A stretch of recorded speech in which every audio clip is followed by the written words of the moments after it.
Hugito! Hello, everybody. It's good to be back. Happy Monday. Monday. It feels weird to be back at a time when people are actually resubscribing. That's because if you got a sub during the subathon, chances are it's expired. We are down to a pitiful 1,898 subs. We got to pump those numbers. 1 month ago, we were at 11,000. What happened? Well, I'll tell you what happened. The subathon. We got a Guido. How is everybody doing? Now we're gonna try something a little different than usual. Instead of you just sitting here while I talk about stuff, we're gonna go on a little trip together. Whoop, maybe, yes. We got a Guido. We're gonna go through a wonderful trip through the Japanese countryside while we talk about our day together. This was my favorite part of the subathon by a lot, where we just sat in a train car. So, how is everybody doing here today? I'm having a wonderful Monday morning. And who is coming on this train ride with us? Is that my wife and my pup? We got a Guido. Wow. It's the wife and the pup. Where are we on the train to? Usually they just sit here and look at me while I just prattle about nothing. So I figured I would let them look at a train at least. We got a Guido. I know you like looking at a train. I do really like trains, yeah. Are you two heading out? You're going to take her for a little wick walk? No, I'm gonna mow the lawn. Oh. I'm gonna let her This is Sadie's favorite activity is Jillian will mow the lawn and Sadie will go out and bark at the mower.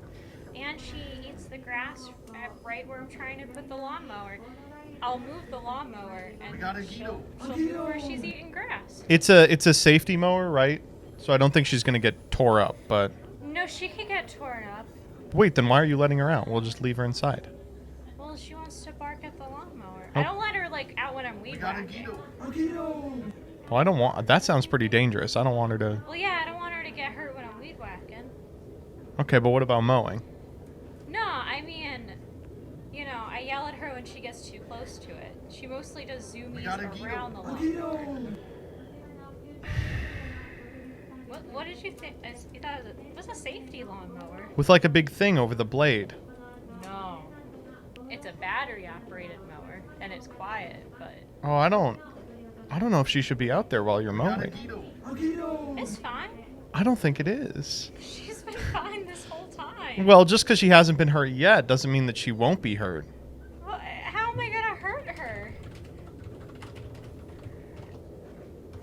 With the mower. I'm not gonna mow over her. Yeah, but she could run into the mower and get cut by the blades. The mower doesn't. I don't go that quick with the mower. And when she gets too close, I yell at her. And then she goes back to supervising. If you feel comfortable with it, that's fine. But if she gets hurt, I'm going to be upset. I mean, I'm gonna be upset too. That's why I'm gonna not get her hurt. Okay, when we have kids, they're not allowed to play around the mower. Just so you know. Well, yeah, they can't, kids, it takes a while before they can run as fast as a dog. We got a Guido. Okay. And the kids don't have to poop outside. At no point do I want the child to end up in the mower. No one's ending up in the mower. Okay, you're saying that now. Chat, let Joseph know that lawn got a mowing is Guido. a very safe activity. I don't think they're going to. I feel like lawn mowing is not a particularly safe activity. It's very safe. MBT is scared of lawnmowers. Please don't chase children with lawnmowers. They will clean your fingers right off. Hard disagree. No one's putting their fingers. It does not sound safe. No one's putting their fingers near the lawnmower. No one's putting their paws near it.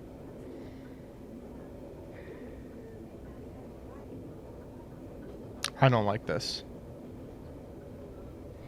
Lawn mowing is safe until you run a rock. I run over many rocks with the lawn. That's true. You shouldn't be doing that. Well, I don't do it on purpose. They can really hurt. Yeah, there's a lot of gravel. I'm not doing it on purpose. Well, don't mow the gravel. I'm not trying to. There's just a lot of gravel and random. I don't know if I approve of how you've been mowing this lawn, Jillian. This is... Oh, okay. Do you want to take over all of the yard work? Well, no, because then what would you do? Exactly. Yeah. No, I, I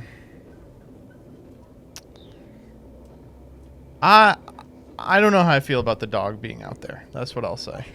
She's fine. I don't let her out there while I'm weed whacking, because that would be dangerous.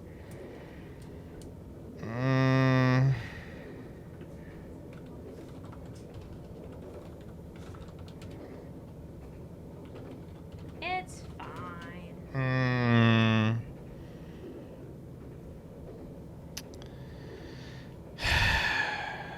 Okay.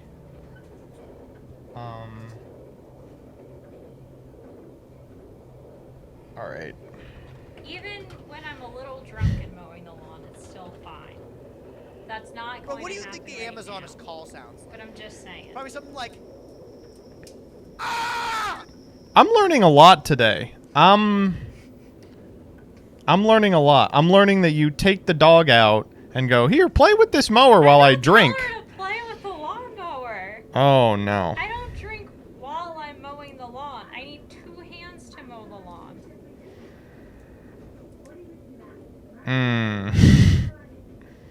Jillian got Hank Hill energy? Hardly. Hank Hill would never endanger Ladybird, nor would he shirk his responsibilities as the mower of the lawn.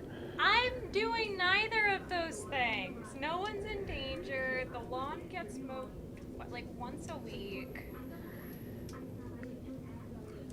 I'm not doubting the frequency the lawn gets mowed. No one's neglecting anything. Drunk mowing is literally America's pastime. That's what I'm saying. Oh my god. These people are hicks. I'm sorry. These people meaning your wife? Yes. Yeah, I say I'm a hick. Did you let your dogs growing up play with the mower? And no one is playing with the lawnmower. But yeah, the dogs would be out while the lawn was getting mowed. No, this is... I don't know about this.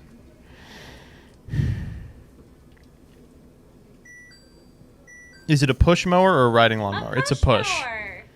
It's a small push mower. Wait, you can mow sober? I know, you can mow sober. You know, it's not advised. You never drank 3 beers and shoveled or plowed snow? Shoveling snow doesn't include a big blade. Man, it is fun to have a couple drinks and then go shovel snow. You people can't do anything unless you're drunk. I swear to God. What do you mean by that, huh? Women. Oh, really? That's what you meant? You No, didn't mean anything else? I meant Hicks. You didn't mean anything else? No, what else would I mean? I thought you were gonna make an Irish joke. Oh, well, you know. We got a Guido. A Guido. You call yourself Midwestern, shame MBT, shame. Please. Anyways, no one's playing with the lawnmower. The dog is in the yard while I'm mowing the lawn. When she gets too close to it, I tell her to get away from it. She tries to be right where I'm mowing the lawn, and then I try to avoid her, and I go mow another part. I've heard enough out of you. I think anything else you say is not going to help your case. Again, I don't weed whack with the dog. That's not the discussion at issue here. That would be dangerous. See, I know what things are dangerous, and I know what things aren't dangerous. What if you run over a rock while Sadie is around? Well, you know, that's a good question that a normal person would have. Thank you for asking that. I've been doing this for like a year now. This is the first time you've been concerned. Well, I didn't know that she was like hanging out. I didn't know the lawnmower didn't have any safety measures. I was like, oh, Jillian wouldn't do this unless the lawnmower had some sort of block on it or something. What block? Oh, like if I had Like a big bag plastic, over it? like a big plastic, like shell. No, so like we do have that feature. I just simply never use it. You should be using it if the dog is out there. No, like it's Yes. fine. No, it's... I understand nothing has happened yet, but you should be using the safety feature if the dog is out there with you. That's not even a safety feature. The bag is to keep all the grass clippings in. But since I mow the lawn pretty frequently, like any grass clippings are just like fine as mulch. If I I would need the bag if like last year when the grass was like really overgrown. We will talk about this off stream. I don't know what you're so upset about. I'm just trying to do my job. Sadie, do you like being put in mortal danger? She's not in danger. No, she's not, because she's staying in. See, you can go outside if you want to. No, you cannot. Yeah, she is. Oh my god. We got a Guido. You think you know somebody. I'm gonna... Oof. We have kids. It's gonna be like 3 years into having the kids, and I'll walk in on Jillian like, you know, having a pint with a child, and I'll be like, what the fuck are you doing? And she'll be like, oh, nothing bad has happened yet. Me and the kids get drunk all the time. I would not give alcohol to our children, Joseph. That's not something I would We got a do. Guido. MBT is going to buy the most expensive lawnmower he can find with a steel shell to be safe. I'm gonna have to find a Jillian-proof lawnmower. This one's fine. I'm gonna have to get you one of those lawnmowers from like Fisher Price. You like push it and it just pops in the little dome. Well, then who's gonna mow the lawn for real? Not Sadie, I'll tell you that. Well, She's not gonna be a part of it. obviously. She doesn't have thumbs. Oh my goodness. If she did, she could catch the flying rocks a lot easier. There's no flying rocks. Hire some goats to mow the lawn. We'll do something. Jeez. She doesn't have thumbs because she lost them in the lawnmower. No, because Sadie's a dog. No need to wear my seatbelt, K-Kona. Haven't died yet. Very true. You're the one who keeps pulling out weeds without gloves on when we have poison ivy. Yeah, Jillian's That's like, actually Jillian's like, you dangerous. can't pull out a weed. What if it's poisonous? Anyway, Sadie, do you want to inspect the bottom of this lawnmower? I don't do that with her. We're just chilling. We're just big chilling, mowing the lawn and chilling. Well, She's doing the chilling. I'm doing the mowing. We're a great team. Oh my god. You gotta go. You gotta get out of here. Jeez.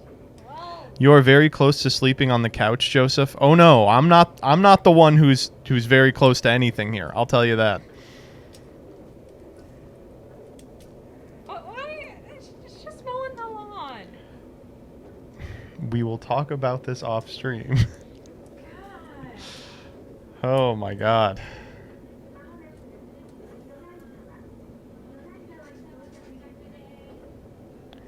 I'm passing a kidney stone. She wants to hash it out live. Well, the problem is that I don't think chat... Listen. Chat will jump at the chance to side against me. I don't think even chat is going to side with her on this one. That's the thing. Lawn law has actually really developed a field of divorce. How interesting. Oh my god. Personally, I trust her. Thank you, singular person in chat. We got a Guido. Say you left the room, be careful. Yeah, I'll keep an eye on her. Oh my god. Let me see if I can find lawnmower safety cover. Does such a thing exist? I'm looking for a plastic cover that will prevent my dog from being killed. Can the dog be out while mowing lawn?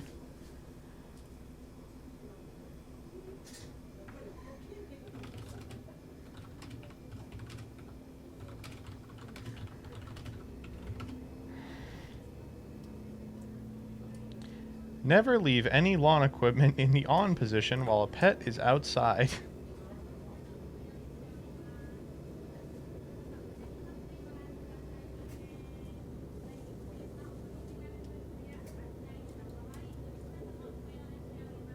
Good. Good. Every single person in here is like, no, no, no, no, no, no, no, no.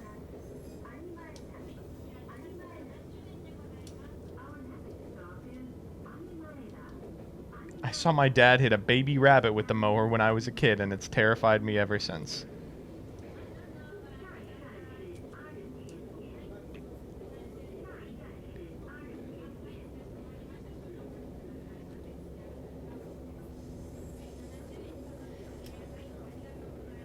Whew, that's a bleak start to the stream.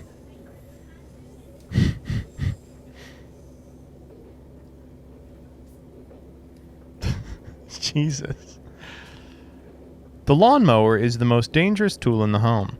Lawnmower accidents cause 85,000 injuries every year in the United States, including 70 fatalities. That's of people.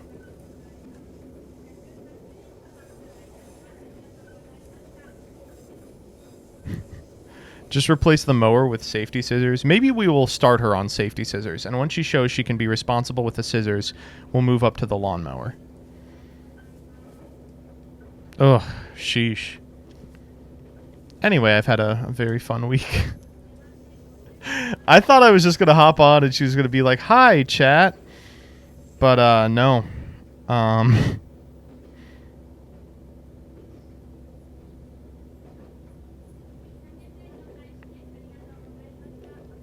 Don't mow the lawn. Long grass is based.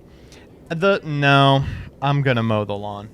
That's the thing is, like, I remember that was like a Twitter position for a little while. People were like, let your lawn grow wild. It's so bad for the local ecosystem for your lawn to be short. And I always thought that was just such an online position. Like, no? That's where then there's a bunch of bugs. This year, I mean, I've talked about this on stream a little. This year, the climate worked in such a way that we only had, I think, 3 or 4 days in which the temperature was under freezing for over 24 hours. And because of that, a significant amount of the mass bug extinction that happens every year just didn't happen. And so the government sent us a letter that was like, please keep your lawn neat this year because mowing the grass short allows ticks to be visible from the sky, which causes birds to eat them. And we need that to happen because there was no natural die-off of ticks this year.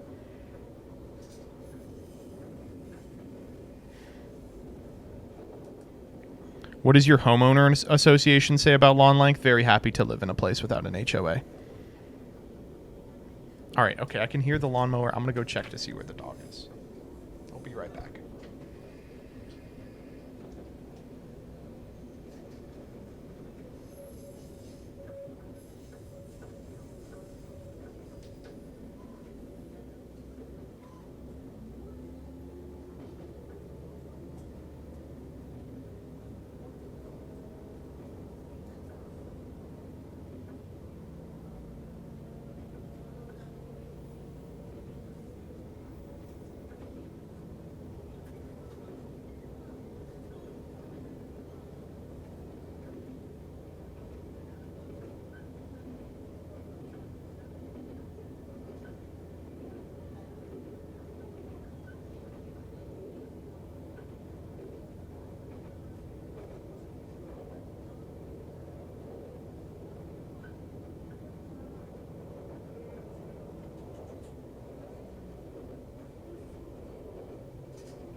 She had the fucking dog outside.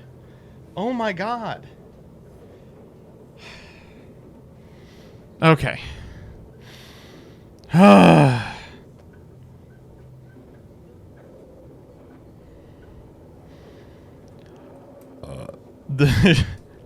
She learned nothing.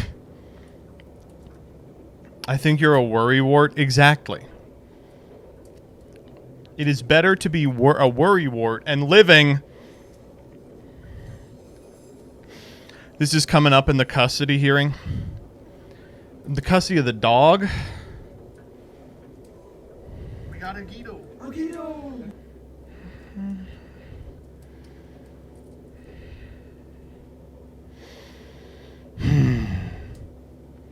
You okay? Jillian is very nice, but a bit ditzy sometimes. Jillian has the disease that a lot of chat has, which is she will do something a certain way based on nothing. Like, it'll come into her head and it's like, you should do it this way. And then she's convinced that that is the right way to do something forever, right? Like, she will just feel like the divine light of heaven has impressed itself into her brain and given her the correct way to do a task, despite the fact that there is like a much better or easier way to do a task. You know what I'm saying? And you ask, like, why do you do it that way? And she's like, oh, that's just the way I've always done it. And it's like, okay, so that's not a very good answer. We got a Guido. Is that not most people? It's most people.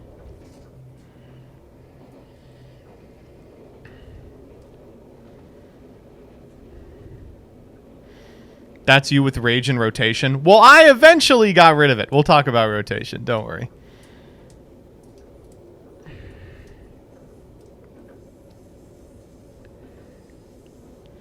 I've taken care of a guy who cut both his legs off above the knee on the lawnmower. It got literally inches from his dick.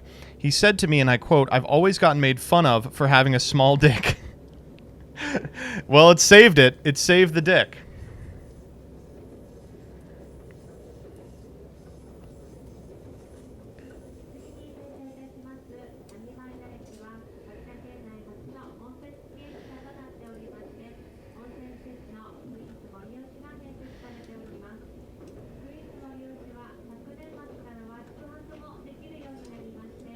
I'm listening outside. I can hear the lawnmower throwing out little rocks.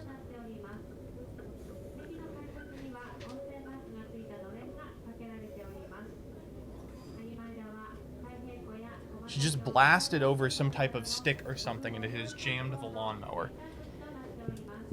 Bring the dog in. The dog's in. Don't worry. The dog is in. My God.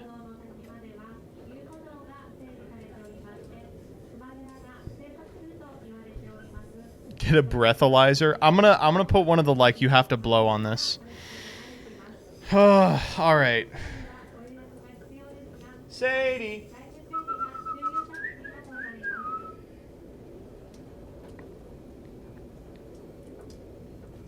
Window near, be prepared to dodge rocks. Very true, very true. I went out there and the dog was out there with her and she was like, but the dog's over there and I'm mowing here. It's fine. Great. Awesome. Oh my God. Your pineal gland must be this calcified to mow this lawn. Literally true. Why does she want the dog out there while she's doing it, though? She wants to hang out with the dog.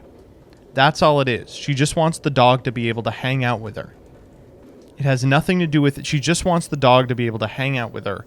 And in doing so, is putting the dog in mortal peril.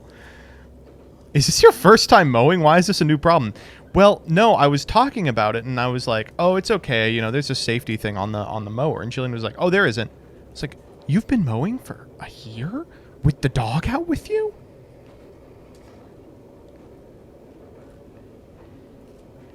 Almost half an hour of lawnmower talk. This is the most important thing that's happened in weeks. Just put the safety thing on. I don't think we have a safety thing for it. That's the other dog making that noise. Okay. Oh my God. What kind of modern lawnmower doesn't come with a safety thing? I mean, I don't know what a lawnmower safety device even looks like. She should have just said, there is one.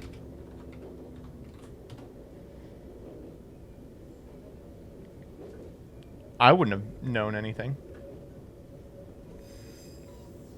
Some sort of... Yeah, like, this is what I was expecting.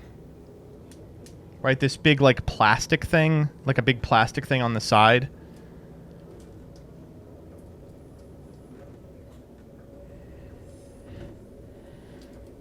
I remember watching a rock blast right through the safety guard as a kid. Yeah. Yeah, it's just a regular walk-behind mower, yeah. Wherever it shits out the grass should be covered. Well, so you're not supposed to really do that so that it can, the grass can then, the dead grass can help keep the living grass fertilized, but it's awful for...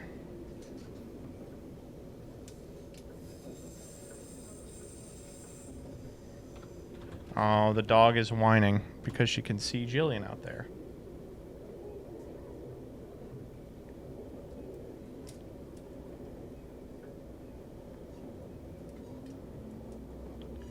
Are lawnmowers safe for dogs? Let's find out.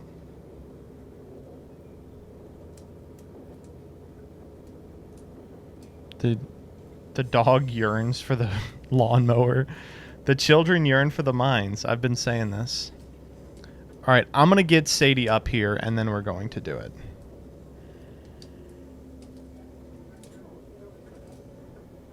She's howling. She's like, I have to go play with the lawnmower. This is unbelievable.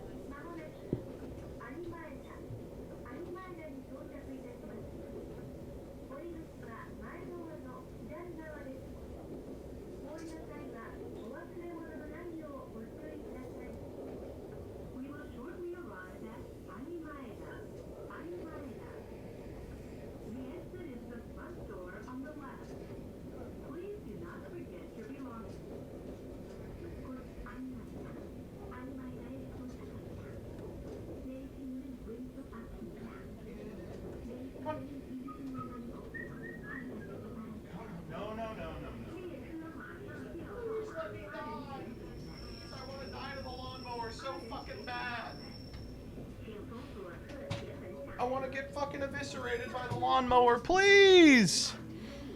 There we go. It's the cozy puppy. Good girl. Well, on that note, let's do freaks.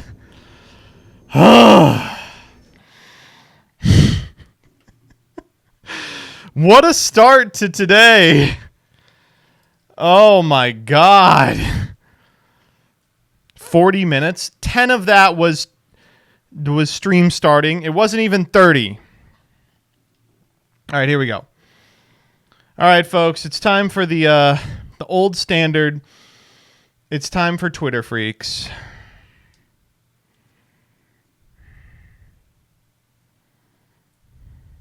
I guess X Freaks. We'll play this. Oh, why'd you go and say that? This whole website was a mistake, yeah. All right, so we've got some bangers today. First and foremost, this comes from Fox News, so you know it's going to be great. All right, ready? Here we go. Thinking about going camping this weekend? Sorry, it's now racist. Oh, man. I knew it. Dang it. Well, I guess I missed my opportunity. But where was Peeps last weekend? Oh, man. Next up. All right, this is an unbelievable video. This is DJ Khaled has gotten Bob Marley's guitar. Get a close-up, get a close-up, get a close-up of the case, the guitar. You know what I'm saying? And a special note from the Marley family. Shout out to the Marley. Melissa, can you read this for me? Can you read this to the world, please? Okay. I'm DJ Khaled. We're excited to share this new guitar with you. As someone who has an appreciation for Bob Marley's life and music, we want you to be one of the first to play the Gildy 20 Marley, based on Bob's at-home songwriting guitar from 56 Hope Road. This guitar inspired songs that help unite the world, and we hope it gives you inspiration as well.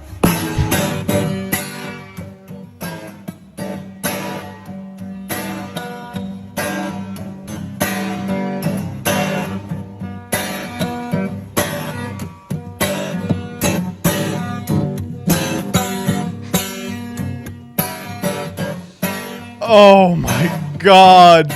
I'm passing a It's kidney so good. It's like this video has everything. Please read this. DJ Khaled, thank you so much for being a shining light in the darkness that is this universe. You know, Bob Marley would have loved to hang out with you, and with that, we give you this historic guitar that bears his signature. Inspiration as well. He cannot play guitar. He's just open strumming, and then he just puts his whole hand on it. But look how fiercely he does it. And then I love the zoom to the signature while he's just like... Unbelievable. He's so good. I love him. Okay, next up. Green text reposter. Be me. Used to be a hopeless NEET. Every day I basically wanted to kill myself because of my lack of purpose. What is my purpose? Get contacted by an army recruiter. Got nothing to lose. Take the Armed Services Vocational Aptitude Battery. ASVAB. Do well on the mechanical maintenance portion. Enlist as a vehicle systems maintainer. Get a $15,000 signing bonus. Feelsgoodman.jpg.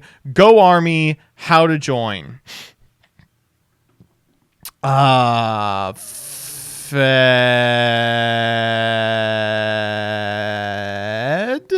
Fed? Oh my God. I think the funnier outcome is that this isn't a Fed. It's literally just some Anon who got fucking suckered in on an army recruiter and is now like, please join, friends. Anyway, can I get a hypers in the chat, as it were? All right. This first off, it's hilarious that it's her, right? Imagine you're chilling with your homie in the Grand Duchy of Lithuania, and his 17-year-old Slavic boyfriend looks at you from across the room like this. Ah, a beautiful woman with short hair. I am a gay pedophile. Why do people keep making posts like this? What the fuck? Oh, is she done? Say, who's that? Go, go, go. Hey, you can go. You can go.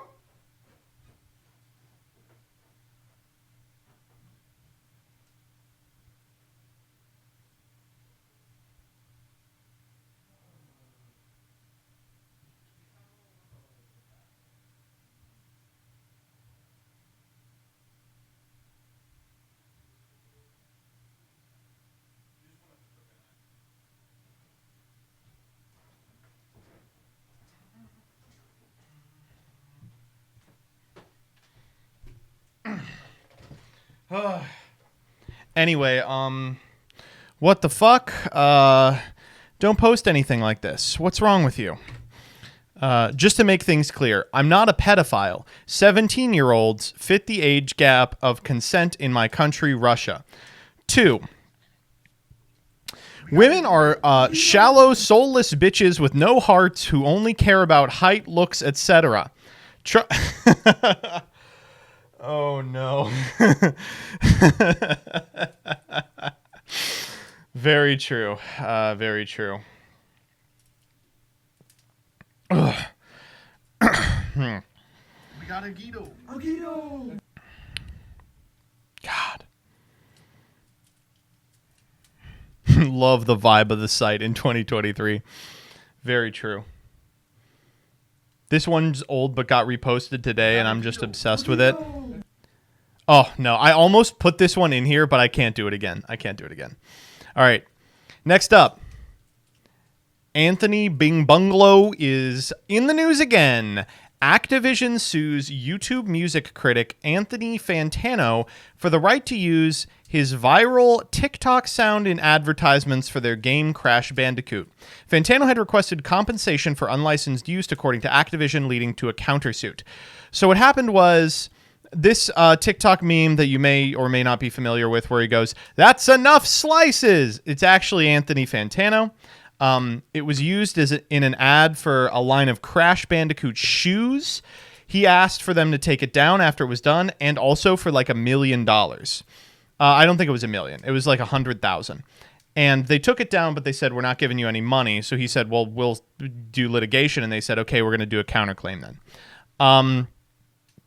We got a Guido.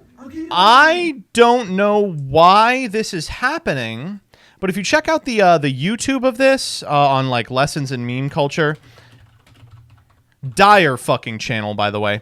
All of the comments are like, "God, it feels weird to be rooting for Activision." Oh man, it's just like, "Take down the video using my meme." Okay, actually, I'm going to sue you unless you pay me money. Bet. Lawyer up. Surprised Pikachu face. I have no love for Activision Blizzard, but Anthony kind of did ask for it. What? Why are we doing this?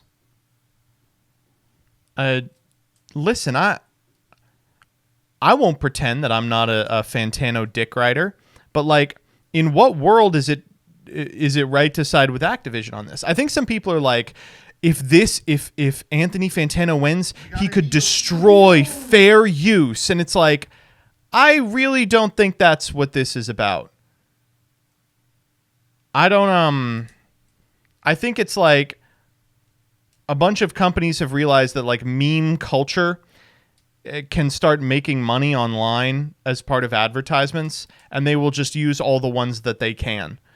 There's like this also additional thing where like he uploaded it to a TikTok media library. And so they were like, "Well, it's in the media library. That means we're allowed to use it in like in advertisements," which is like not really true. It's like he gave people a license to include it in their own TikToks, and Activision does maintain a TikTok channel and used it in a TikTok, but it's like a corporate product, right? It's like it's produced on behalf of like a corporation, not behalf of an individual. It's just really interesting. I am interested in seeing where this goes, but I don't understand why people are like super ready to be like, "Hey, you know, I hate to do this, but I gotta root for Activision here." What's next? We got a Guido. What are TikTok's terms and conditions for the Creative Commons? That's the thing, is that like also this is dealing with like 9 different corporations that are all headquartered in different nations, and also a type of copyright infringement that doesn't exist yet in terms of like legislation. It's just a lot. I guarantee it's just because they find Fantano mildly irritating and therefore he's ontologically evil. He did give My Beautiful Dark Twisted Fantasy a 6, so maybe we should come to that conclusion. What's really funny about Fantano is that he is I like him because I think that he is a decent reviewer. But it is interesting that he's like reinvented himself like 4 or 5 times. Like, I think now he's just like I see his shorts and he's doing like I'm like a 34-year-old YouTube soft boy type thing. But like, he's also been like a Bernie guy, and then you go back a couple more years and he was like friends with all the Gamergate people, and then you go back like a couple more years and he was trying to do like the like PewDiePie meme review type shit, and I was like, what is going on? Like, pick one. That's enough slices, as one might say. Remember when he was alt-right? Yeah! Follows the algorithm. I guess it's been working. He dunked on AJR and was sort of unfair. Hold! We got a Guido. Dunking on AJR was correct. He's just like you, for real, we get it. Folks, listen. You can say a lot of things about me, you know, I know I'm not beating the quirked up white boy allegations. The one thing you can't say about me is that I did that thing that YouTubers seem to do where they had like an edgy Nazi phase. I've been consistent, baby. Since day one, I have been a middle of the road conservative. You all know. You're familiar. All right, next up. All right. We've got Got a Guido. my final consensus on Kyoto, Japan. So 2 weeks ago, I made fun of a guy who went to Paris and was like, Paris is very dirty, and none of the people want to dance with me, and there's no mimes. This was MBT Yu-Gi-Oh! In 2017. I know exactly what tweet you have linked me. This tweet banged. Today, this would also get 2 likes, but it fucked. Joseph, your memes are getting more inaccessible every day. Fuck you, Mom. Here's one for all of you bisexual Hearthstone players. This was a great meme. It was about a copy pasta that said, if you are a bisexual and willingly date a member of the opposite sex, you are disowned from the LGBTQ community. You no longer matter. You are disgusting if you know, when you have the option not to, that is fact. So I made it about void lock. Okay, let's go back here. So I made fun of this guy for saying that mimes didn't exist. Well, this one is from Japan.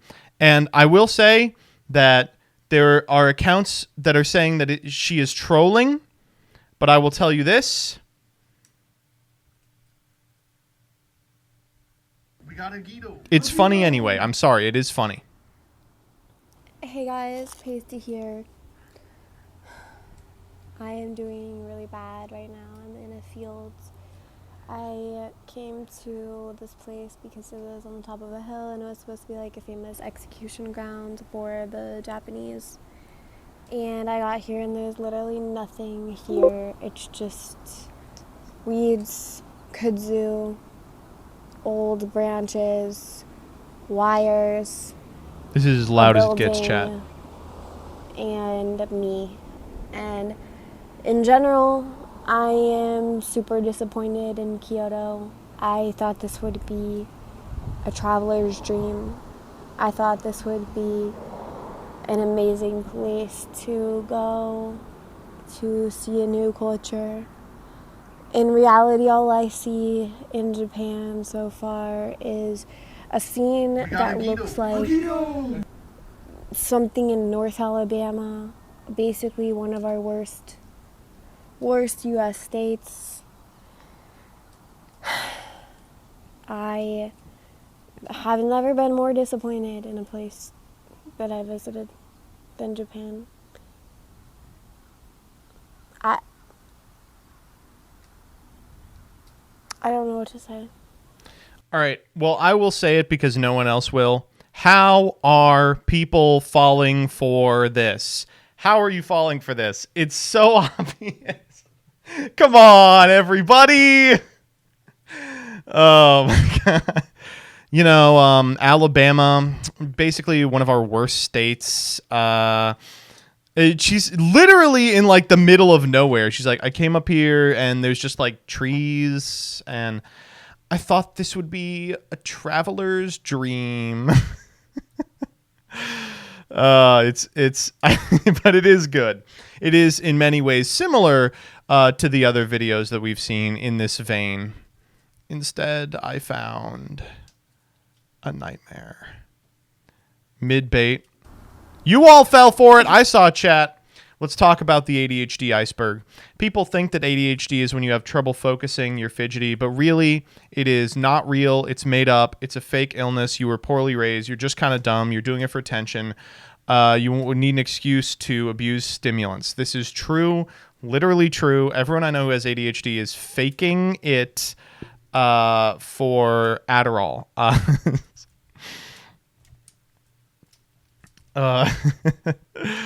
Oh, man. I like this one because it also evokes in my mind the one that says big ass, huge titties, but it's just even better. Oh, so good. Next up. Okay, this one actually sucks. So far I've shown you a bunch of good posts, but check this out. They are openly pushing for genocide of white people in South Africa. Elon.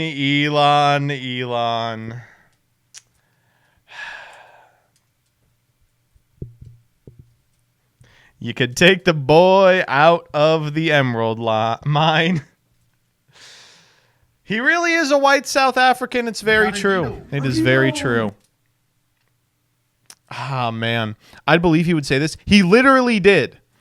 Replying to Benny Johnson. Benny Johnson, I love. One of my favorite guys. Women are my favorite guy. So this guy's like the one of the leaders of Turning Point USA, which, if you're unfamiliar, is like, what if a 45-year-old's job was to make memes online to convince kids to join the army and that communism is bad, right? But Benny Johnson rocks because, like, he's clearly like 40, but he had like the Macklemore haircut for a while. He's let the sides grow out now. This is the picture he chose to put up. That's what he wants to look like online. This is the picture he uses for all of his shows. I'm just going to show you this, and like, I mean, this is his fucking PFP, man. Like, it almost looks like someone made this to make fun of him because it's the same picture in two places. I mean, and if you can't read it, that I Want You poster says "Stay based." It's just, oh man. He's amazing. He's one of our greatest assets here in America. A true type of freak that they just can't engineer in Europe yet. They're still working on it, but we're miles ahead of them. He's doing DreamWorks face. Exactly, yeah. All right, next up. We have... So this is an amazing post probably by Benny Johnson, one of those freaks. It's making fun of Drag Queen Story Hour, the phenomenon where a drag queen reads a book to a child. In America, this is a huge controversy because we don't look kindly upon reading in this here nation. Here we have the duck going, "How come you never read books at nursing homes or to the homeless or to the sick and needy? Why is it only the little kids?" This one's great because where would I read a book to the homeless? Is there a big demand for reading books to the homeless? He's just like walking into a fucking Hooverville with a bindle and a copy of Cat in the Hat. Oh my God.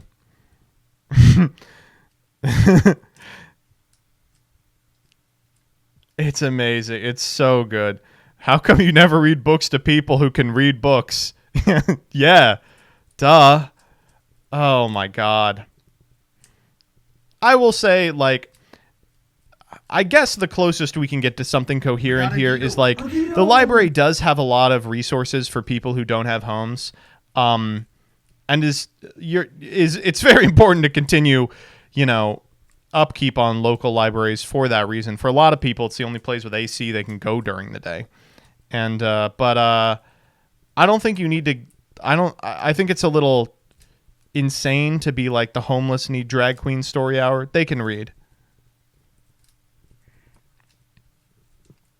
My friend used to be the activities director at a children's museum, and she got death threats for drag queen story time. Event was nuts. Yeah.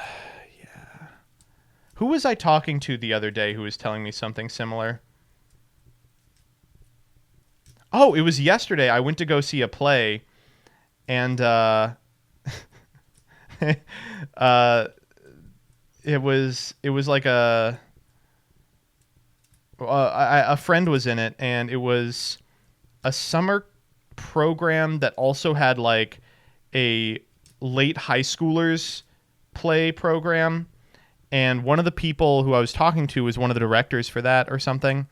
And they said they had gotten a call of an old grandma who was like, "Now, I don't have a kid in the show, but I want to make sure that you're not doing any woke gender." It's like, no, lady, we're not. Theater is very heterosexual. Don't worry. Next up, this is from the @actual names account. These people are actual names in the United States. John Poo Poo. Yeah. That's what I'm saying.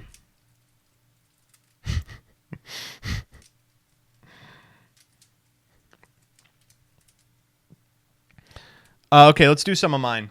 So I posted, this is $1,200 of groceries in Joe Biden's America. Inflation is out of control. Okay, a couple of things related to this fridge. Number one,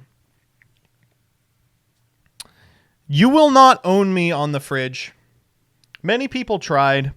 You know, usually when there's a fridge like this, people are like, oh, why do you have XYZ? Everything in this fridge makes sense. It's normal. There's nothing weird in this fridge. It's a good fridge. One person said, you should clean your fridge, to which I think they can only be referring to exactly this right here. There's like a little bit of crust right here. There's like some kind of splatter here. I guess, maybe. But that's hardly enough to bust out the wipes. Come on now. Obviously, the joke is that there's a big-ass Spirit Reaper in it, right? That there's a CP10 Reaper. Or a CP6 Reaper Gem Mint 10. The freezer is weird. I don't like that it's split in half. It came with the house.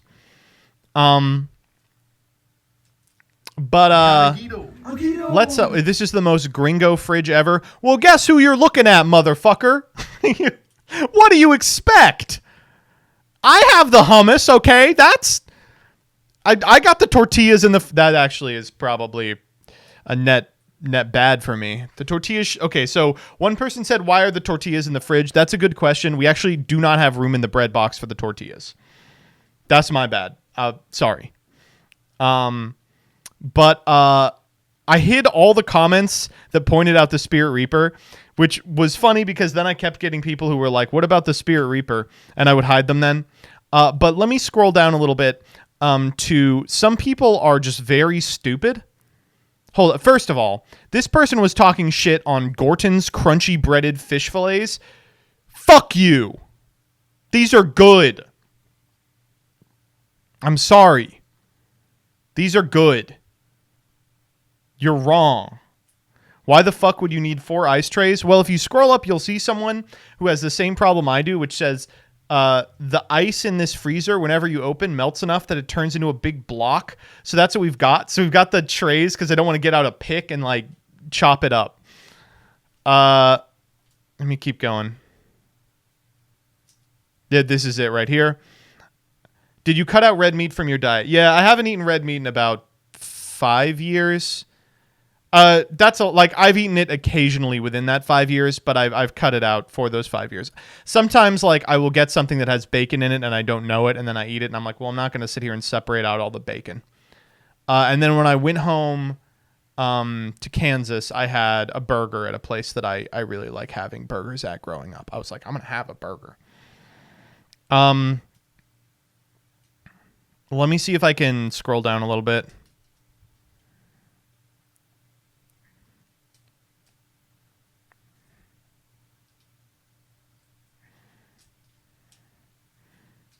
Big wave based beer choice. I don't really drink beer.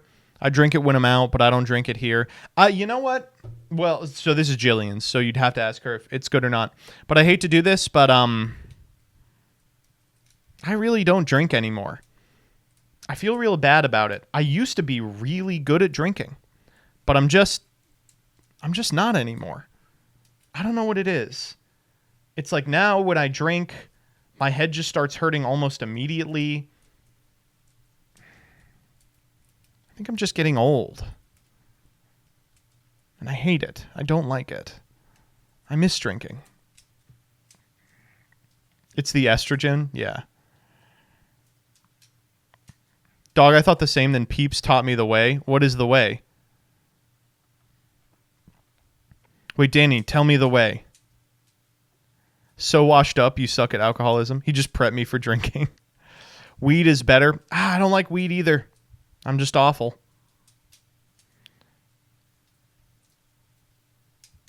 We got a Guido. Crack is great, though. Soy. I could do soy. It's like when I was in college, I was great at drinking. And then immediately after college, I was great at smoking. And now I'm great at nothing. We got a Guido. Try Kratom. So the problem is, I'm not going to try Kratom because I think I actually really would like Kratom. I think I would like it.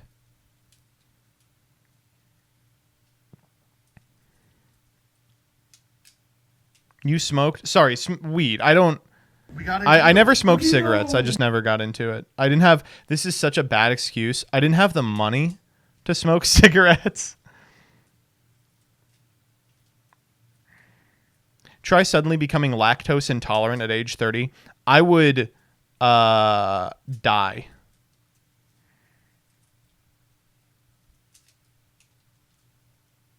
Try edibles if they're available near you. No, I have. They are. I live close to DC.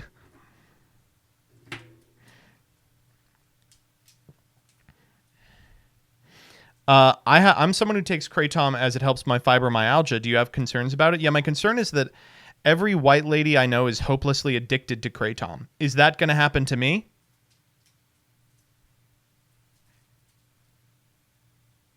Yes. All right, well. Keep going. Hold up. The Ben & Jerry's was 25% of that. True. The eggs. But here's where the good ones are. Really, though, this is very sad. Inflation did hit us hard. Bidenomics. What? $1,200 USD is my monthly penthouse rent in Monterrey, Mexico, in a top-tier area. Dang. 1,200 quid? Seriously? How long will that last?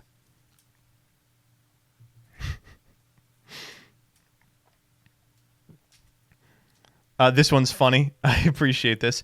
That's funny with your track record of politics. Where's the vegetables and where's the meat? There's both a lot of meat and a lot of vegetables in this fucking picture. I don't know what they're talking about. Americone Dream? Damn, I knew that Joseph was a shitlib and not a true comrade. Sorry to say, Americone Dream, the greatest Ben & Jerry's flavor. Oh, the person deleted it, but someone was like, let's make it Trump's America next cycle. And I was like, come on. First of all, there's no way this is $1,200. Second, is nobody going to address the Spirit Reaper?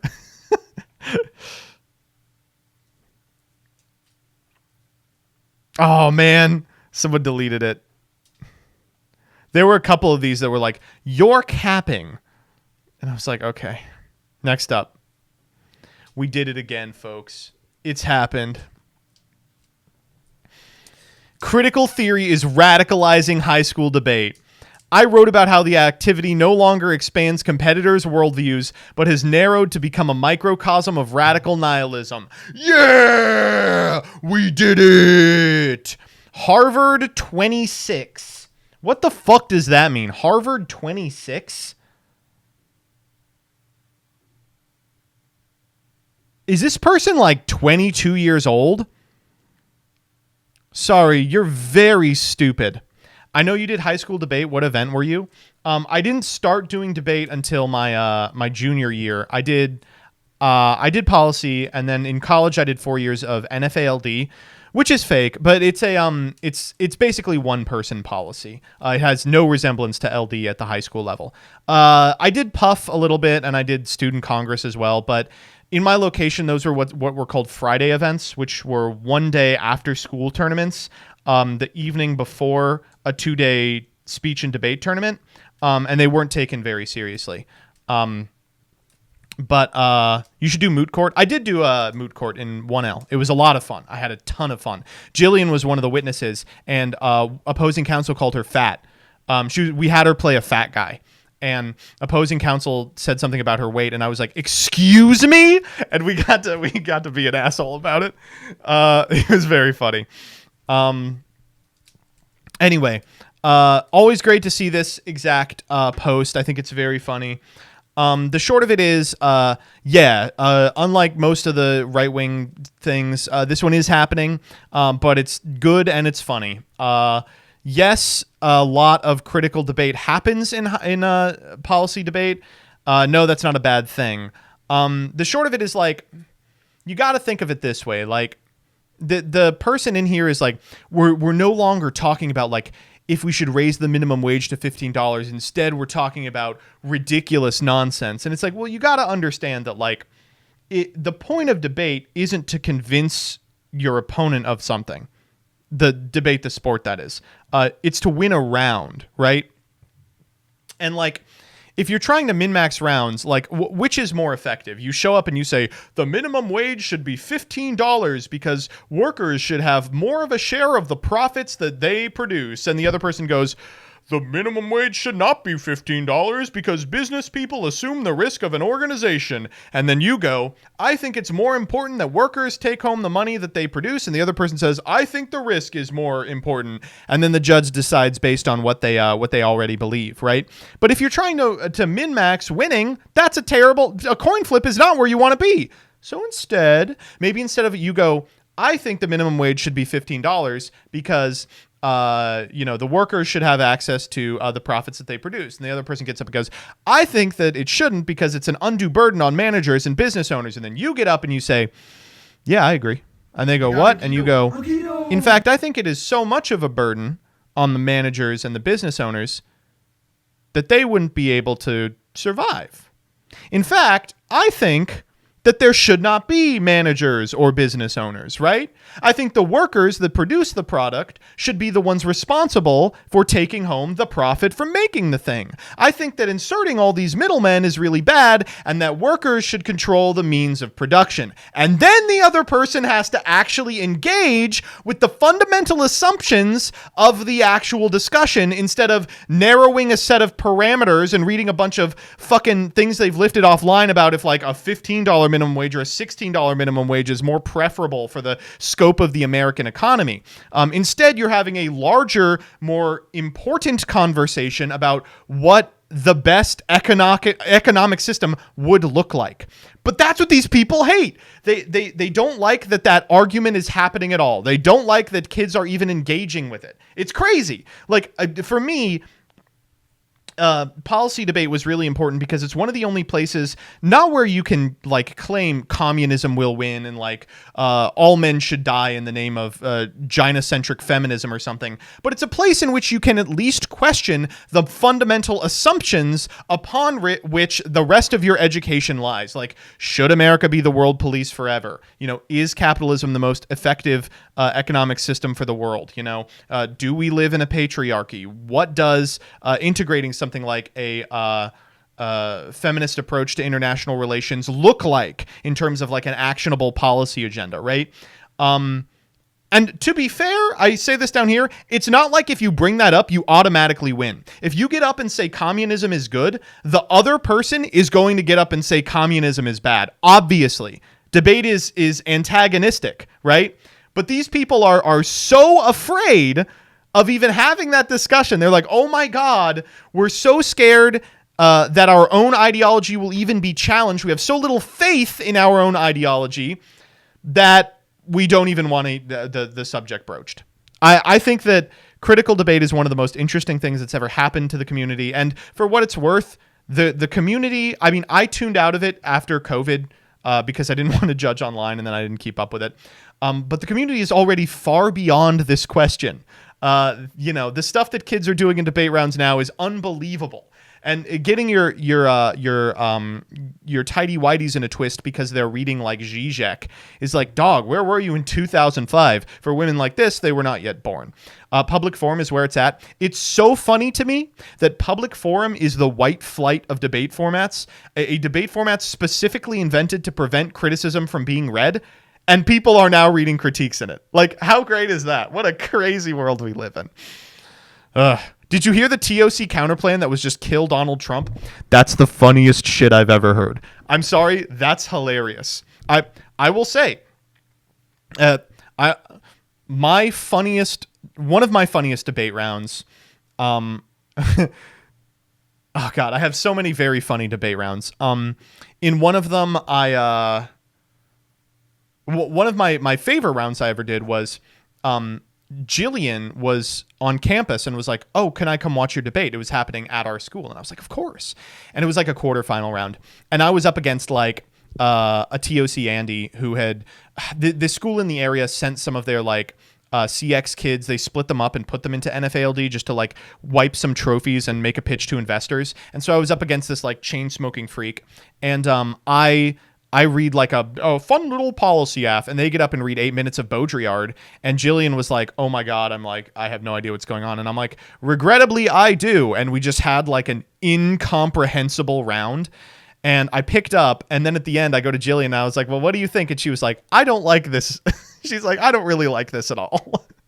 But the probably the funniest argument I ever made in debate was I was facing a criticism, and I can't remember what it was. It was something about the debate space, and I had read a position called, what was it? It was like Lacanian pedagogy as a counter criticism to my opponent's criticism, and as a permutation to my opponent's criticism, which means I endorse portions of their plan, but also my plan text. I told the debate judge to kill themselves, and they picked me up on it.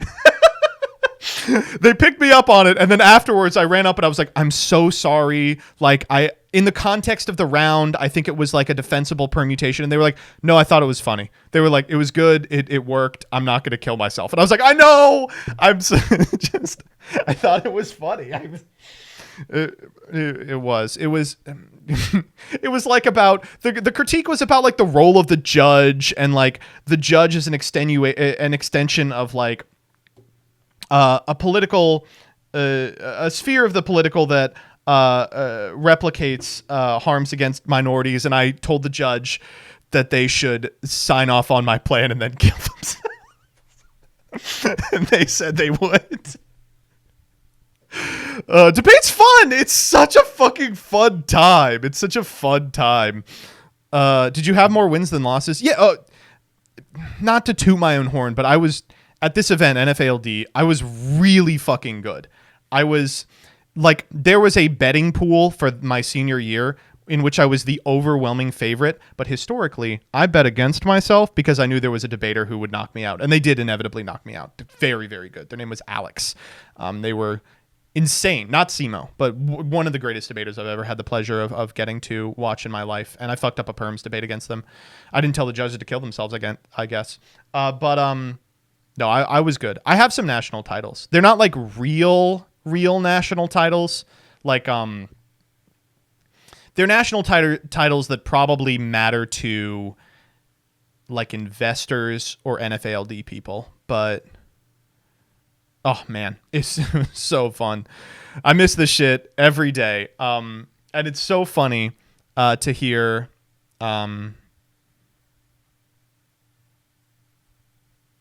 It's so funny to hear people pissing their pants about questions that this community resolved like decades ago.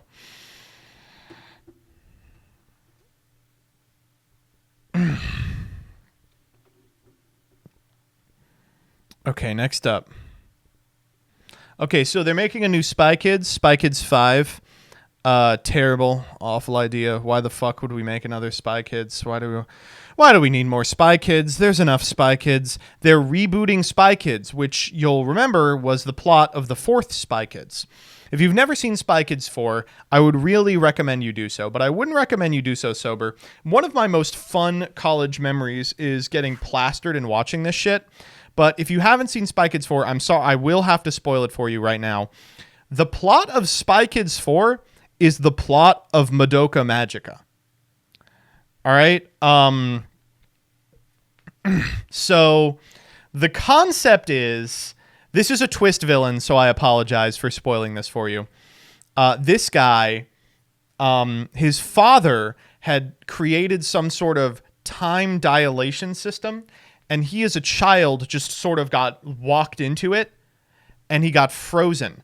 He was frozen for 60 years and watched his father desperately try to unfreeze him and then eventually die. Eventually, he became unfrozen and has spent his time since trying to return to the moment in which he was frozen to reunite with his father.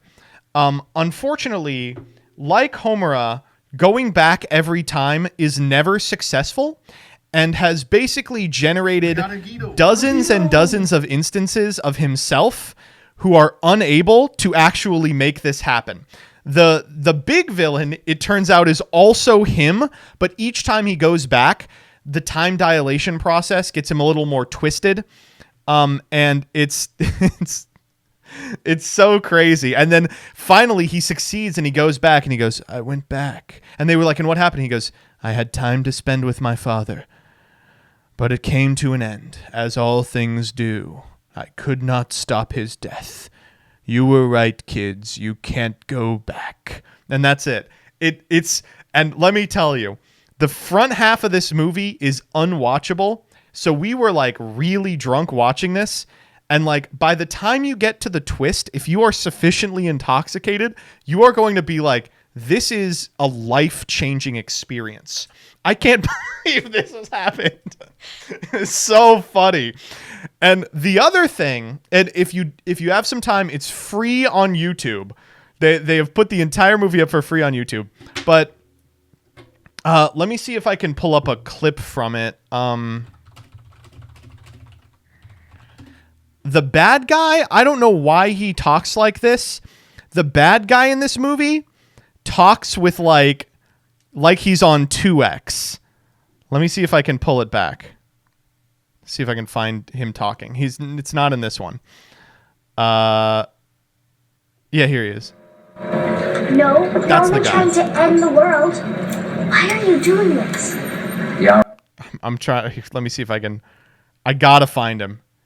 You're gonna hear him talk, and you're gonna be like, "Why the fuck did you do that? What was that decision about?" Yeah, here it is. Playing spy games. Say something. Come on. God damn it. I need him to talk so that you all can know what I'm talking about. Oh my god. Okay, it's just not going to happen. He talks at the start of the movie. Spy Kids 4 opening scene. Yeah, here we go. TikTok has the stolen OSS mini disc. Alpha and Bravo teams move in to apprehend the target. Okay, they go in to apprehend him. She's pregnant at the time, by the way. Here we go. Cut me some slack. I'm having a contraction. Yeah, here it is. Ready? I look forward to doing this again. That's what he sounds like. And he talks like that the whole time. Takes out your enemy, it takes out everyone. No one ever notices time until it's gone. He talks like... I'm trying to do voice training to sound like this guy. He's so good. All right. Next up. So I went to locals this weekend and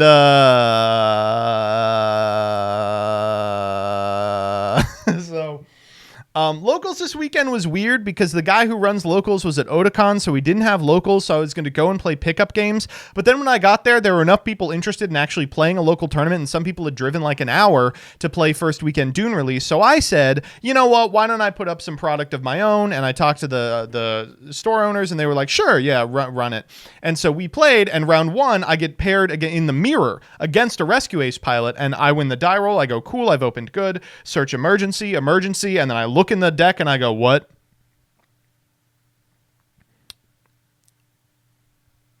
Where's turbulence? And so I'm like shuffling through it, and my opponent's like, you missing something? I'm like, yeah, I am. And I'm like, I don't know where turbulence is. He's like, do you have it like in your binder? I'll let you do whatever. I'm like, no, I just don't have them.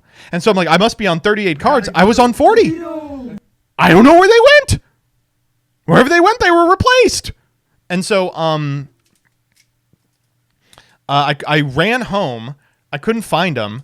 And I was like, fuck it, this is unsanctioned. And I put together Cash Tier and I ran back. And then I won the rest of my rounds. But it was just like, I was so upset. I was like, I came here to play a new deck. And I had to fucking buy Cash Tier. Did you look under the lawnmower? Good question. That's actually a really good question. I don't know. I have no idea where they went. We got a Guido. Breaking news. All right, what are we working with? No! It looks like the X logo erected above Twitter has been removed. The SF Department of Buildings uploaded nearly 24 more complaints about it, received via unsafe strobes, sandbags holding it up, lighting starting to droop off. How could this happen? All right, next up. Caleb Hammer. This dude is choosing Yu-Gi-Oh cards over his financial future. Oh, fucking sorry. I didn't know that we weren't allowed to enjoy things. Personally, I think maybe he's making an investment in his future by purchasing what appears to be Gaia the Fierce Knight. God forbid guys do anything. I've never watched this guy's channel until I saw this video, and I went on a little bit of a binge. This guy is insufferable. Oh my God. It's the same type of like smarmy fucking frugality that kind of drips off r/frugal jerk.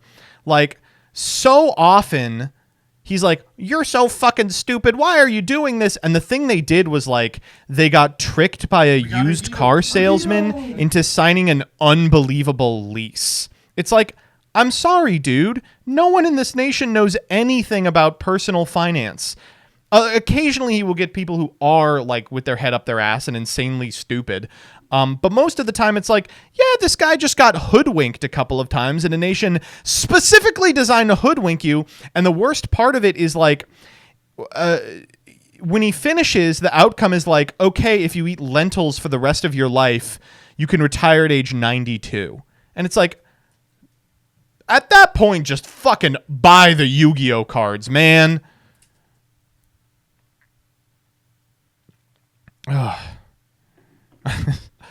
It's bleak. Next up. I can't believe this interaction happened. I love Yu-Gi-Oh so much, especially the part where you get to fist your opponent when they take life point damage. Response, Dan Green. Wait, that's a thing? Oh, man. Good. All right, let's do the bonuses that Danny has sent us. All right, here we go. These are the real gamers. Dash Pass. You've saved $5,000. $6,000. $27,000. Oh no. Do they know how to cook?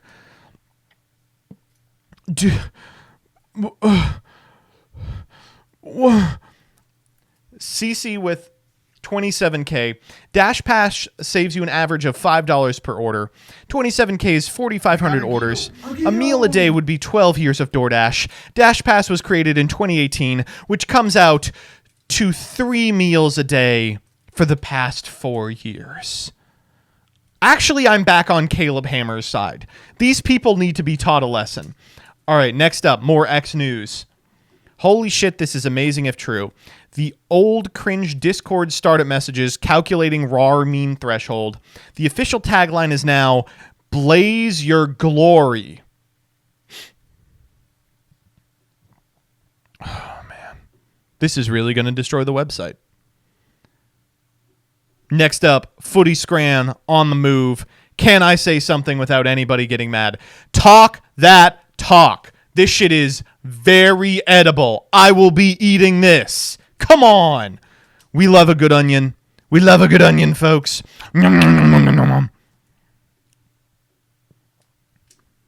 Next up, Elon Musk. Fully autonomous Tesla will drive across the country by the end of 2017. Dodger Stadium tunnel was supposed to be ready by opening day. Next spaceship will not only take you to the moon and Mars, but from New York to London in 29 minutes, and cars that drive themselves while you sleep only 2 years away, 2017. Elon Musk says he will execute the plan he's had for 22 years to make X the most valuable financial institution in the world. Any day now. Any day. It could happen.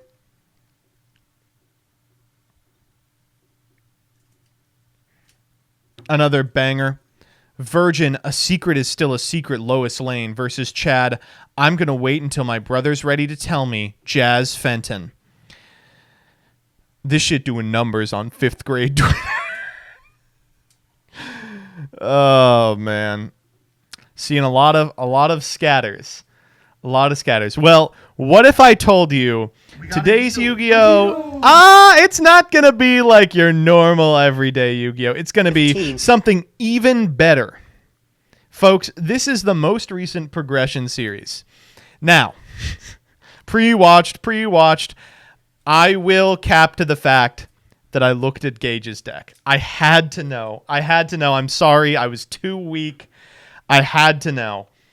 If you're unfamiliar, we have on the Discord a channel where people talk frequently about what's going on, and a person who features pretty consistently in that is I Wish I Was Dead.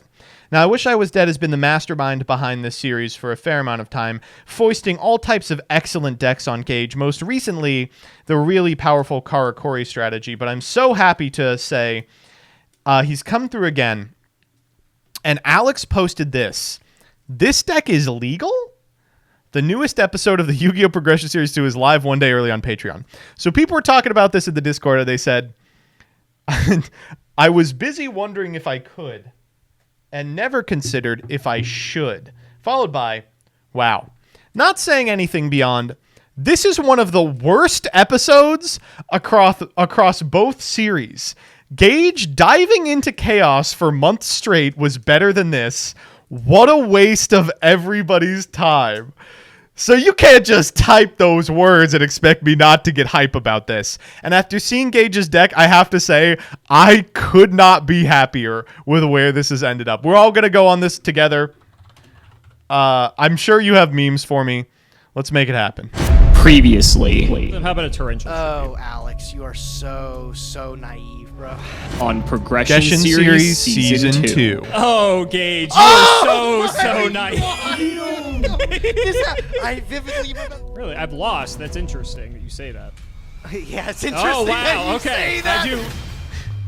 Is it time for a different deck? All right. Every time. In this series, Are we going to play Bad Vayu or Bad Chaos Monarch once again? We'll see. So Big Panda 64 says we've been building this deck for months.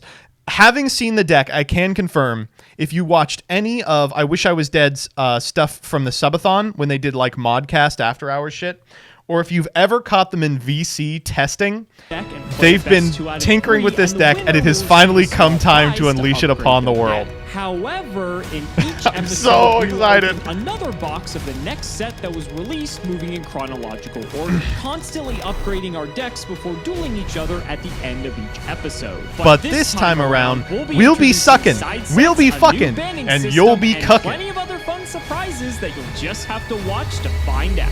This is the Yu-Gi-Oh! Progression Series Season 2. Abyss Rising. If you want 5% off any singles or sealed product, click the affiliate links in the description and Vortex, thank you for the dollary do.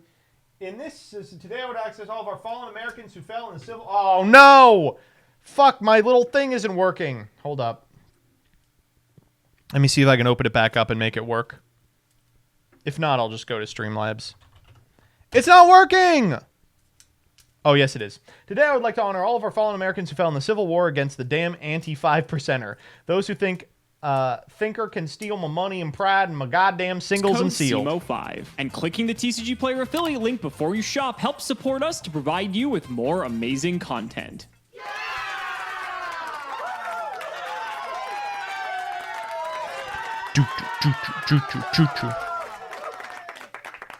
Had a pretty exciting win over Alex last. We are currently 3 games away from a tie series. 3 games away. Now we should be fucking 1 game away. Last week with the Karakuris, I was very excited to be able to whip out that deck as it's one of my all-time favorites. We just needed to have Alex's Pareto to put it all together, right? I'm sorry I cannot keep coping. Rescue Ace is mid. We're going to be doing a tier list after this, but unfortunately, Half Miss, you are completely correct. correct. To take that deck for a spin, but let's move on to something else. Today is a very exciting set today, too. It is Abyss Rising. A lot of really cool water archetypes released in this set here. I'm excited for so this is actually a pretty interesting set. I hope I get something banging from it. Please, anything good? We got really lucky with the Snatch Deal last time, so I'll take most anything. Of course, like the Starlights and stuff, but... Oh! Oh! Oh! Ooh, that's so cool. Oh my god, Chad, you have...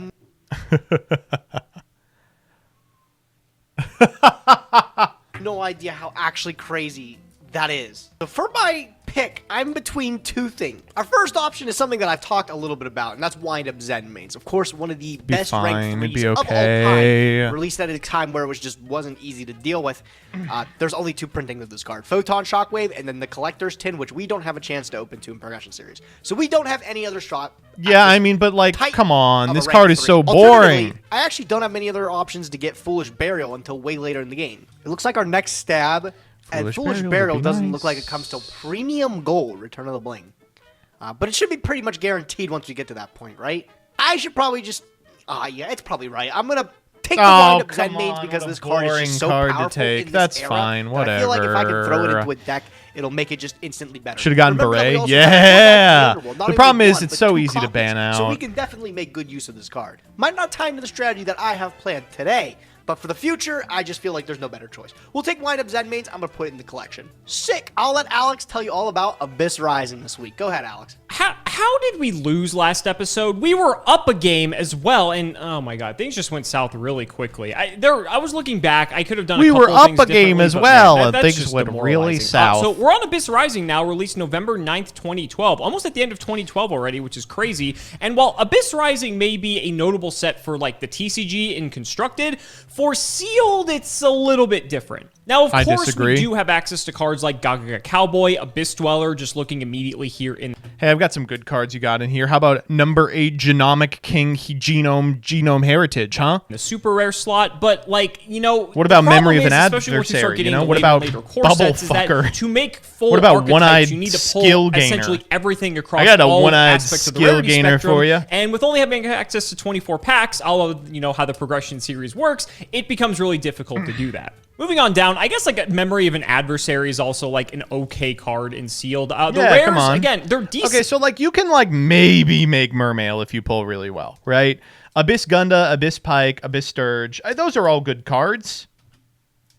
Abyss Armamencer, you have Justice of Abyss Prophecy, Slushy, just some decent cards all around. Umino But if you don't have a Taurus. Mermail core or a Spellbook core, Umino Taurus is actually a he's a support boss any of these. in one of the old Standalone, they're Duel not Links as events, great. and Moving his on down to catchphrase the was, Ultras, "I am there's, like, Umino, some I am generic stuff Taurus, here, like I am Gandiva Umino requires Taurus." Warriors, So good. like technically this is more playable than other things. Whoa, Dyson Sphere Sphere making an appearance. If you didn't watch History of Jank last week, there you Let's go. go. Gaios is insane. Again, if you're All able you need to is one support it, I Abyss guess it Linda doesn't need and Mermails, several it just Abyss needs waters, Sphere. It's but fine. Obviously, that's like the whole point. Tiramisu is also crazy if you have the ability to play Medolce core. All of the ultras in the set are pretty strong. Secrets are really no exception either. Secrets I are mean, Megalo, we insane. have Mulan Glacia, We're gonna pull we a have Retort Spellbook and Tower, Soldier Bahamut of Steel, Shard. though. Even I can like already Thunder tell. Seahorse for something like Thunder Family was like not a bad card at all. There's possibly some redeeming characteristics down in the comments. Okay, so like Aberconway's good.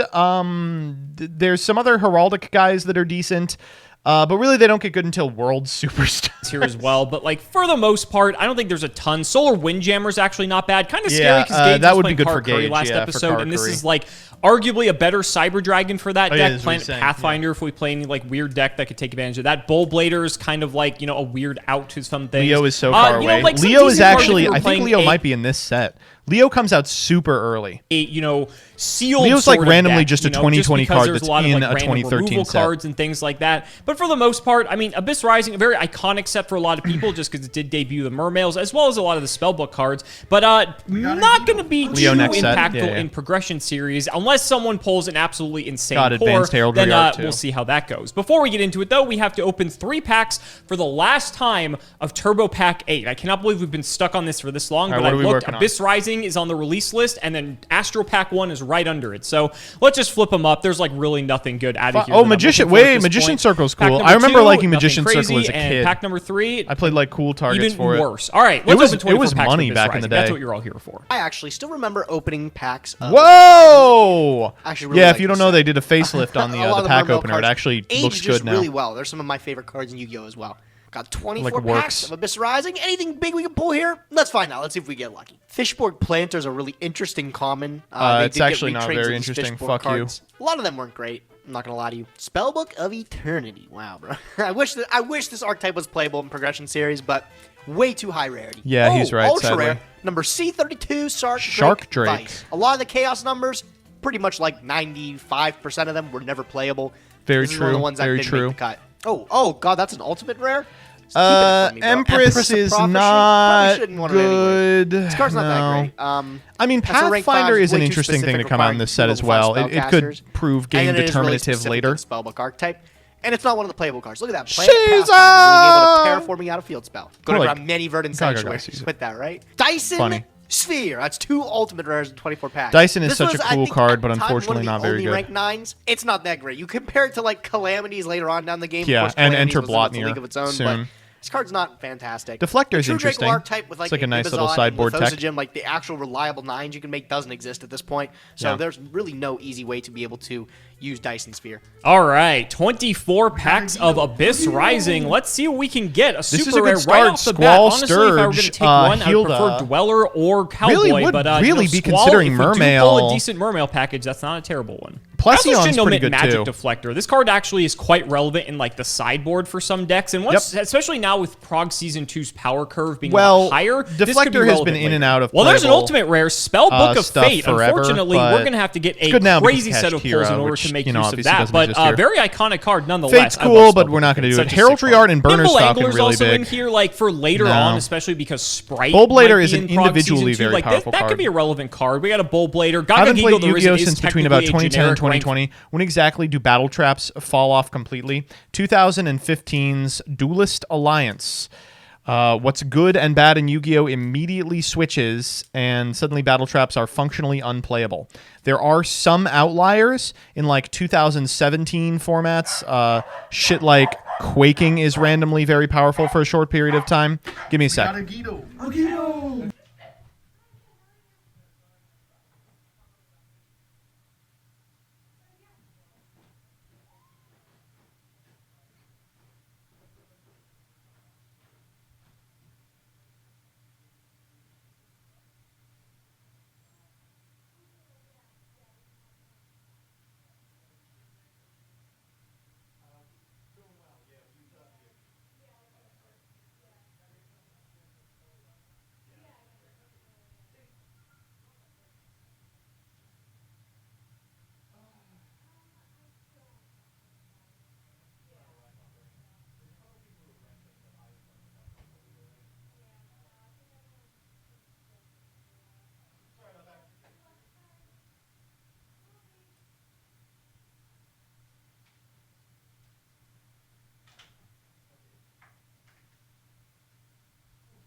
You alright? Do you need me to bring the Benadryl down?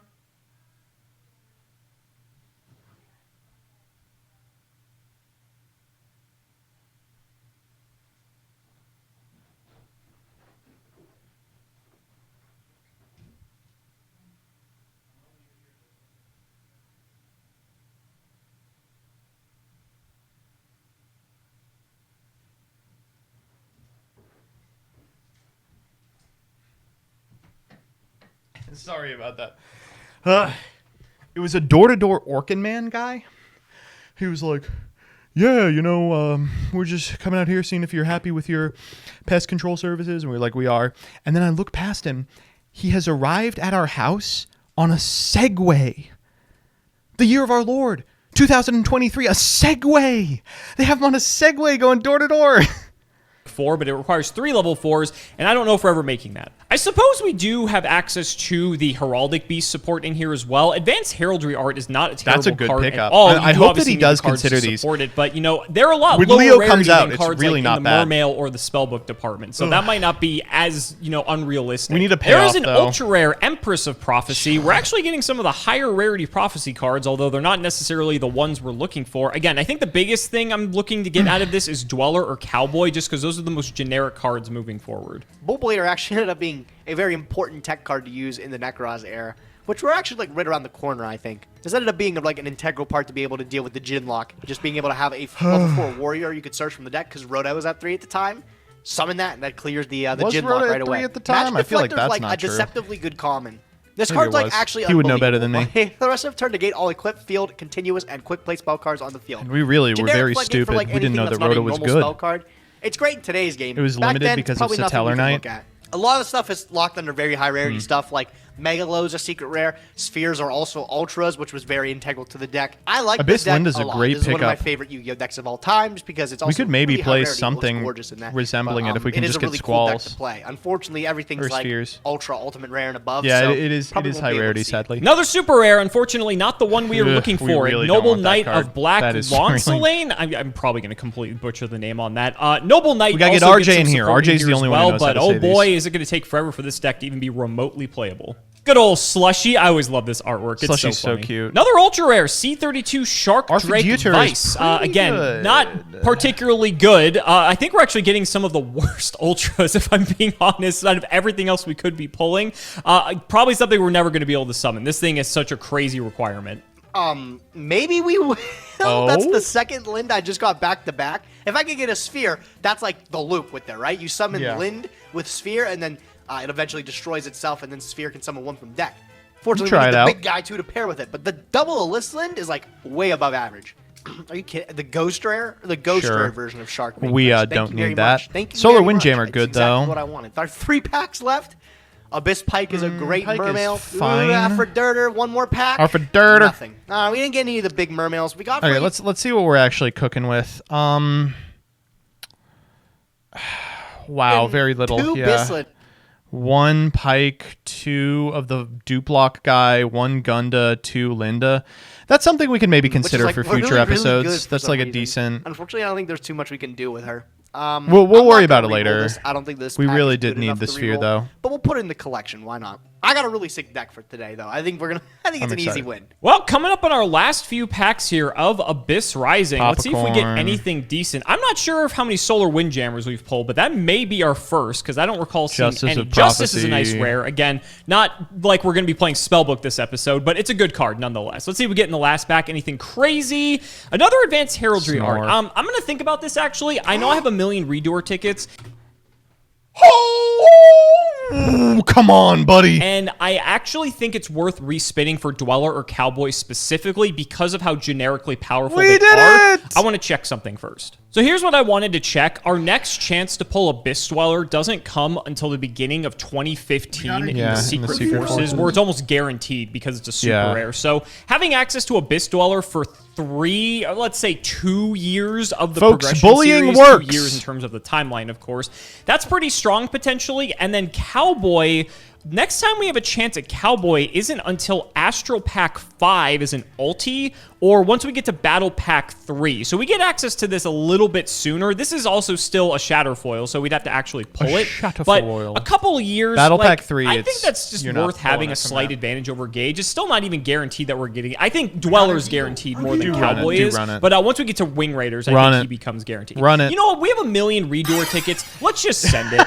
Everyone in the comments is probably rejoicing that I actually used a Redoer ticket for once. Let's see if we can actually pull what we were looking for. Well, that's a better man. ultra rare. Oh, Although great. again, I don't know if we can Excellent. play the deck. Abyss Sphere is an incredibly powerful card, so that's Already a straight rewarded. upgrade over the ultra rares we got in our first set of pulls. And that is also a better ultra rare, Madolche Wow. Queen Tiramisu. Let's go. Again, I need to check my Madolche package. I know there's some support in this set. I don't think I pulled any Magdalenes or anything in like Return of the Madolche Duelist, is but, really hard having to at least play the boss monster in makes that limited deck a lot because it more is viable. powerful, There's a but super it's- rare one-eyed skill gainer. it's hard to This get a also handle on what requires you're 3 supposed to be level playing 4s, when you but, can't like, just this guy is execute the line that you okay. know. I think he's incredibly niche, but I feel like this is more likely to come up than One-eyed Gaga penis the poopy. Risen. Okay, if we want to consider playing Mess Madolche, and there's Gelato. Mess and Gelato. I think we pulled got ticket. 0 of those in our first set of pulls, so happy to see that. And a Madolche Palooza. Wow, this is just the Oh? Madolche 24, isn't it? Holy crap. Another super rare. I swear, we're getting every That one's super not rare good. besides the one we want. Red Dragon Ninja, not going to be played in the slightest. I think that's like our second or third Justice of Prophecy. So, again, like we're slowly recouping what we had in the other package as well. Like Honestly, like recouping. I think this is looking pretty good for a respin. Another Tiramisu. Oh my god. Everyone who is a Madolche player is going to be fiending to figure out how I can actually play Madolche in Yeah, prog. we'll figure it out. Oh my god, I know Gage loves Madolche, and if he's on the receiving end of double tiramisu, he is not going to be Croissant, happy. too. Oh my god. Of course we're going to pull the fucking Croissant, Dyson Sphere. Thanks, Marmalade. History of Jank. This card is so bad. Short Knight's not great. All right, last few packs. We didn't pull our... Well, not yet. There's still 3 packs. We haven't gotten Dweller or Cowboy, but there's still a chance, and, I mean, our pulls, like, for the most part, I think got better just because, like, our ultras are actually insane compared to what they were before. I don't think we're really losing anything else. Let's see what we get here. It doesn't look like anything we don't already have. I think that's like our second or third Arthur, so that's fine. Second to last pack, nothing crazy there. I think we're good on Solar Windjammers and Bullbladers, but I'll check later. Last pack, please, Dweller or Cowboy. I was looking for the black He actually border, but pulled all unfortunately, 3 of them, we but did cut to not give get Gage it. a In any better case, I have chance. 5 billion redoer tickets, so it doesn't matter anyway. And you know what? 2 copies of tiramisu. That- and we got tickets, that's too. not Tickets are terrible. common. We could try I'm some with excited that. to see That's what my funny. Madolche pool looks like. I don't know if I'm bringing that Madolche today, pool but loser. I know all you guys in the comments are going to be trying to figure out a way for me to play it. So let's get to building. It's been a while since we've seen something. Okay, so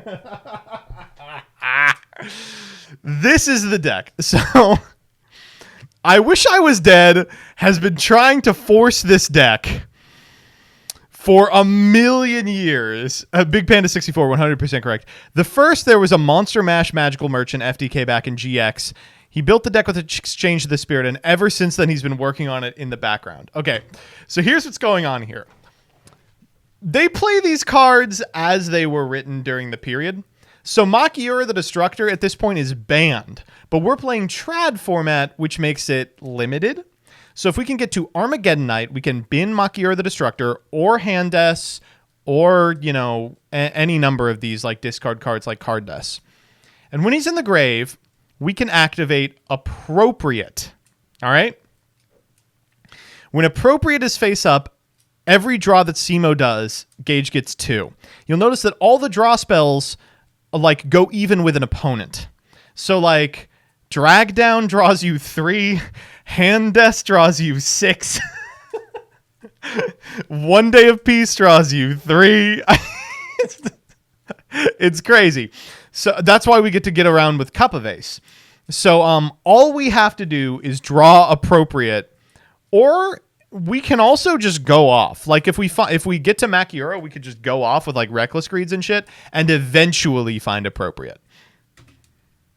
This is degenerate in the progression series. Since Magical Scientists, I don't Listen, think we've had anything every that's been 15 extremely episodes, overbearing. Alex pulls I'm up with the looking most to bring boring back burn some strategy absolute ever. chaos. I want to see And this not the happen. one that you guys are familiar with. We're looking at pretty much empty jar without the jars in it, except Jar of Greed. It's full We jar. got Jar of Greed. This is a deck out strategy utilizing a card called Exchange of the Spirit, which still at this time of the game before April 2015 is unerrated. Exchange of the Spirit, for anybody that doesn't know what the old errata reads, let me pull it up. Exchange of the Spirit is a normal trap card that reads, you can only activate this card by paying 1,000 life points while there are 15 or more cards in your graveyard. Both players swap the cards in their graveyard with the cards in their deck, then shuffle the cards in each new deck and put it in the deck zone. That is a very different from the current errata, which reads that both players need to have 15 cards in their graveyard. You can probably see the So what he's saying here is Exchange of the Spirit used to say it was forbidden during this period. It gets errated in 2015, so we don't have that long with it. But it used to say if you have 15, you can fire it, swap the graveyard and the deck, which means you can do it while your opponent has an empty graveyard and they just die. Degenerate thing there. I'm going to switch Alex's deck with him when he has next to no cards in his graveyard by digging up my entire deck, drawing through it with some of the most efficient draw cards in the game. One Day of Peace is still at 3, goes to 1 It's very, a very one soon, card so I'm going to try to Exodia. make use of it as I can. But we're going to be able to play Exchange of the Spirit after dumping Makiura the Destructor from the deck to the graveyard. Another card that is since gotten errata. It's not good at all now, but the old errata used to read whenever it's sent to the graveyard from anywhere, I can can't believe activate he's as many playing traps this. as I want. For my What a king! turn, which means I can activate Appropriate after Alex's draws, and then this is my main draw Everyone's engine saying to this get deck my isn't entire good. deck Y'all out. pre-errata Every Exchange single the Spirit and time Alex Makiura draws, without hand I traps draw are two of the most additional broken cards of all time. ODOP does it. Cup So, of Ace fun could give fact him- about Makiura. It was removed from the ban list and then immediately got a printing in an, I think an OTS pack in which it was changed to be 1 trap per turn. But there was a singular weekend in which theoretically it was legal but had not been updated in the DB. So you could use the old errata. And I actually think I made a video like testing. Oh, it's so old that it's now private, unfortunately. But let me see if I can dig it up. It'd be in like my private videos. Give me a sec. It's not that old. It was a short. No, it wasn't. What?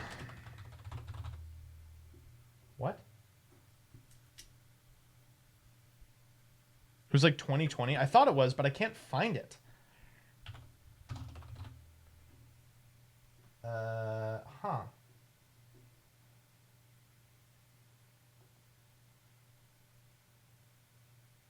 Yeah, I don't know where it ended up. I think you were going to make the video, but didn't get to it before the update in the database. Well, the short of it is, it may not have actually came out, but we were testing it, and Machiura, within the context of like 2019 decks, was terrible. It wasn't remotely good. Like, the payoff was like you could activate Reckless Greed. Like, awesome. The difference here is that not only are a bunch of deep draw tools that are currently at 1, at 3 during this time in Yu-Gi-Oh's history, Pot of Greed is also legal, and Exchange of the Spirit is uneroded, which is actually a trap card worth activating. 2 cards, I'll take 2 from there. Hand Destruction, Drag Down to the Grave, all these cards allow Alex to draw a card. In turn, I'm getting 2 more. So as long as I can get to Machiura the Destructor through Rhoda, or dumping it off Armageddon tonight, discarding it, getting it out of my hand somehow, as long as I can resolve Machiura, I can use the rest of these trap cards, including our win condition, Exchange of the Spirit. Yeah, it might have been like if a Alex stream has any segment. cards left in his graveyard, if I Hand Destruction him and he has 4 in the graveyard, I swap his graveyard with his deck. He has 4 cards in the deck. I activate Card Destruction, deck him out. It's game over. I'm not gonna lie to you, this deck might seem autopilot, but it's gonna revolve around a lot of like sequencing proper Magical draw Stone effects Excavation. to make sure I don't fuck up the combo. Well, I'm really hoping I don't stumble. I did a couple practice bouts with this, and it looked easy enough to be able to yeah, get, it's fine to discard like, a couple of 90% cards the time. if This a card combo like is One Day of Peace draws you broken. 3. Obviously, our turn 1 is set. FTK seems pretty much in reason if we're able to do it. Again, we get to play Pot of Greed in a friggin' FTK deck, dude. Isn't that stupid? Our side deck is to How do we win if we ensure use that Hand we're going Destruction? maybe- If we put 4 cards back in Alex's deck, it's actually not very difficult to kill him. Card Destruction is going to do a lot of work here. You can activate Card Destruction if your opponent doesn't have enough cards in deck. be like second or something like that. We can just put in a jar type FTK2 to switch it up. This type of deck might be vulnerable to something like DD Crow, with like the Shallow Grave being integral to pull back our jars from the graveyard. So it's a little bit more fragile than this, which literally loses to absolutely nothing. Except Droll and Logbird, but Alex doesn't have multiple copies of those. So maybe if I need to, I will side into these. I could put in Trag or Gores if I really need to play defensively, but we have one game plan. We're just going to stick to that. I don't know, man. I wish I was dead. Really outdid with himself. This is like one of the best decks I've seen in Progression Series so far. It's like a We've seen a lot of 90% really interesting tech FTK. develop from him, but this is definitely one of the ones that he's been working on for the most time. I'm so and excited it's to crazy. see this so go hopefully off. I can give it a good look. This is the Let's easiest see tool what in my Alex life. I don't need to So see this Alex's might deck. shock some, but Gladiator Beast actually got, I think, either top 8 or top 16 at a YCS. Unsatisfied with losing with 2010 strategies, we will now be losing with a 2007 strategy. We don't even have Bestiari. Why are you doing this? What's the payoff? Loop Ekest for War Chariot? You understand that loses to normal summon a 1700 attack point monster, right?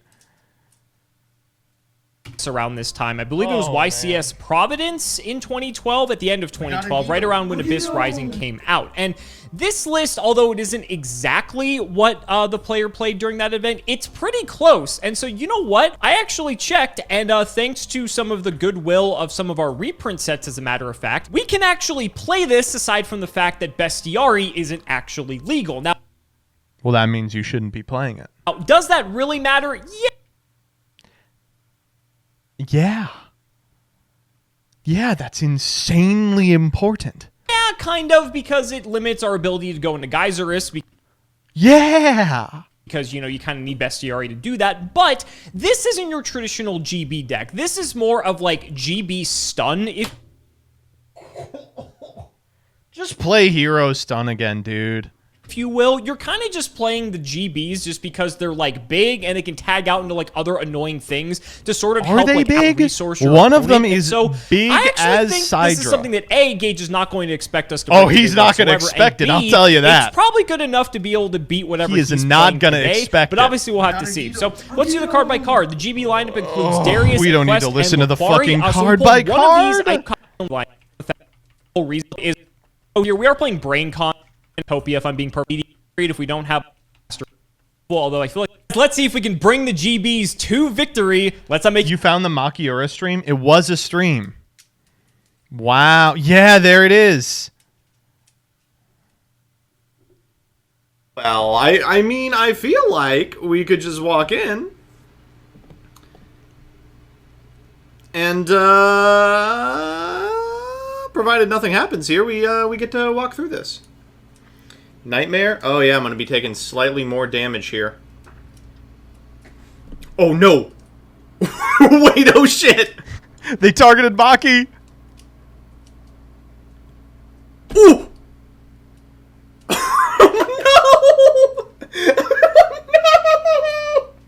That's a genius decision. We got a Guido. If you wait any longer, it's time to duel.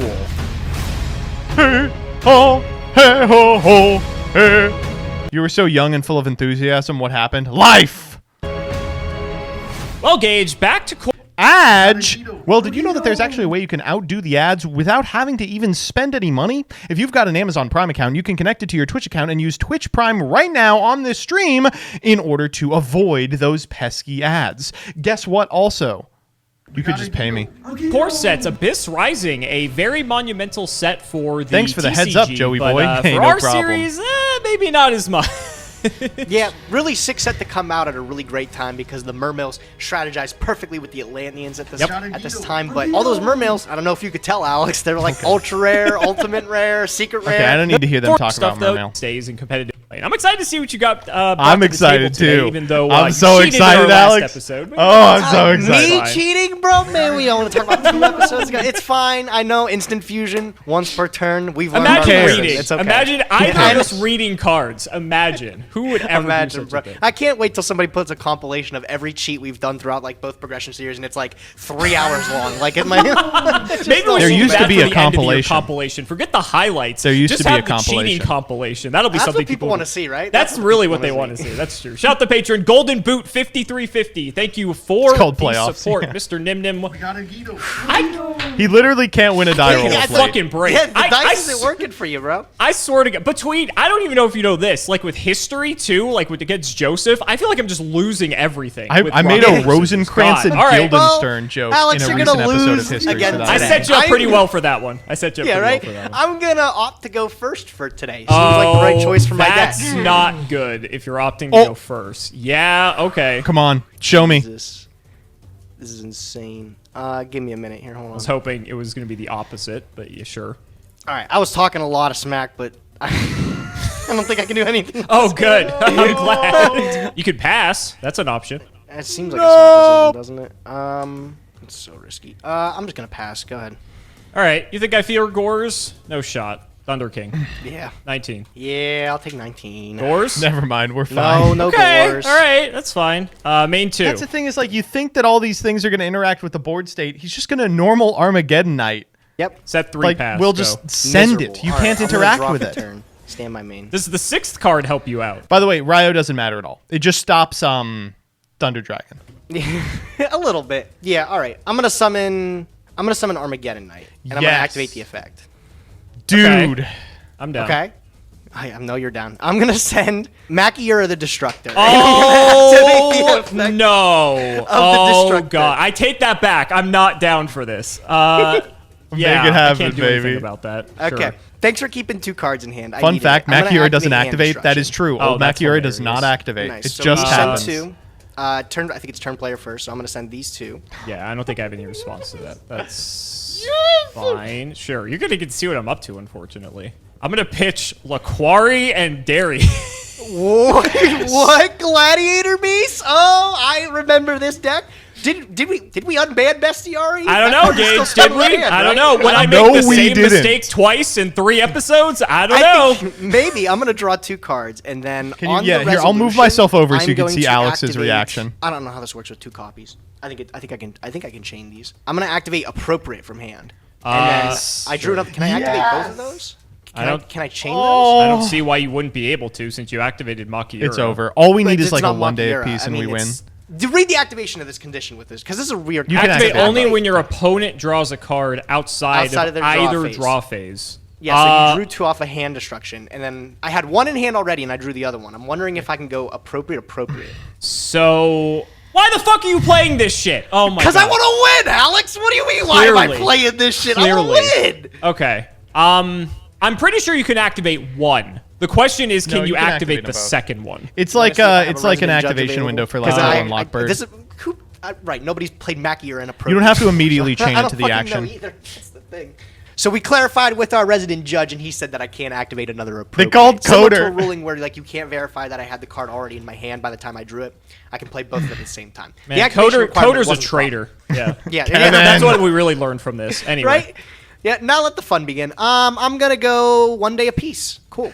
Hey, we both get to draw a card. But you actually get to draw 5. I get to draw 5 cards, bro. Well, Yep. 4 So I plus took- the 1 day of peace card. Yep, I took my 1 off of ODOP, 2 off of the first appropriate, and then 2 off of another one. Come on, one more. This is disgusting. Oh my god. It's so pretty over, broken, bro. It's dude. pretty Don't insane. even bother I'll go showing up. Upstart Over. Goblin for another one. Sure. You take 1,000. You just on like Come Makiura on. Exodia? Come on. Is that what this is? Makiura Exodia. Exodia thinks it's Exodia. I'm gonna go Cup over. of Ace. Sure. Heads I win. Tails you lose. No, it says you toss the coin, All Gage. right, well, I'll do So very, very well. I'll toss the coin. this is not 6 cents. Oh, you take 2 cards. Oh, Thanks. He takes You're 2 such a pal. cards. You're such a pal. 2 cards. I'll take 4. I guess it's only fair, right? Yeah. This is so fucking dumb, bro. Oh my god. All right. I'm gonna go 1 day of peace again. Sure. Okay, so you take 1. Yeah, I take draw 1. 5. 4. 2, 3, 4. God, look I at your will- hand. God, You're he's so what? pissed. 12, Fair, 13 right? cards. Oh, in whoa, whoa, hand? whoa, whoa! You can't. I'll Rhoda. I'll You pull my can't do Rhoda that. out the deck. Wait, no, you can't do that. You're 13 cards. I will hand Cheat. destruction again. Nim Nim cheats. He would have won, but he okay. cheat. Thank you. You have to go first. I will pitch both copies of Drag Down to the Grave. Sure. I'll get rid of... He's going to prison. I mean, you already know some of these, so it's not like it's really going to matter all that much. I'll get a Starlight Road. I have a feeling I'm not going to need that. I don't think we were making it that far either. I have a hunch, and I'll get rid of Bottomless, I guess, too. Okay, sick. And then I'll draw 6. Draw 6. Wait, hold up. Does he draw 6? Pull up appropriate real quick.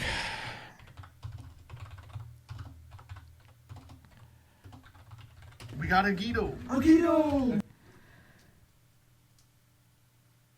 It says after that, each time your opponent draws a card, draw 2 cards.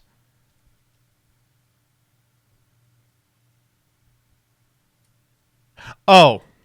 It's 4 from the appropriates and 2 for the hand destruction. Okay, well, yeah. I'm like, where is he getting the extra? Hand destruction has an Thunder effect. Dragon? Right. I'm surprised you still have a Thunder Dragon in your deck. You'd be surprised. Hold on, I'm going to keep it in my hand, but you'd be even more surprised if I had 2 of them in there, right?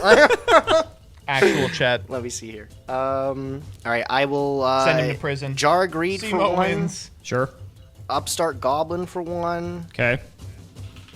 I'll Upstart Goblin for another. Do you have it? What, exchange a spirit? Of course I do, Alex. What do I look like? Oh, actually, by the way, we fucked up. You weren't allowed to Rhoda.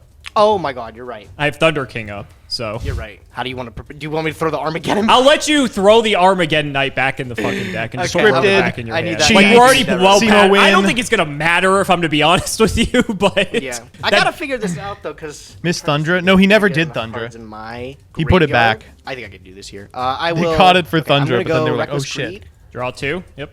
Yep. I'm gonna go Reckless Greed. Draw 2 more. I'm gonna go Reckless Greed. Sure. I am You know what would be funny? If Alex had a Jar of Greed here, he'd just win the game. going to Jar of Greed. I'll take the last card of my deck. Sure. I will Magical Mallet. I'll just throw everything back and draw it all again. Just to get rid of the mallet? Sure. I just need the card in the graveyard, and I'll do Yeah. the same again with another mallet. Okay. Okay, so 20. I'll reload to do the same thing. Okay. All cards back in and draw it again. I'm trying to figure this out. Why am I so dumb? I feel like I'm gonna the mallet again. Because when he card desses, he can't deck himself All right, we're gonna out activate too. the. So we have it Change now. of Spirit here. There it is. All right. Yeah, your 1,000. Excuse me, sir. How are you doing this if I only have 4 cards in my El no sabe! graveyard? Excuse me, Alex. Do you remember the old errata of exchange? of the Oh, Spirit? that's right. I Earthquake. forgot. It's this is the errated version. Not until April 2015 does this card to get errated, so we have a little bit longer with it. So if I'm correct, it's only you need to have it, correct? Yeah, I need to have 15 cards in my graveyard. You? Doesn't matter. You bro. go I don't fuck have any. yourself. Yeah, doesn't matter.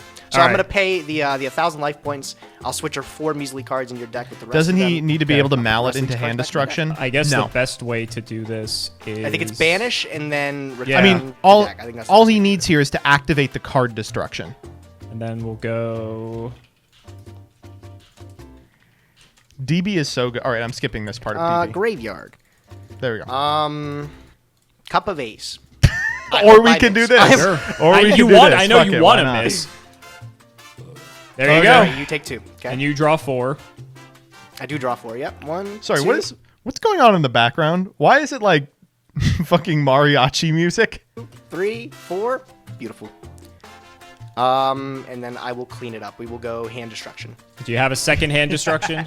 Do I need a I second? don't need one. I'll You be just at pass 0. here. Oh, I guess you just pass at that Yeah, point. you draw for Okay, turn. I'm fucking dead. I'm fucking Boom! dead. I can't One believe down, we're playing baby. this shit. How long do we have? relax, God. bro. Oh Come shit, on, 16 someone's gotta minutes. play No something shot. This is a degenerate 2-0. sometimes. Oh, I love the Herc. Yeah, Herc's gonna make a big appearance. Yeah, Herc's Well, coming out I'm any not day now. happy that I lost game 1 because that's not going to go very Wrap well it for up, game Gage. 3. But Fold I him. think I can probably Own squeeze this out game fraud. 2. Obviously, it's going to hope that things go well for me, but we'll see. We'll see. I We'll cannot see, believe man. you're playing this. You tried We'll a Makiura deck before, That ain't didn't Herc. you? Am I I not did. mistaken? I gotta don't think work. it went too well. I think I tried to Mackie or a jar deck, and I Well, got. maybe the Okay. solemn warning on Okay. the All right. on the We're gonna summer go bug will Proving do Ground. it. You know what Yeah. I'm playing now, so I'm not really like too afraid to like The show best you. part of this is that there are some hands that you literally can't do anything about. Like if he just goes like fucking hand desk pitch Maki, the game ends. There's nothing you can do about that, right? That MST is big though. One the less MST is card in big. Alex's That deck, theoretically dude. like Jeez. Ryo Yeah, MST exactly. Solemn is about as good I'll as just you can grab hope for Laquari. here. I just want anything at this point. We'll go Thunder King set 2 pass and hope to God we can somehow come out of this. T-King didn't do anything last. It stopped your Rhoda, although it didn't because it actually resolved. But Oh, I'm it a dirty should've. cheater, right? But yeah, it's that's all right. true. Very true. All right, bro. Do you have it? Nothing crazy to start. I mean, that's a, Oh, nothing that's crazy the to best- start, just that's the pause. best Crazy card in my activates deck. But like, we'll see. We'll take 2 more here. Yeah, sure. Nice job playing around hand desk. Yeah, the play was definitely to like normal Laquari or normal Ryo set the proving ground so he couldn't hand desk. Thunder King's really doing a lot, I gotta say. He's doing a lot. He's doing the most. I will take another free card with upstart. The problem is though that like that doesn't even do anything if you lead 1 day of peace, right? Like again, there are just some hands that this deck can't beat. I will activate hand destruction. Oh come on, don't pitch Mackie. Yeah, come on, I mean, we're as much as I 9 would have cards liked in. to get my hand We're down. 9 They're cards two in, monsters. dog. It's 2 monsters, yeah. It is what it is. I'm gonna send actually T-King putting in fucking work, bro. I can't do anything with those Okay, guys. all right. I won't complain. I guess thinking about it, I shouldn't have proving ground. I could have just set my hand. I wish I was dead. guess Says I in was testing and high roll, I played through Judgment to I'm gonna MST and T-King. Oh no, your combo deck didn't go off. What are you talking about? Drat, my FTK deck. Okay, we have lost Meeting this of game. fun. I'm not having Let's go any to of game it. 3. I'll just pass. Go ahead. Sure. All right, I'll draw. Stand by main. I just maybe gotta it can start test getting like in a here. Armageddon. Let's go. Is there any reason to do? What's the damage here? Whatever. We'll go a quest. Yep. Battle 1619. I do not. Whoa, I actually 16, really 19. don't remember if we have. We don't have bestiary. I'm When gonna did he take become 16 woke? and 19, and then you're not going to be able to pop any of my back row. Okay, sure. End of battle phase. Yes. We'll tag out. Honestly, I think I just want Laquari. Folks, that's a joke to for just those have of a you that big were dude, so if I'm being online that you honest, remember the just so I can backlash to kill the you next 1619 turn. project. Is there anything in here that's gonna help me? Yeah, let's just get a big Laquari. Okay. There we go. I'll put this here. Second main, I'll set one. Damn, now that's a power I'll throw play. back. Whoa. Stand my main. Yep. Okay, I will start by normaling Armageddon Knight, and I'll use its effect. You have to solemn this. I am You have to going Fiendish Chain to this. Solemn Warning this. You have to. Yeah, that's fine. I will set a card, and then I will activate Drag Down into the Grave. Sure. I ain't got to reveal it. It's Makiura. And then I'll take a card, and then I'll trigger good. Makiura. And then since you drew a card on Res, I'll approach. Oh, it's over. Yeah. So it's not till the next time. Show me, Yeah, show me I the do not draw ODOP. two Show this me time. the It's ODOP. It's the next time. Yeah, Show yeah. me Okay. the ODOP. You're good. You're good. Yeah, which will be Now. this time because I drew into another drag. Oh, I can't activate it. I don't You have any can't. cards Yeah, in it. you have to actually get rid of a card I do. too. My bad. My bad. I remember Don't this worry. from Dark World days. I Give me a imagine that minute. you could fix that issue if I had Yeah, to guess. give me a minute. I'll activate Cup of Ace. Don't worry, I got this, bro. Oh, we didn't blind ace. Boo. A Danny sub would never. Oh yes, I'll take See? two. We I was just taking pot two of greed. anyways, but it's fine. That MST is gonna go okay, crazy. Yeah, let's just get in there. I'll ODOP, take a card, and then take two more when you draw. Yep. What? MST the appropriate, Alex. All right. Huh? I will handy, and I'll resolve. So I'll pitch these two. Okay. I'll space the appropriate. Wait, we could have won, right? Because he wouldn't have enough to hand us. My appropriate. Yeah, that's fine. Okay. I don't really think it matters in all honesty. Why but did we It do might. that? We'll see here. I'll take two more. We're trying. Here's On another appropriate. resolution. Yeah. Appropriate? Yeah. I figured that was Yeah, gonna yeah, happen. Like you have 3 of this fucking. Wow, board. that's Very cool. odd. Very cool. That's the thing is like you can be mad that Gage brought this thing, but Alex is playing into it very poorly. It's not like totally that ridiculous because like playing around this deck requires you to like settle and be like, sorry, I have to think for a second, get myself in a different mindset about what matters. And clearly he's not there, right? Like he's just like, all right, we just got to see if he has it or he doesn't, which is like normal. Like, and this happens a lot, but like it's one of those decks that like if you min-max your percentages, you probably have a much better matchup against like MST at the right places, Solemn the right stuff, you know, play around hand desk as best you can. But that's something that like requires you to make a conscious effort to do, which is hard to ask on the fly. Okay. I will go Drag Down into the Grave. Sure. I've got 2 magical It's mouths, over. so It's I'm not over. gonna It's give you the over. option. It's I over. Get It's rid of over. the War Chariot, whatever. Sure. So I'll just pitch 1, draw, and then I will draw 2 more. Accidentally got rid of the chinks. My hand shuffled. My bad. That's all right. Continue. I will Jar of Greed. What even outs this reliably I outside will of like Droll? MST is really important because you have to have the appropriate based on how the deck is, the deck works. Shadow Imprisoning Mirror does nothing because it doesn't activate. Maybe like Fiendish Chains and Solemns for the alternative ways to get Maki into the grave, the Armageddon Knights and the what's his fucking face? Summoner Monks. Playing around hand destruction does a lot, like trying to set your whole hand every game. Activate Reckless Greed. I'll take Yep. 2 more. I will Cup of Ace. Sure. Trap's done. Yeah, Trap's done's good. I'll Anti-spell's draw 2, good. and so will you. 2 more off my appropriate. Yep. Protector of the Sanctuary. I mean, I don't think that's You'll on draw our 2 radar, more. but yeah. Yep. War Chariot. War Chariot, I guess, Upstart works Goblin, for take another one. like Armanite and I stuff. will Reckless Necro Greed, Valley. take 2 That's funny. more. Necro Valley would be really good. I'll Cup Share of if you Ace play. again. Di-Fi. Sure. Di-Fi would be funny going first, yeah. Okay, 2 more. Yep. Casual Pot of Greed. 1 Day of Peace. Wow, we really Go ahead and 2-0'd draw. I'll him. take 2 That's more. crazy. You will. I will Jar of Greed from the hand. Take the last card out of my deck. Yep. I guess it's a no-brainer. I will Exchange of Spirit. You will. That you will. Put him All back. right. Put him back. I'll let you go first. Back. Hand in hand. Oh. I will 1, 2, 3, 4, 5, 6, 7, 8, 9, 10, 11, 12, 13. 13 cards. In Rat deck. Jam. More off of appropriate. And a card destruction. You have 9 in deck. 9 in deck. We need to I'll ace him eliminate once. I'm gonna Magical Mouth to start. I'll throw back. Yeah, waste even more time, buddy. Man, I'm trying to so make sure I don't lose and like auto-embarrass myself. Actually, Oh my god, I love it. Fucking asshole. He's watching Family Guy, the other tab. I'll put this back. This. Yeah, this can't be allowed to exist for another episode. That one commentator that was mad that I Wish I Was Dead has taken over the series is gonna love this episode. All right. I will hand destruction here. Yeah, pitch, this does it. Pitch. This is 6 into 7. Yeah. No, you need one Get more. rid of- So Odop and then card desk. This. Okay, I'll take 2 more. Draw 6. Or 4. No, just sorry. 4. Yeah. You don't have double appropriate this time. No, I'm not that good at the game, unfortunately, bro. Right? I'll hand destruction again. That's it. Pitch. Card desk. Pitch. We know it's in hand because we know what the deck is. Matter. Okay, I'll take 4. Okay, I'll take 4.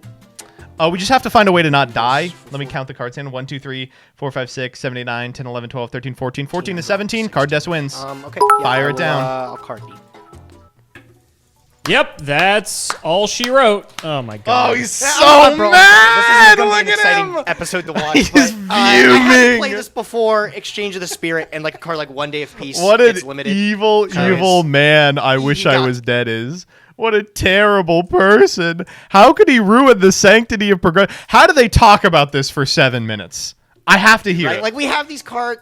I don't know, bro. Tell me what's on your mind right now. You're probably not happy with me. I mean, we always play like random shit like this every once in a while, so I mean, I guess I can't be that upset by it. Ironically, I was actually playing an okay deck to beat this because I have War Chariot, and like War Chariot could negate your fucking Makura if you activate it, which is like Oh, he doesn't know Eldo Sabe. very few cards that actually interact with Makura's effect. Unfortunately, I didn't draw War Chariot in my opening hand at all, so it wasn't going to matter all that much. I was seeing if there's like any weird way I could cheese you with like compulsing a thing back to your hand when you card destruction, maybe trying to like get an exact amount of cards out of your deck. So if you go like 16 to draw 16, then I go like compulse out something back, and then like you deck yourself. I was seeing if like that could work, but you were never doing that, so like it just never was going to happen in all honesty. And I had like some okay stuff in the sideboard. I had like plenty of stuff to deal with the appropriates. I feel like if I could cut you off of this, then like at least the likelihood of you pulling it off is like significantly lower. But the fact that I already lost the first game, Simo and, gonna ban I Wish I Was guaranteed to lose the Dead. third game because there's zero way to interact with this like in the current Yeah, format. yeah, so, Like I would literally need to. I don't even know like what card could actually interact against this deck like turn 0. There's like very Droll few Knocker. cards. It's only Droll Knocker. Which Like, no this one's thing- playing around this time regardless. Yeah, so like there was another cool like the original iterations of like this FTK was like jar things. Like that's what I tried before. Sure. But it just ended up being like too complicated. Like I couldn't figure it out for myself. And it's more Yeah, difficult jar's doing, like, hard. another step. Like it loses Of course. things like DDD Crow when you need to bring back a Shallow Grave. Yeah. An effect Veiler at a well time can like ruin my day too. So this just was like way better in every sense. Like there's really no way to interact with this combo. Yeah. It draws through Thunder King as you saw. Thunder King literally did nothing. Stop and- Rhoda. Yeah, stop Rhoda. Stop and Rhoda, it's really easy to yeah. get to too, just by like the nature of like Armageddon Knight and stuff like that. It's Yeah. it's a beast, bro. There's a reason Makira's banned. There's a reason Exchange of the Spirit banned. So, Yeah. Well, and on top of it too, like it was even more soul crushing when I actually had the way to stop the Armor Knight, and then you had Makura anyway pitching it off of your yeah, fucking yeah, drag so, down. like, So be that like was just this, bait in the first I place. hate to be like this. If Alex had done this, I would have found it just as interesting. yeah, it was bait. I drew them both at the same This time. is That's really unfortunate. 'Cause this I is couldn't have, like, such a the cool. energy to I do it, so can't later turn. imagine Can't hating be this turn. episode. I I'm can't. So- But they're playing sorry. this deck, so that's a- The amount of weeks that are just domed by Alex playing the same dog shit Monarch deck or the burn deck that he pulls out every like 5th episode for some reason, and once in a lifetime we get to do something truly unfair. Impossible. Yeah. That's just the kind of Literally no duelist chance. I am. Don't now. worry, I can even make the decision if you want to gentleman out of Pokemon Makira and Exchange of the Spirit. I wanted to, pay the series as homage. We get to do these crazy things with scientists and stuff we we've never do. explored before. And we this do. was just something that was way too like oppressive to like just deny. I think it was like way too cool to try out. So Yeah. No, and this deck was also like I remember this being a Yeah, force it of looks like OCD they're too, because gentlemening it out was a of lot it. worse over there because I forget the reasoning behind it. But I Read think the it was, like, Argus comments. talking Oh, about I'm it was so like, excited to read the comments. I bet they are fuming. Getting like emergency banned over there, and for early. Oh, I remember what it was. It's because they actually had Makira Exchange of the Spirit so much earlier. We didn't get them until like a bit later relative to like when they came out in the OCG. That's what it was. So they had this whole combo, maybe minus some of like the later draw power cards, but it was available to them at a much earlier time in the timeline. I don't know if you know this. Did they also have Temple of the Kings? We had that emergency banned. I think Yeah, that I was remember. emergency banned. Temple was I'm not sure. I gotta be honest, I'm not sure, but I remember that like Temple of the Kings getting banned was like Makira. Like it was people were thinking back to that, and it's like, oh god, here we go again, which is why that card was banned before it was even released. Which is not something you can say about many Yu-Gi-Oh cards. So interesting piece of history there. Yeah, some of these cards We like, did they're make banned a for a meme reason. thread for We kept this them in one in our episode. series to have fun with them, and I felt like it would be wrong if we didn't take the chance to. Sure. What? How was your Abyss Rising polls? Not that it mattered for this deck. I didn't get anything. Actually, you know what? I got 2 Abyss Lind. But it doesn't matter because I didn't get anything else to pair with it. Sure. Like I got Spear too. I actually re-rolled surprisingly. Oh, did you? Yeah, Because I wanted to try for Dweller or Cowboy because Surprising. we actually don't get them for 3 more years in terms of like prog time. Yeah. Because we don't do the tins where I think some of them get reprinted. How do we I know think Gage Cowboy's and I next Wish I reprint Were is, like, Dead are in 2 Battle different Pack people? 3, and Well, Dweller's we've next seen reprint how is in the Gage Secret builds Forces. decks, So I figured having and if we've I had seen one the Cowboy decks Cowboy, that I maybe Wish I'll I just Was play Dead Magic and builds. Huge I think War. that's So I figured, proof okay, I got positive. 5,000 rework tickets. I'll go ahead and spend one. Didn't get anything, of course, typical. But yeah, it was fine. That's all right. What about your wheel, huh? Oh, I knew you were waiting on it, bro. Today was a great day for all Nim Nim fans around the world. He's I got just shaking the his Starlight head. section of the wheel, too. Show my... So I got to pick anything I want, and I said, you know what? One of the most powerful rank 3s at this time is wind-up Zen mains, and we don't have another shot at it in the rest of the progression series, so I'd rather pick it up now. Great. Fantastic. When it rains, it pours, I guess. That's how it works. This is what happens when we allow for us to play crazier decks in Prog Season 2, but I can't complain. That's the name of the game. But I would say good game, but that would be condoning this, so I'm not going to say that. Every week's a good game with you. I'll say that. I love for it. Sure. Oh my god, people are going to be coming for your head after this episode You know what? airs. I can take it, bro. I can take it. Oh, I'm coming. I'm coming for his head, all So guys, that's right. gonna wrap it up for another video. I really hope you all enjoyed. Let's go ahead and shout out to Sports, or shout out to Shadow13171000X3. All right, what do we got?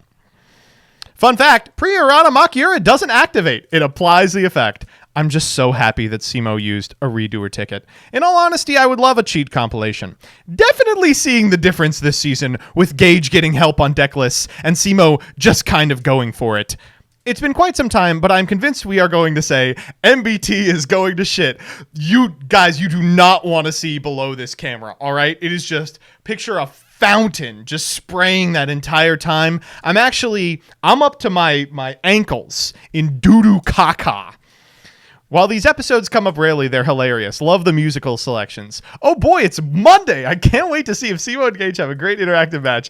I sure hope MBT has the time of his life watching this episode as if it were cinema. Let me say, Scorsese, you're done. This is cinema. You should add a slice to the wheel that lets you add a copy of a structure or a starter to that point. That's a cool idea.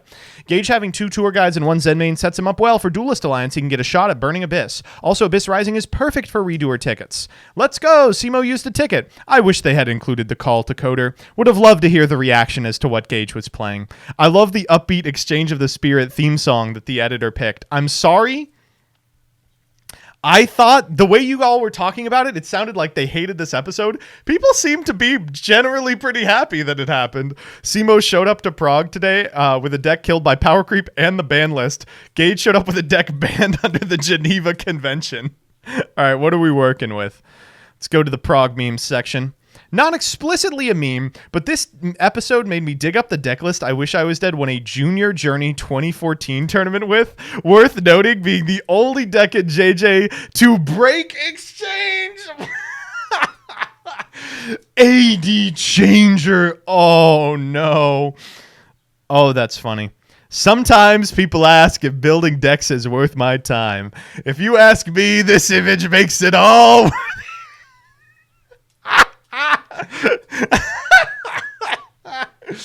Truth is, once I started using it, I got pretty hooked on it. It's addicting. Gage on the I Wish I Was Dead sauce after today's episode. This is the kind of shit you brew when you want to see people suffer. Trying a dumb thing where I make a relevant prog meme out of only pictures I downloaded on my phone, and Android editing is not going well at all.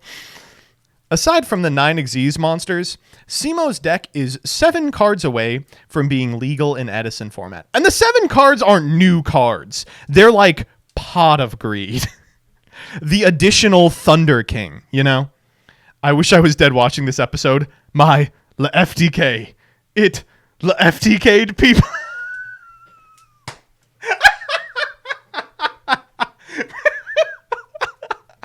We got a Guido.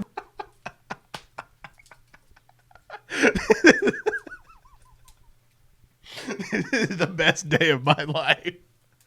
Holy shit. Let's keep going. I can't believe this fucking post. I have to show you the behind the scenes on this image. Accidentally only copied 1 layer of a shitpost image. It talking heads. Oh my god. Simo, Gage. Why would Distant Coder do this? Wait, he's in the exact same pose. I found the solution to the dog lawnmower debate. Yeah, I don't think we're doing that. No. I was lucky enough to leave before having to play against it, but I ran the numbers. Me, when I Wish I Was Dead, asked me to test prog lists, and he shows an FTK. In this series, both Nimnim and myself will be plumbing the depths of the Yu-Gi-Oh! Courthouse.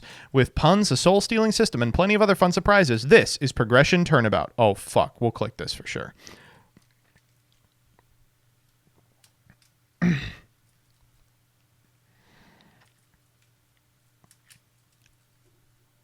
Warning, the following case is 100% canon. 9:34 a.m. Wright & Co. Law Office. Oh my god, it's so loud. It's so fucking loud. I'm going to turn it very down. The Progression Series. Every week, billions of fans rush to their computers to watch Nim Nim and Simo duke it out. Even Maya raved about it. I dismissed it as just another fad until... Man, I miss the OST. Nick, I've got a new case. You have to take it. At least tell me a bit about it first. Too late. I already offered the client 5% off for our services, and he accepted. What? Don't worry. It's a real simple case. It's not even something dramatic like a murder, just a civil case. It'll be great for business, too. Our client is world famous. Alex Simo. Who? Is it that surprising? Yeah, everybody knows about the Progression Series. Everyone. Yeah, I'll zoom in. He's as big as the Steel Samurai. Anyway, I've set up a lunch meeting later today at the local burger place. Don't you dare be late. All right. Look, he's here. Ah, you're Phoenix, right? Yes, I'm Phoenix, right? Right. Nice to meet you. I'm Alex Simo, and this is a nice restaurant. Yes, I suppose it is. So you need a lawyer for a false advertising case? That's right. My show, the Progression Series, is quite popular, so I'd appreciate some discretion with regard to this matter. You bet, Mr. Simo. Won't breathe a word to anyone. Promise. There's been increasing suspicion that the Progression Series is rigged. What? No way! A few people on the internet spread rumors about both Nim Nim and myself, and now I'm being sued for false advertising. The police have detectives asking all sorts of questions. They think I'm responsible. Preposterous! Unthinkable! Out of the question! Glad someone's on my side. Twitch chat is roasting me over the coals. If this keeps up, the show could be history. History of Yu-Gi-Oh! More like. I take the competitive integrity of the Progression Series very, very seriously. Not to worry, Mr. Simo. We'll get to the bottom of these suspicions. Thanks. The trial's tomorrow. If you need any information, go visit Gage. Oh no! The Simo picture is broken! Could you sign my Chaos Sorcerer? Oh, we have it! Sure thing, kid. What? I can't play this! And yet I will. Nothing really to examine, I think. You think someone would do that? Just go on the internet and tell lies? Well, it wouldn't be the first time. Okay.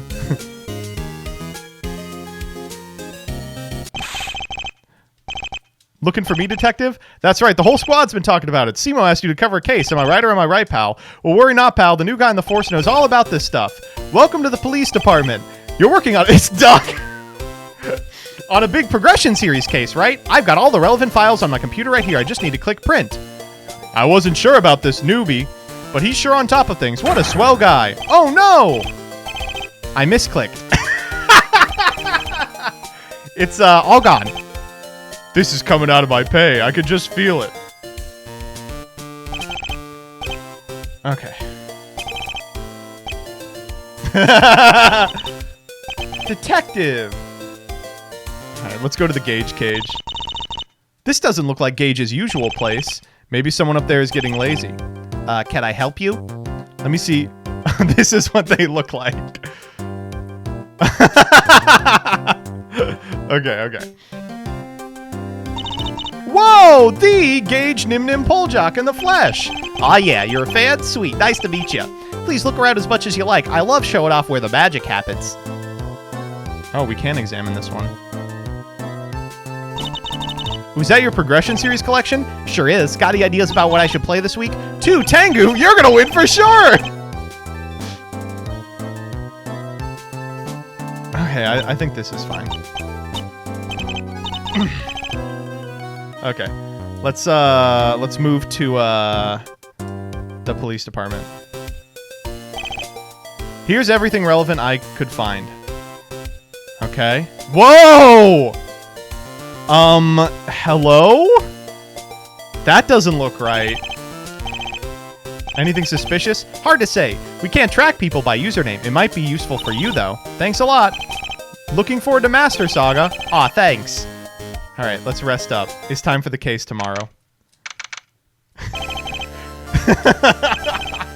We're in a bit of a hurry today, so we aren't bothering with the prosecutor. Witness, please take the stand. That's the witness, but that's Simo's co-host, Nim Nim. Why would he accuse Simo of rigging the progression series? All right, here's my testimony. It feels like there's some funny business going on. Let's press him. What kind of funny business? I'm getting to it. Okay. I think the progression series has been rigged against me from the start. Rigged? That's a bold accusation. Yeah, I know. But still, I just have a feeling. That's not much to go on. My win rate is proof of that. And what's your win rate in the progression series? Maybe 35, 40%. That doesn't sound too low. Well, it is! After 100 episodes, shouldn't it even out to about 50-50? I suppose so. Something about his argument doesn't make sense. That doesn't make any sense. Surely the better player would win more games. Wow, bro. Calling me a bad player now. Trust me, I've been crazy unlucky. Let me explain. My polls are way more honest, bro. Honest? What do you mean by that? I mean, my polls are legitimate. Check the logs, bro. I don't see what a tree has to do with anything. On YGOProDeck.com. Simo and I use it to build our simulated collections for the progression series, and the reason my polls are more honest is Simo doesn't even do his polls live on stream. Do you really think your co-host would cheat so openly? I don't know, man, maybe. All I know is this cheating business isn't getting pinned on me. Not with my win rate. He's not giving us much to go on. Sounds like iconic Nim Nim complaining. If he's so insistent there's cheating going on, it's possible he's trying to deflect from the real cheating.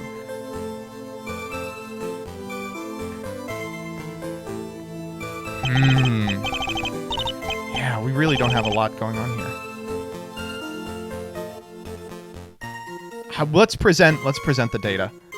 Objection! There's a contradiction in this testimony. Trap stud. What? Imperial order, my body's a shield, mirror force. I don't know what any of that means, but the judge... No! Damn.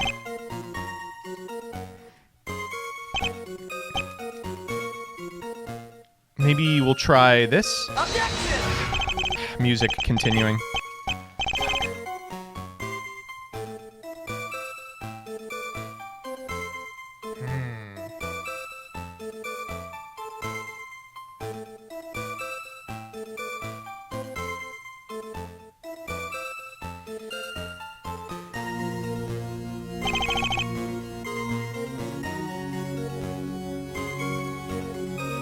Data on 4. 1, 2, 3. Sorry. 1, 2, 3, 4. My win rate is proof of that. Man, this is hard.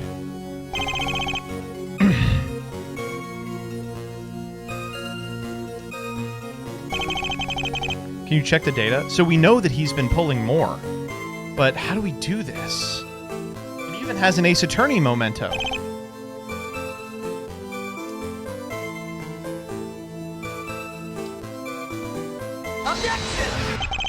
Mr. Pauljack. I have the logs from the last month from Yu-Gi-Oh! Pro Deck, and it looks like someone pulled from Extreme Victory 8 times before saving the collection. On the last episode of Progression Series, you cheated your pulls, didn't you? What? You're crazy, bro! You've got no proof that username is mine! In fact, I do. Here's the proof that Gage is the one who re-rolled his pulls. The other day, I took note of your username on YGO Pro Deck. And as it turns out, that username matches these suspicious pulls. Care to explain?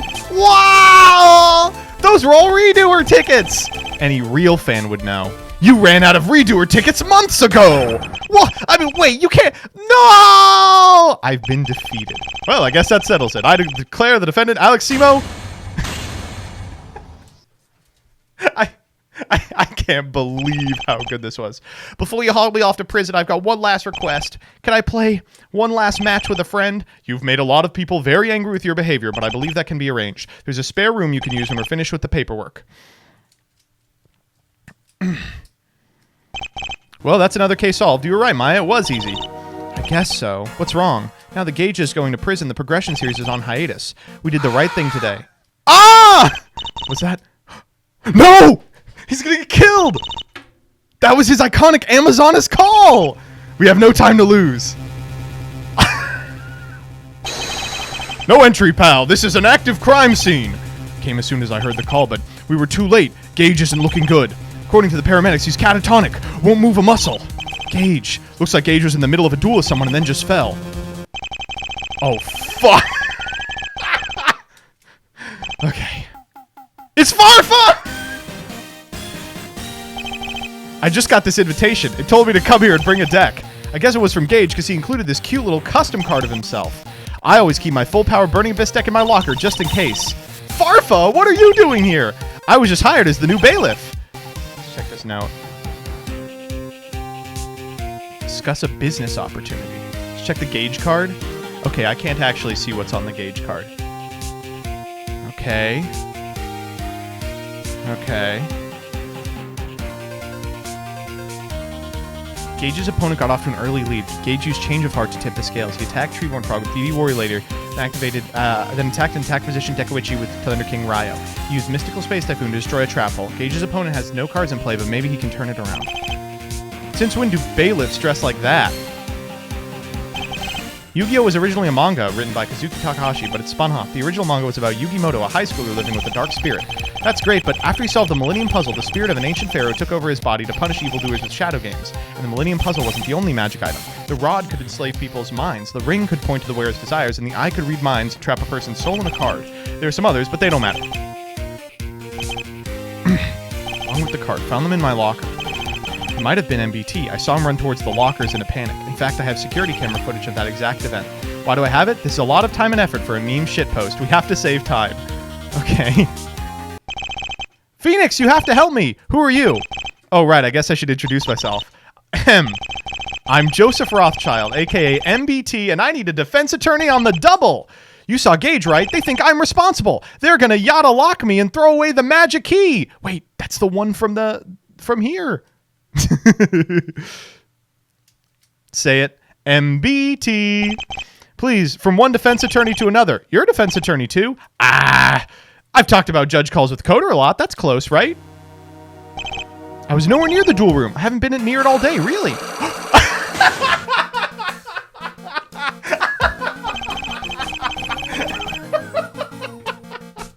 Holy shit. Okay, alright.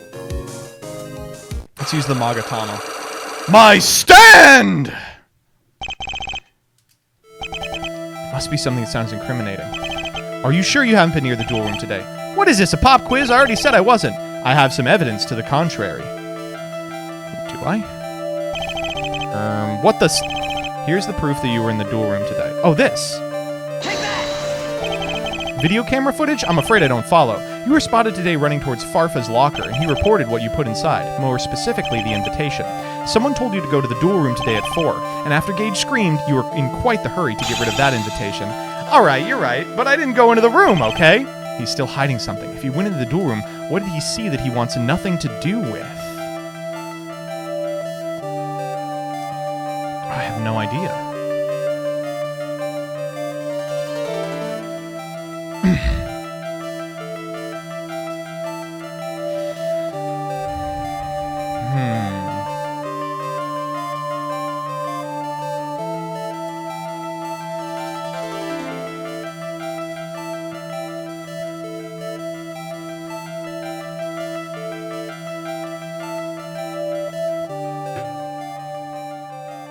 I have no idea. Let's try this. Oh yeah, you were the only one who put something in one of his lockers, so I have to come with you. Sure. If you want me to represent you, you're gonna have to tell me the full story. I'll come clean. Just after the trial, I noticed that someone had slipped an invitation into my pocket. I didn't catch who wrote it, but I went to the duel room just before 4 regardless. The room was empty, so I waited in the attached side room. I figured that whoever invited me would meet me there. I brought my favorite deck like the invitation said, and I started practicing combo lines to pass the time. But I got too into it. I didn't notice any noise around me. I was too focused on perfecting my plays. Gage's scream shocked me back to the real world. The door was blocked and it took me a minute to open it. Gage was there on the floor with that card next to him. I didn't see anyone else around. I knew I would look like the prime suspect, so I ran. I pocketed the card without thinking, so I stuffed it into Farfa's locker with the invitation. Okay. Great! It's Franziska von Karma. As ready as we'll ever be. Very well. Prosecution, you may begin. As it happens, we have a decisive witness, Alex Simo! He saw the accused, Joseph Rothschild, fleeing the scene of the crime after it occurred. Mr. Simo, your testimony, if you please. Sure thing, Manai the Thorn. The witness will refrain from calling me by such a foolish name from a foolish game. Didn't have any business in the duel room. I was exiting the restroom when I heard Gage scream. And where was this restroom? Just around the corner. I heard Gage scream, and then a moment later, MBT ran out of the duel room in a hurry. Was there anyone else in the duel room? The door swung open, and I didn't see anyone else inside it besides Gage, of course. If there was no one else inside, then the cards in that room are his deck. How can you be so sure? Gage could have lent him a deck to use. A loner deck is a great way to lose quickly, Mr. Wright. No self-respecting duelist is ever caught without their favorite deck on them. He had to be Gage's opponent, so he had to have committed the crime. But my client had no way to carry out this crime. So talk to your client. Finding a contradiction is your job here, not mine. He was seen in the duel room after Gage screamed. Even he doesn't deny that.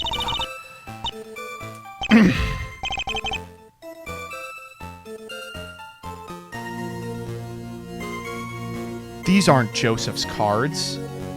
Let's save, though.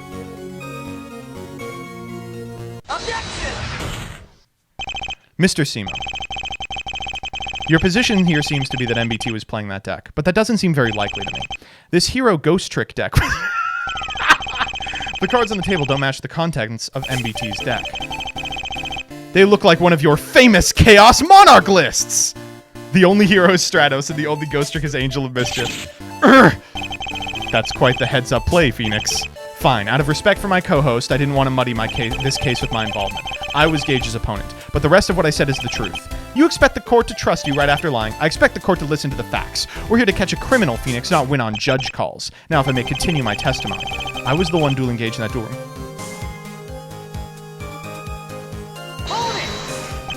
Why did you hide that fact from the court? I have a no spoilers policy. It's good for business. No spoilers. Left between games to use the restroom. Why not just hold it? Do I really have to justify my bladder to the court? No, I suppose not. As I returned, I heard Gage scream and saw MBT run out of the room. Normally, if a witness lies on the stand, their testimony is thrown out. I'm well known around here, Phoenix. I'm unaffected by the little rules that guide your content. Like a Towers, really. Did he say between games? There was a game in progress. That's good. That's true!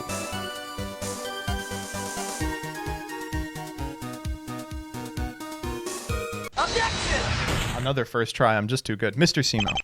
No need for the formalities, Phoenix. My friends call me Simo. Simo. You might think your argument is unassailable, but you've just committed a grave misplay. I don't misplay, right? My combo lines are perfect. Oh, really? You say you left between games, but there's clearly a game in progress.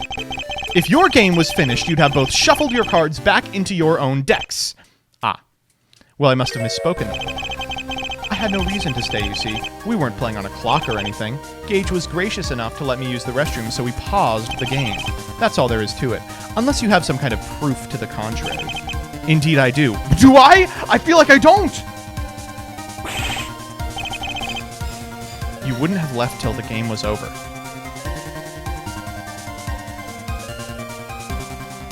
Okay, let's check the duel.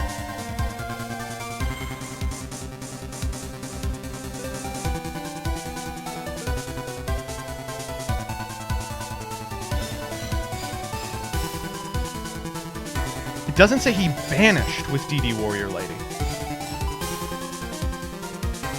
So theoretically, this should be enough. Take that! That proves nothing. Perhaps it... Oh, fuck. Simo wouldn't have left the room. They weren't in the middle of any old game.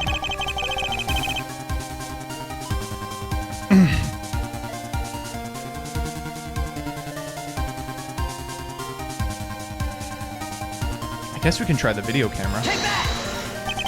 The reason is simple. You'd never leave the room in the middle of recording the progression series.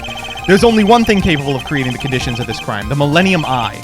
It's capable of stealing the soul of a duelist and sealing it in a card, and as you can see, Simo is wearing sunglasses to conceal his eyes. Fuck, we didn't get to see it. A foolish argument from a foolish defense. You have no proof of any of this. The defense would like to put forward a theory on the timeline of events. Just after the trial earlier today, Simo wrote the invitation intending to give it to MBT. With Gage going to prison, he needed a new host for the progression series, and he had my client in mind. He told MBT to be there at 4, but he wasn't expecting so much paperwork after the trial. As a result, MBT arrived before Gage and Simo did. Maybe you noticed he was there, maybe you didn't. In any case, he stole Gage's soul during your game. He let out an unexpected scream, so you fled the scene, leaving behind the card containing his soul. You earned your reputation for lucky draws because MBT happened to run out after you, incriminating card in hand. He ran off and you followed, ensuring he'd be the prime suspect. Quite the timeline you've got, Phoenix. Your Honor, the prosecution requests some time to... However, I'd like to see some proof.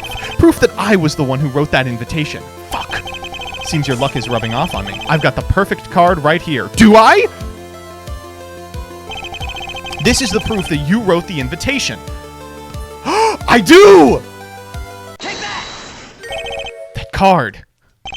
That's right. You signed this card for a fan earlier today. The defense requests that the court's handwriting analysis compare this card with the invitation.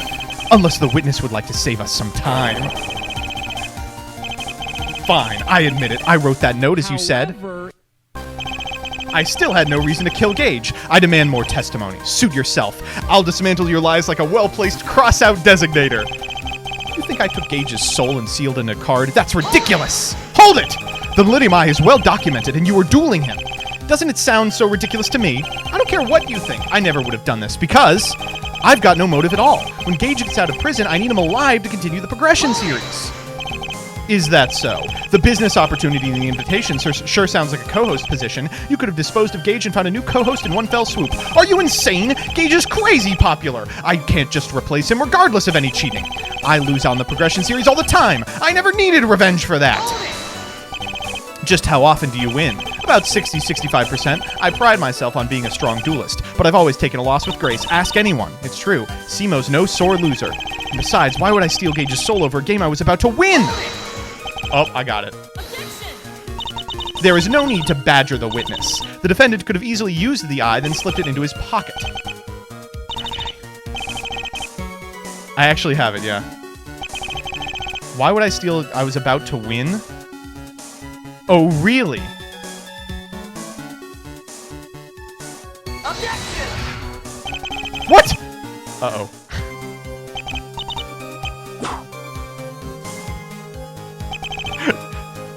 What the fuck?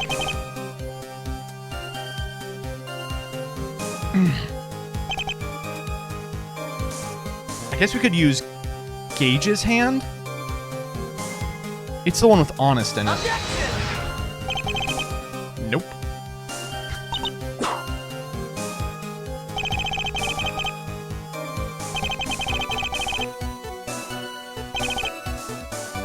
Save and reload for image fix.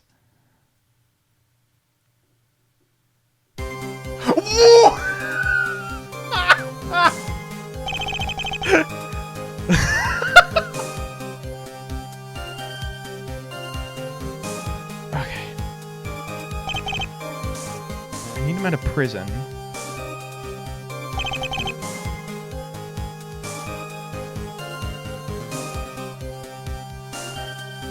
Show the card picture. Ah, it didn't work.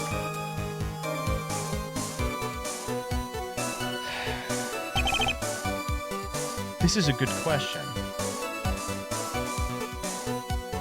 Maybe we can present his hand? Objection!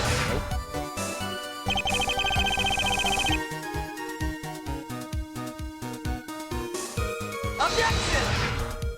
What the fuck? I really have no idea. Objection!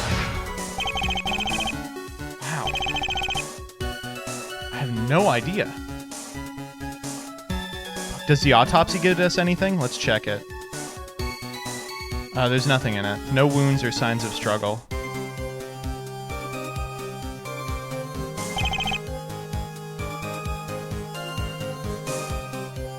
Reload. Okay. Hold up.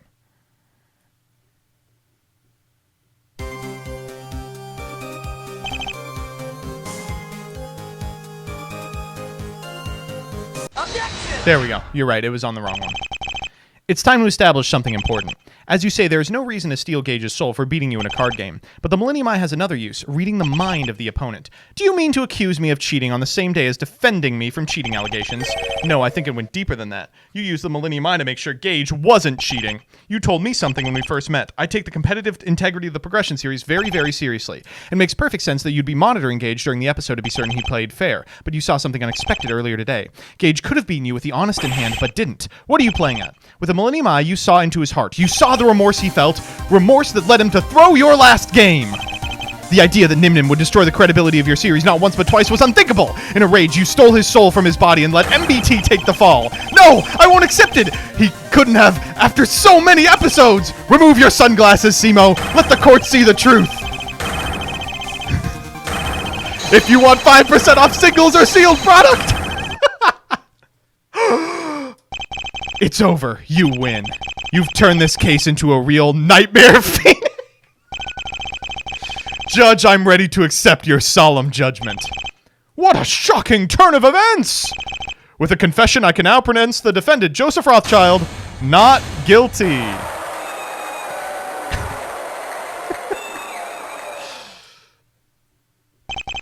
That was a crazy case, but I'm glad it's over. Sorry your favorite series is ending, Maya. Actually, it's not. Since Simo and Gage are both going to prison, they're planning to continue. They're calling it Jailhouse Prog. Has a nice ring to it, if you ask me. Uh-huh. Phoenix! I can't... Thank you enough for getting me off the hook there. Think nothing of it. Finding the truth and defending the innocent is what an attorney does. Seems the popularity for this strange game and these strange people isn't going away anytime soon. I guess I'll just have to get used to it. Let's go home, Nick. I've got to submit a banger for the memes thread this week. Oh shit, that's right. I have to react to the new episode, the one they filmed today, and I forgot to post the memes thread. Maybe I should learn about this game to take an interest in Maya's hobbies. Nah, at least not until they release a defense attorney archetype. That was so good. Holy fuck. That was incredible. That's like literally the best meme I've ever seen in the thread. Holy shit. Hey, Exchange of the Spirit. Welcome to the band club. The end. Oh my god. That was crazy. This is the easiest VIP of my life. Oh my god.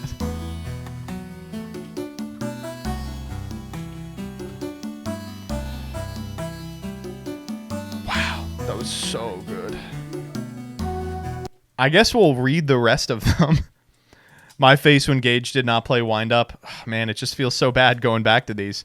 3 this week, 2 low effort, 1 I'm happy with. Okay. Everywhere I go, I see his face. Icky1! Thank you for the 50 gifties! Holy shit-a-moly! That's incredible! You can't defeat me. I know, but he can. Mills. Low effort meme for a high effort win con. Why nobody plays Exodia the Forbidden One. Say what you will about this episode, it's the first time in an Age of Gage I've made 4 memes. Appropriate Cup of Ace hour draw. Activating Exchange of the Spirit. Resolving Exchange of the Spirit. Madolche fans thinking about Simo playing Madolche. Playoff fans thinking about Simo playing Madolche. Simo playing a base deck. Prog. Gage dropping a hydrogen bomb on Simo. At least Simo didn't play Chaos. Post a classic. Exchange of spirit. Exchange of what now? Now we must swap the cards in our decks with the cards in our graveyards, leaving me with all the cards I need, and you, Kaiba, with only 6. Fuck! Exchange. But what do you think the Amazon call sounds like? Probably something like... The CJ Alex, thank you for the 3. Simo knows how I felt during Zushin Turbo Tuesday. I wish I was dead coming on every Yu-Gi-Oh! YouTuber series, make it 1,000% better. True. Will it lethal? Look, Gore's the comeback maker in Prog. I know, right? Okay, well, nice. Let's get down to the quick. Sure. 17. 17's good. Okay. Main 2, I'm going to add 1. I'm going to add 2. I'm going to add 3rd. Go ahead. Wow. All right, I'll draw. Well, this should do it. Alrighty. I ask a very simple question to the chat. Will it kill? It kills!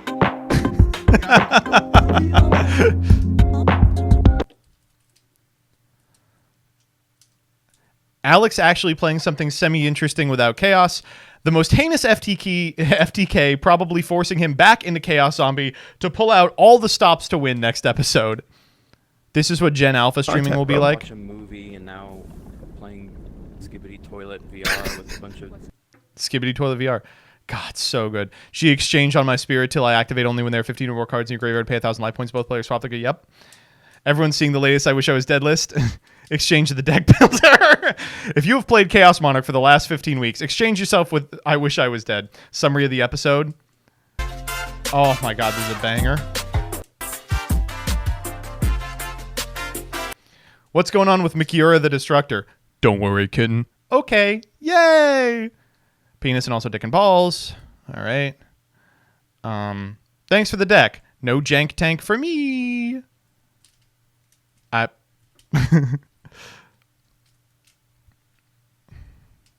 Please just put Simo and Gavin in a room together with the card pool for 10 minutes.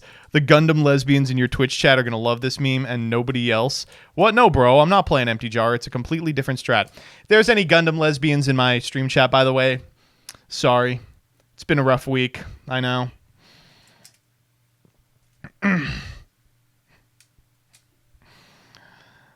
Hi, chat.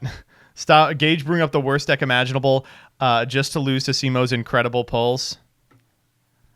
The illusion of a good episode. Beast in 2010. Exchange the spirit deck out. Simo putting his faith in his gladiator piece. Me expecting the progression series to progress. Oh, it progressed all right. Not a meme, but I saw Gage pulled this. I have one of my own. This is masterpiece. Don't care. Curse of Bad Copper. Barely prog related, more so just a joke from today's stream. Sorry for poor quality. Will read to homeless people and progression series fans. I don't care what anyone says. I wish I was dead was the best thing to happen to this series. We're playing Exchange the Spirit FTK. All you're sweet. Catapult Turtle FTK. Hello, human resources? Oh, man. Oh, he's truly just become evil. It's so funny. This super rare is $27. Who could be responsible for this, TCG player? Gee, I fucking wonder. Phone call for I wish I was dead. Gage, what you just played is one of the most boring decks I've ever seen. At no point in your combos were you even close to anything that could be considered fun.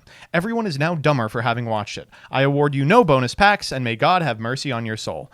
All right, we gotta retweet the, of course, the fucking. That's so good.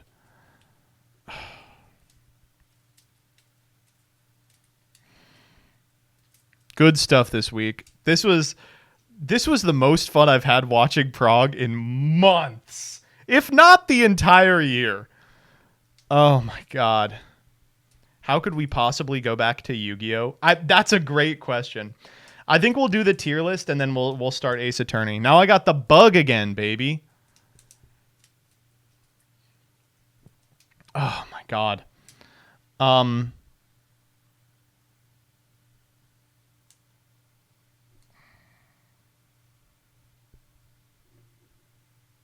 All right, I'm going to go pee. I'll be right back. Didn't you want to talk about rotation? Oh, yeah, I did. We'll get back and we'll talk about rotation a little.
got a Guido.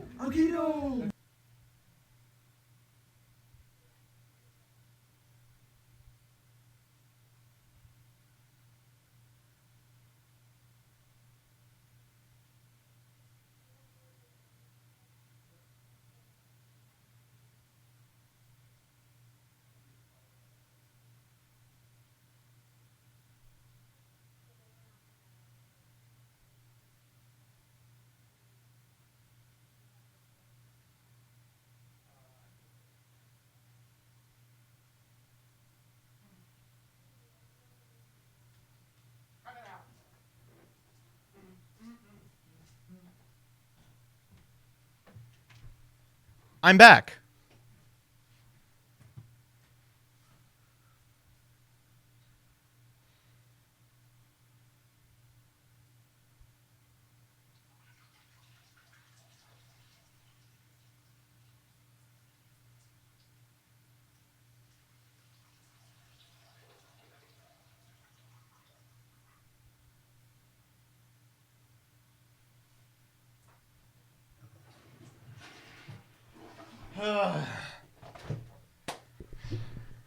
All right.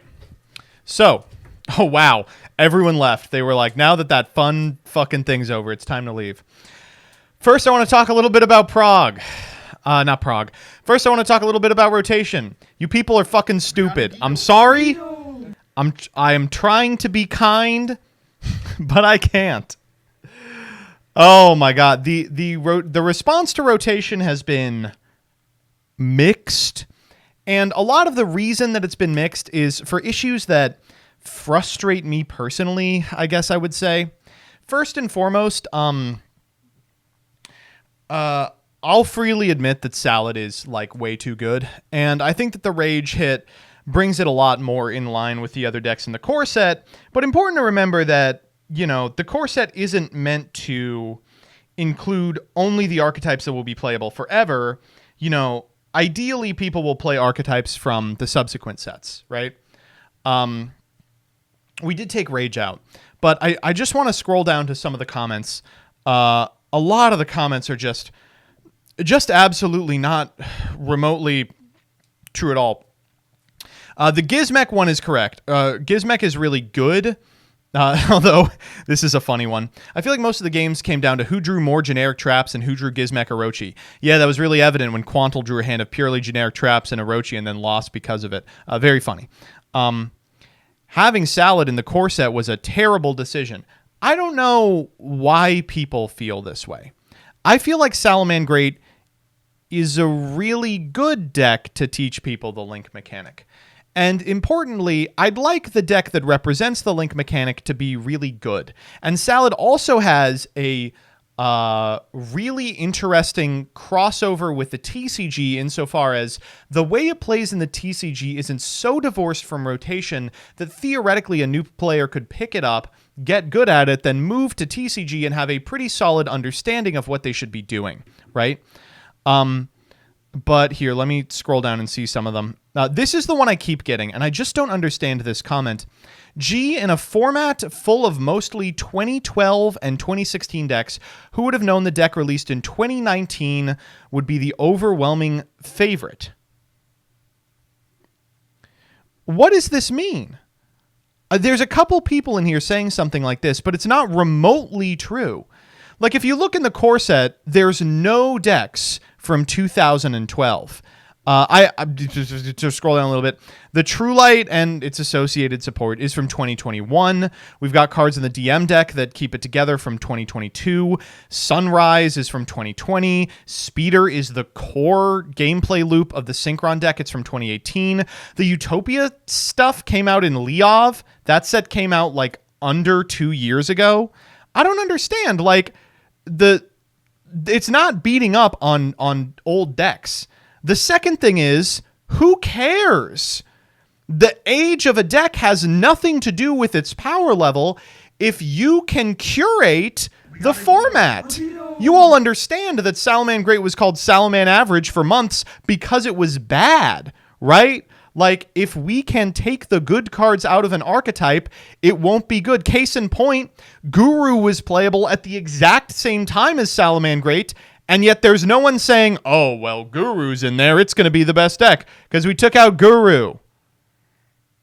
Did you give it good cards? We gave it some of its good cards. Admittedly, we gave it too many of its good cards. We took out Rage, but we didn't give it all of its good cards. There's no Mirage Stalio, you know? There's no Roar. There's no Will. The other thing is a lot of people are like, you shouldn't have used this Link deck. You should have used this Link deck. And I promise you, every other Link deck we examined was not interesting. Sky Striker is a very bad deck to teach the fundamentals of the Link summoning format because you don't actually do a lot of Link summoning. You just summon a Link 1 and then change that Link 1 into other Link 1s. There's no laddering. The zones never really matter. It's not really Links. You know, if Hayate was a fusion monster that said you can tag it out, it'd be exactly the same card, right? If it was a Zodiac, it'd be functionally identical. Is Crusadia 2 one note? Yeah. Crusadia does a couple of things we don't want to happen in this format. Firstly, it's got a significant amount of effects that activate during the damage step if you include like the draw 3. If you eliminate those, it's exclusively an OTK deck, which is not particularly fun. Equimax is generic, which means it's pretty difficult for us to balance around if we want to include stuff like the Kaijus or Orochi in future sets. And importantly, a bunch of the cards have weird things like Equimax tributes a monster in order to negate a face-up card, which isn't a negation of the activation, which is kind of weird for new players to grapple with. Goki. Goki's an interesting one. It does link, like that's true, but the Goki links, just like the Goki links, were not strong enough to play against any of the decks that we had, and allowing it to be the type of deck that it was in the TCG is just Towers Turbo, and we're trying to avoid Towers in the format. The Cyberse Pile or World Legacy stuff are just big fuck off combo decks. We want combos to take like under 2 or 3 minutes or not be repeatable. What about Rockets? Rockets are such a terrible archetype to introduce new people to the game with because you have to destroy every single monster in the deck before you win the game against a Rocket player. And new players do not like doing that. Why not Orchest? I guess we could have done Orchest. Orchest is just really good, though. Tenyi? Tenyi is a combination of every bad thing. Legitimately, everything we don't want to happen exists in Tenyi, right? It's got a series of monsters that don't work as intended. Shaman, discard, target the card that you discarded with the Shaman isn't particularly intuitive. It forces new players to learn the difference between non-effect and normal monsters, which is insanely frustrating. The plays you can do all lead up to Sasahara, which is a fucking Towers. It's a Towers. But if we put Orchest in, we'd be getting the same comments as Salamangreat. Why is this 2019 deck in the 2016 format? Get rid of Rage and maybe give the deck some of its bad cards like Recurrence and Gift. We haven't decided what we've replaced Rage yet with, but I'll tell you right now, Gift is insane. Gift is unbelievable. Tri-Brigade could be fine with no Revolt. Tri-Brigade doesn't link summon. It special summons a monster from the extra deck by banishing cards from the graveyard. We're trying to teach people the fundamentals of a mechanic, not teaching them how to cheat it. Right?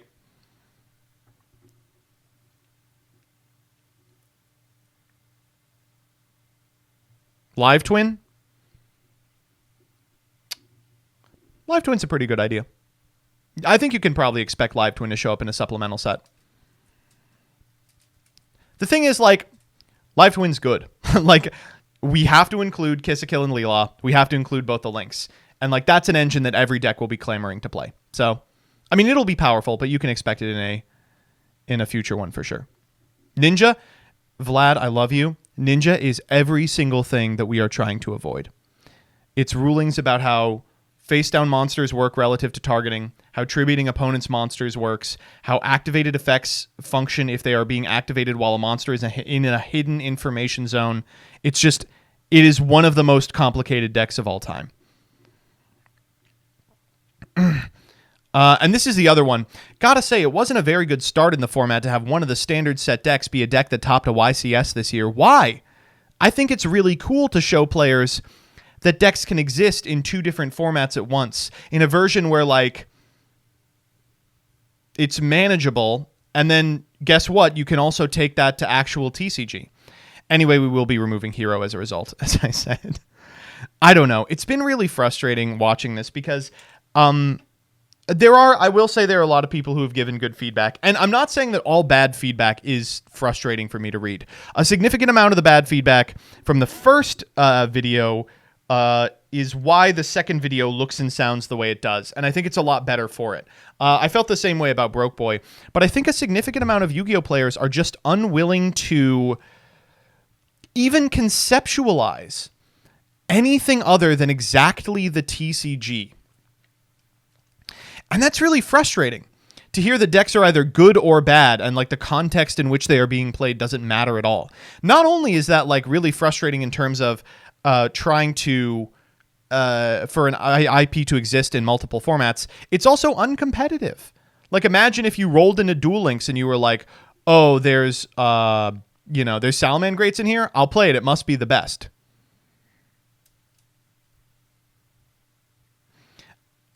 Quantal says, I like the format. I just don't take it too seriously since it's a fun little project and a good way to do something outside the TCG. Yeah, that's kind of what I wish people would do.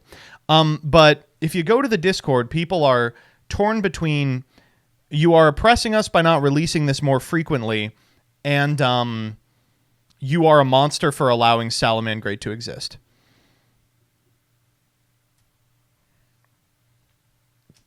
I don't know. It's just...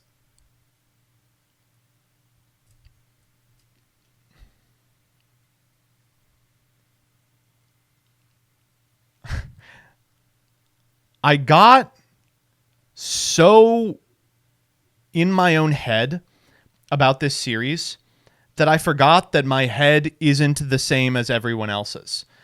The first episode, I was like, I spent a lot of time, like me and Dan spent a lot of time operationalizing all these like tiny little pieces of it. And then we released it and I was like, oh, I forgot most Yu-Gi-Oh players have no understanding of what rotation is. I forgot that Yu-Gi-Oh players don't understand how to deck build, right? And I don't know. It's rough.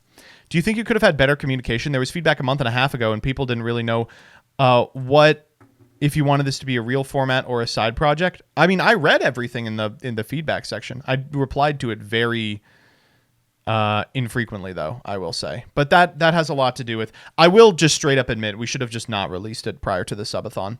The video was like a month overdue, and we had hoped to be like deep in the tank on... We'd hoped for like the first series to be done by the time the subathon started, and instead the first episode was done. So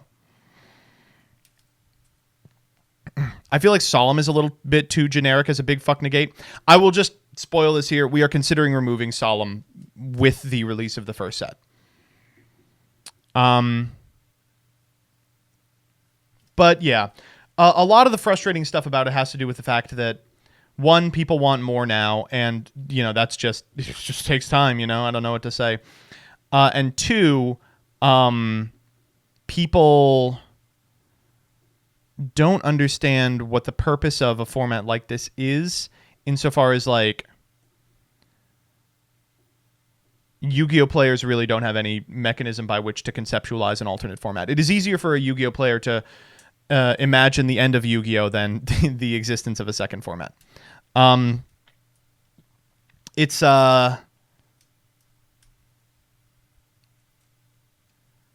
the number one thing that has kind of shocked me as a result of this is recognizing that Yu-Gi-Oh players straight up do not know how to deck build.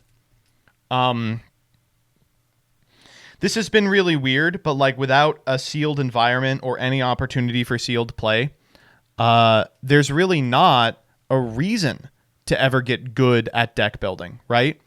Like, why would you ever do that when you can go to someone who's put in an amount of hours that's unbelievable and has a deck list that executes like the same 2 or 3 combos, right?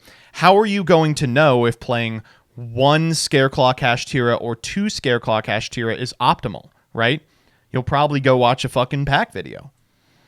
And so when thrown into a format in which you don't have a frame of reference, I mean, it's really, really hard for a lot of players to grapple with that. And one thing that I misunderstood is I thought that would be like a selling point. That it would be like, oh, cool, like I get to play around and figure out what's good and bad through trial and error. But instead people were like, this is a huge impediment to me enjoying this, is me having to functionally evaluate 250 cards. I don't know. I don't know what the... And I guess the question I should be asking is, does it matter? Like, should deck building be a thing that Yu-Gi-Oh! Players have to be good at? I don't know.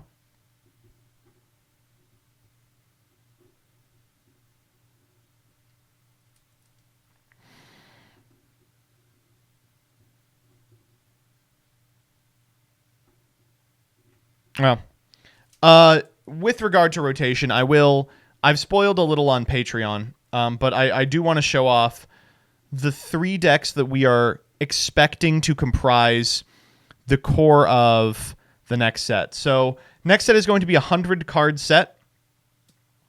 It's going to include a significant amount of generics, a few cards aimed at improving the decks that are found in the core set, but of course the main portion of it is going to be focused on new releases. So I've spoiled one of the 3 decks that the new set is built around on Patreon. I'll do one here as well. So the theme of the first set is going to be about the sidekicks in DM. And one of the ones is, unsurprisingly, Weevil. So we have included a number of the powerful insect monsters that didn't see TCG play over the course of the last couple of years, and the Bee Troopers. So as you can see, this is a 20-card package that'll be found in the new set. Includes a lot of cards that are really powerful in sealed environment, like Giant Antjaw, and a significant amount that were also powerful in the standard environment, things like Baller and Sting Lancer and Dragonbite and Doomdozer and Scout Buggy and shit like that. We also put Diabolantis in here because that card is really cool. All right, that's all I'm going to show off for rotation right now. But yeah, it's been a truly confusing amount of feedback to get. And I do appreciate the feedback I've gotten that's productive, but I mean, even the stuff that isn't productive has been illustrative. Also, Quantal, thank you for fucking up my tournament. I did like everyone was like, well, you saw the Blue Eyes player get washed by the Salad player, and I was like, oh, thank God I get to rely on this. Well, the Salad player was actually a Worlds competitor. Wake me when he wins an MCS, though. That's what I'll say. Are you going to be streaming future rotation tournaments? I think I would like to stream future rotation tournaments. Is there any reason not to show the top 16 pie chart? I couldn't find a place to integrate it that's nice, but I did try and impart that Salad was overwhelmingly popular. Look up my name in the Discord. No, I'm not going to do that. Or will I? Quantal. Magnus. Holy shit. 116 results. They hate you because they ain't you. How much of top 16 was Salad? I think it was 10?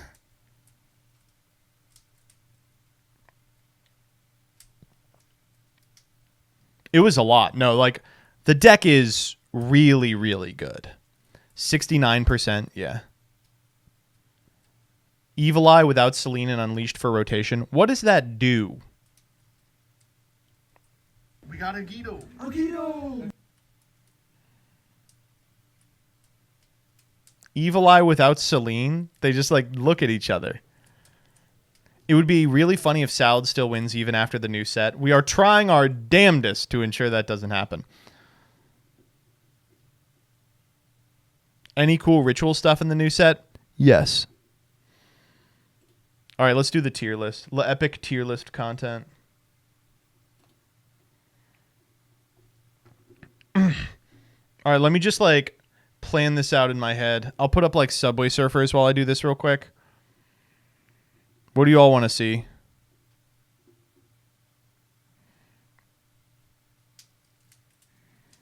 Let's watch Battling Boxers. What's up, guys? Welcome back to new Battling Boxer support. I'm actually excited for this deck. It's, the support was announced some time ago, but I still prefer this particular deck, so not pure Battling Boxers, but with a small, like, Isolde package, Isolde line, and Infernal Wall package. You might have seen it already. I made some small changes compared to the build that I used before some time ago, like adding in Gearfried, the boss, which is searchable, potentially searchable off of Isolde, Dark Ruler over evenly, and some other small changes. So, if you have never played the deck, like the reason why, the combination with like Battling Boxers and the small package of Infernal Knights is made, from Dueling Nexus, from Duelist Nexus, is because of this. The fact that, like any 2-card combo, warrior combo features Isolde, and Isolde is full combo, unhindered, of course. So that's why Crossout and stuff like that is there. But again, like this deck has multiple lines leading to Isolde, or force out stuff and backup Isolde, etc. So short set, like the Isolde line ends on this bar Gearfried. So at least one search, like a counter trap search. I think the rank 4 exceed search is the counter trap that negates monster effects by tributing a Battling Boxer on field. You rank 4 exceed. And you have Charles, Charlemagne, also one of the new cards from Duelist Nexus, which first of all pops during the opponent's turn, when it's like equipped by, or was equipped by Charles, right? Plus it negates a spell and trap from your opponent. So again, really, really solid board. Plus, as you know, like the built-in Battling Boxers engine has like, extenders for next turn. As you saw, you have like a double counter trap search if you want. Like one of the new level 4 searches a counter trap, so that includes their Battling Boxer counter trap that negates monster effects. And that's, what is it, Flameville counter? I think so, that the one that negates spells and traps. So that's cool, like going pure Battling Boxers, you could end on like your Battling Boxer rank 5, for example, enter rank 4, plus double counter trap. So that's kind of nice.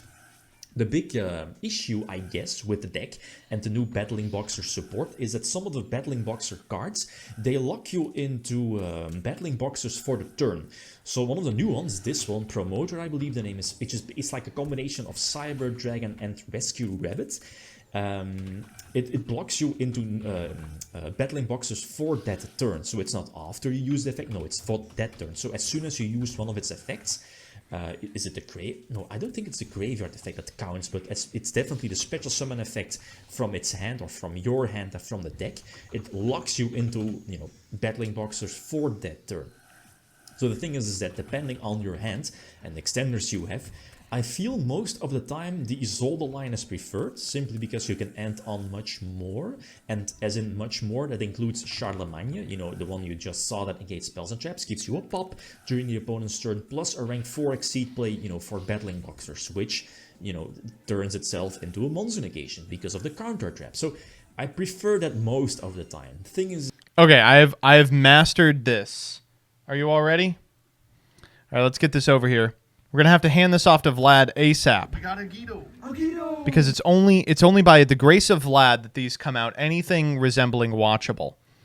All right, is everybody ready for this extremely important this extremely important video that we're gonna make together? Here we go.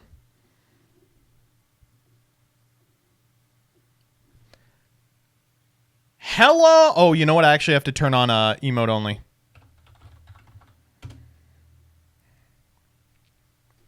Okay, spam for a little bit.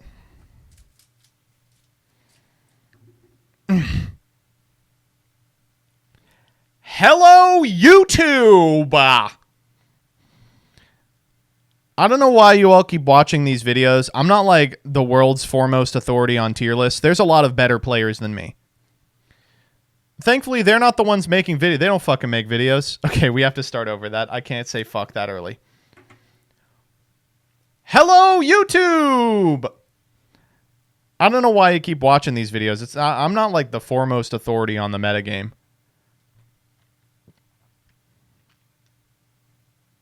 What's like an embarrassing deck that I thought people would play? Like, I've got VS on here. That should... Like, I've got VS on here. Like, that alone should tell you that I'm not particularly serious. Poop and fart. Very true. I think I can do that one just a little bit better. Like, I've got VS on here. That should show you I'm a pretty unserious individual. But I'm back again, and we are making another tier list video for the release of Duelist Nexus. For the purposes of coping, for the purposes of fucking... For completion's sake, you can also assume that this is the tier list for the Legendary Duelist Soulburner pack, because for the sake of completeness, you can also assume this is the exact list for the Soulburner pack as well, because that is not changing a goddamn thing. Anyway, there's a lot of really cool new cards in Duelist Nexus, and a lot of people expect it will upend the metagame. I'm here to give you a Week 1 analysis of what's going on. So 2 tier lists ago, we tried to be reactive, showing off what had been working based on a bunch of tournament results. And last time, we tried to be a little bit predictive in order to let you know what was going to be good before it was good. This time, we're going to have to meet in the middle and try and both use the week and a half of tournament results that we have under our belt, as well as make a little prognostication, get our Punxsutawney Phil on about what's going to be good in the upcoming format. Yeah, how's that? All right, let's take off emote.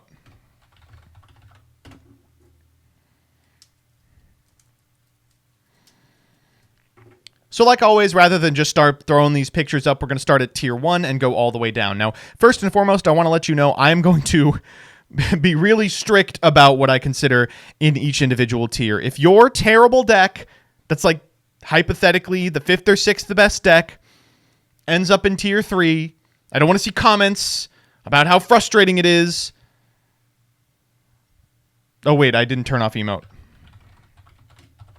There we go.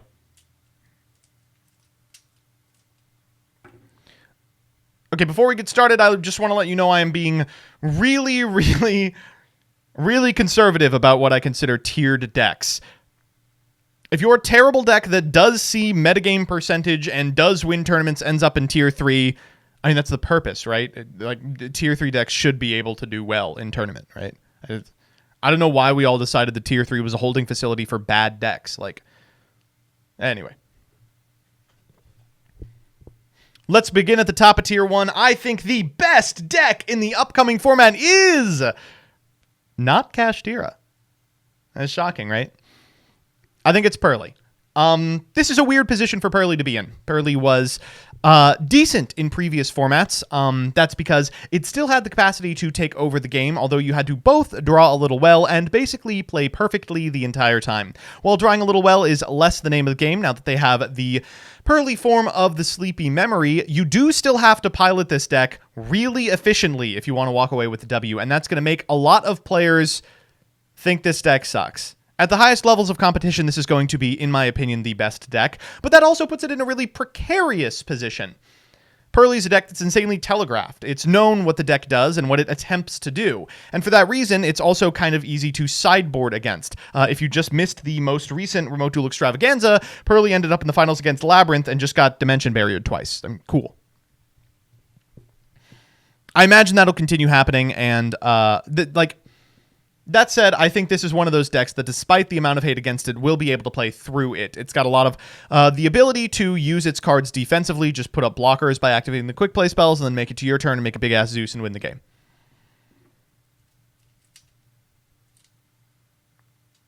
Absolute Cope, what?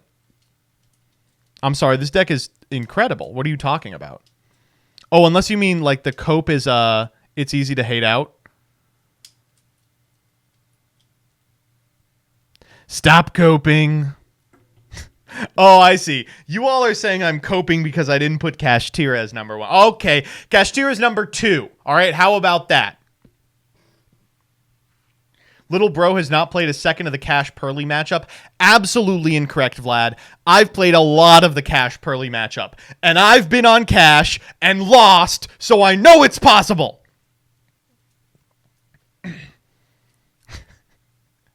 Anyway. Streamer bad.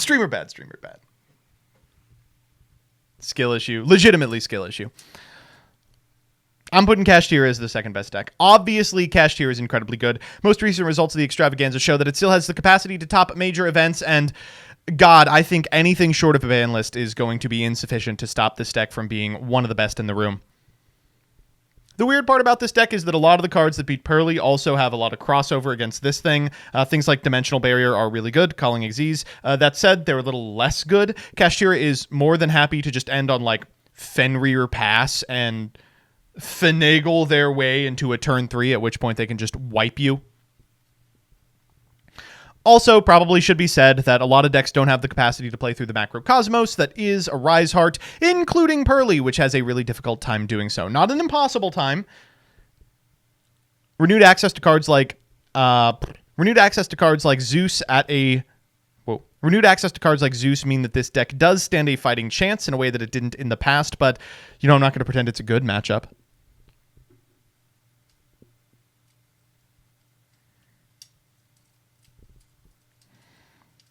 Anyway. And we got one more in Tier 1. Despite a pretty poor performance at the last extravaganza, I am going to put Runic Sprite in Tier 1. Okay, so... I'm sorry for believing. I apologize for being who I am.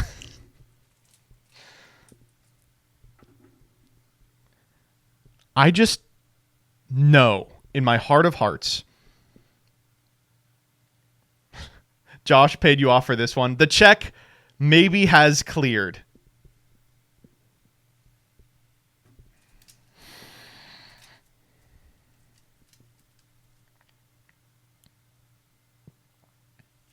We're just posting bait on YouTube now. Why can't you cope about a fun deck for once? What are you talking about? How is this cope? I think this deck is fine. Okay. Let's talk about Runic Sprite. While Runic Sprite didn't have a fantastic weekend at the extravaganza, it did have a fantastic weekend in terms of the events that were being held over the weekend at locals. And I hate to cite locals for metagame dominance, but here I am doing it anyway like a fucking moron. This deck didn't get a ton in Dune, but it didn't really need a ton. Runic Sprite is the core of a number of extremely good decks, most notably the Fur Hire strategy, which is just absolutely so good in the hands of a skilled pilot. They did also receive a singular card that I think we were absolutely wrong about, Click and Echo. It allows you to basically get hand knowledge of your opponent, which is really good when you have like a few very telegraphed negates like red and carrot. You like know what you have to be negating. I think we as a community have kind of slept on the power of hand knowledge, and I think a card that near guarantees you that knowledge is really, really strong and may just be what Runic Sprite needed to keep up with the other two Tier 1 decks. Let's go to Tier 2. Coder 1 locals, stop the cope. Oh, don't worry. I'm not factoring Coder's win into this. Oh, Coder 1 locals. I'm shocked you showed up. Cope and Echo. Shut the fuck up. Shut up. Tier 2.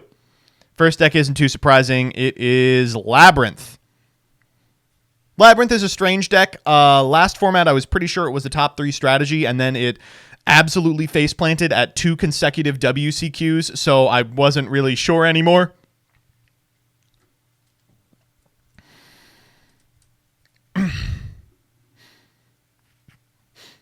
The thing about Labyrinth is that it is really good into... I don't even really know how I want to say this.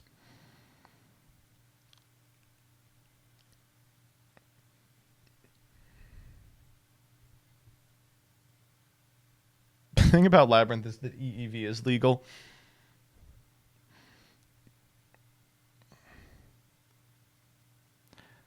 The thing about Labyrinth is that they do have a significant amount of cards that just win the game on the spot. Eradicator does a pretty good job of just ending the game, as does Dimensional Barrier, as does a ton of Lingering Floodgates you can't even really interact with, etc., etc. But it also has the capacity to brick, and it also has a pretty big weakness to hand traps. Hand traps that are good against the other decks that are the majority of Tier 1. It also gets really bad post-board. Once your opponent knows what you are doing, they can board accordingly, and as a result, you are going to have a rough time, sans like literally just hitting EEV back-to-back. this deck's good. I think it's powerful. It had a great showing at the Extravaganza, but I think it's going to be a lot less powerful as people figure out what they want to be doing in this format, and week 1 cards like Dimensional Barrier become less strong. The other deck I think is in Tier 2 is Dragon Link. All right, I'm coping. I'm completely aware I'm coping. Dragon Link is so good right now. Come on, be cool. So Dragon Link's got a couple of things going for it. Firstly, it had a really good WCQ season. As far as clearing goes, it didn't exactly get out of Top Cut to the degree that it needed to for me to take it super seriously, but it was around. The deck's got a couple of different builds now and is still undergoing a lot of theory crafting in terms of what people actually want to end on, because there's such an unbelievable array of extenders that you really can just pick your poison. The one that I like the most is the one that's playing Assault Synchron. I think that card's really good. Theoretically, they could also play Revolution Synchron and, like, use it to pivot between field spells or something ridiculous. I don't think that's really as likely. I think the thing that's keeping a lot of people off of Dragon Link is that it's boring as shit. It is so goddamn boring. But I think that a lot of people who have been playing this deck for a long time are going to see a lot of success in this upcoming format just because of how flexible, powerful, and just flexible and powerful it is.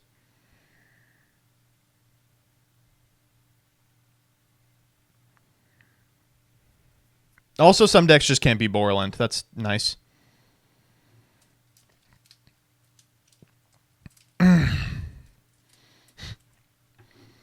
And now, Tier 3. You all can just type the hate comments now. I know what you're going to write. I know what's going to be down there. I don't even have to scroll. I'm familiar with your whining. Branded. Branded is just... Did anything change in Branded?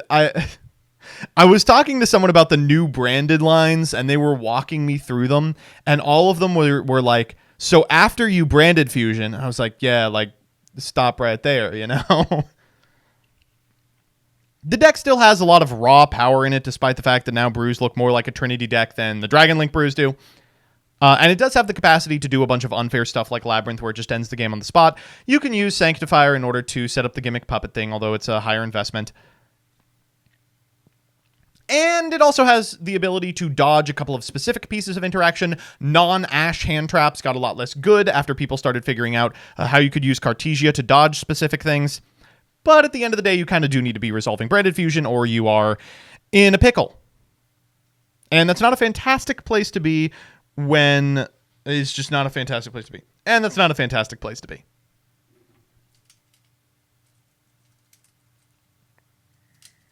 Sprite Runic over Lab, apparently. I don't think that's crazy. I think that's normal. Second deck in Tier 3, and this one I permit you to make fun of me for. I have been wrong about this deck in the past. I have been very wrong about it. I'm ready to be wrong about it again. Here it is. Marincess. Okay, so... Marincess had an insane weekend at the Extravaganza. It was really shockingly good. It's a combination of like hand traps being really important because 2 hand traps is like pretty good against the Pearly setup, and they're very cute. You are telling me this deck is as good as Branded? This deck cleared more than Branded at the Extravaganza. By a factor of infinity, because no Branded players cleared. In the past, Marincess had a good weekend right before I put out a tier list, and I said that Marincess was a deck to look out for, and then it completely flopped upon the YCS for which I made the tier list. I'm ready to be that wrong again.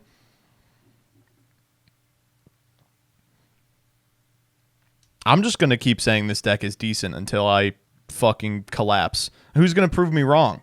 It's going to get one top every format until the end of time.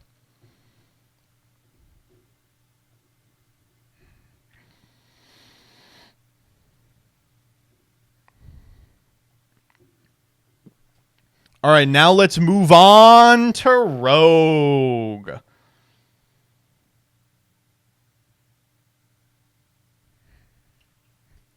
First and foremost, I guess I'll put Rescue Ace here. Okay, so I built this deck because I thought it was fun and cool, and I built this deck because I thought it was fun and good, and I am reticent to tell you that it is neither fun nor good. Rescue Ace is fine. It's like okay. Its gameplay loop is telegraphed and repeatable to a degree, provided you can find the field spell and put all the cards back and then do it again.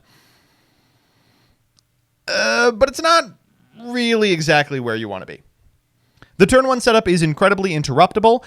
If you don't draw super well, you can interact with the Hydrant, which just wins you the game on the spot.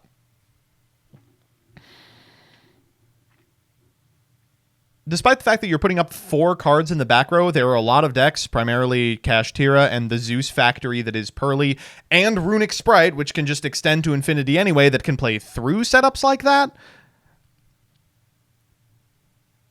And the deck doesn't have, like, a ton of offensive capability. Like, a lot of the time you get to parity and then you're able to resolve Turbulence, but it doesn't immediately win you the game. Like, you have to be winning for another turn and a half. And if the reason your opponent wasn't able to put up a board that could resist that was because they have a bunch of hard once per turns in their hand and not because they ran out of material, then you might actually just straight up lose anyway. That's kind of really frequent in a format that includes Kashtira Fenrir. And finally, it's got a huge weakness in back row. It can't look back row. It's clear that a lot of this deck's strength is the fact that in the OCG, they decided to hit everything with a pulse, and they also have Max Illegal. Next up. Monadium. Been getting a lot of hate for saying this deck is mid. I will continue to do it. Monadium is mid as all hell. This is one of those decks that, like, really looks good if the only people you're subscribed to are, like, Lithium. Like, in a world where your opponent never interacts with you in any sort of meaningful capacity, you will probably die of dehydration from cumming yourself before you'll lose a game with this strategy. But in reality, the deck just kind of folds to everything. All of the lingering floodgates that stop better decks, or at least slow them down, like literally lose you the entire match. I was told by a lot of people that once they got the additional ball and revolution synchron, they would be able to start converting, but that didn't happen in the OCG. And in the TCG, people are even considering like not playing revolution synchron at all because the deck list is too tight. Everything's a 2-card combo, which doesn't bode particularly well. And the end boards are interruptible in ways that are frustrating, like having a way to out like a big-ass synchron that you've made after being hand-trapped once turns off not only the negate that is that synchro, but also the back row that like has to have a synchro on field in order to interact with it.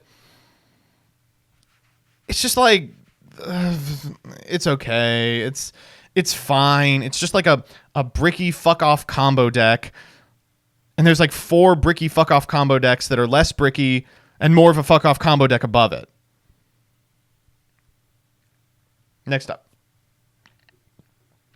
Okay, exact same problem on Synchron. A lot of people were trying to pill me on the fact that Synchron's really good now that they have Revolution Synchron, and I agree that that does change some stuff, but it doesn't resolve the largest issue, which is that you have to have Junk Speeder resolve or you lose the game on the spot. A lot of the reason that this deck had a lot of individual power, even in games in which Junk Speeder was negated, is because it had access to Chaos Ruler, which still gets you to a lot of your plays in this deck specifically. We ain't got that. There are some hands that can make Speeder towers, but there are a lot of hands that do nothing. And out of the board, I feel like it just loses to anything anyway. And out of the board, I feel like it's just going to lose to everything anyway. Like, you put up 1,000,000 negates, all concentrated on monsters. Guess what? People are playing Dark Ruler no more in order to beat Kashtira Arise Heart. So you might as well go game 2. The thing that's freaking me out is what chat has identified, which is you can do the Crimson Dragon combo in here, and like, ooh, Hot Red Dragon Archfiend King Calamity is a very scary card. If your opponent draws nothing, like, that's going to be crazy, right?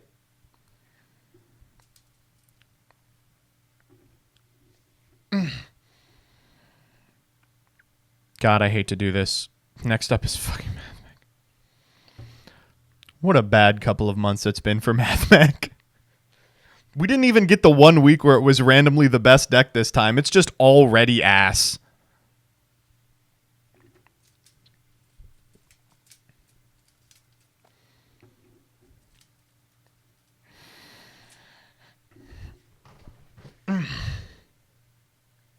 So, MathMech is in a weird position in that it loses to literally everything on this tier list in some capacity.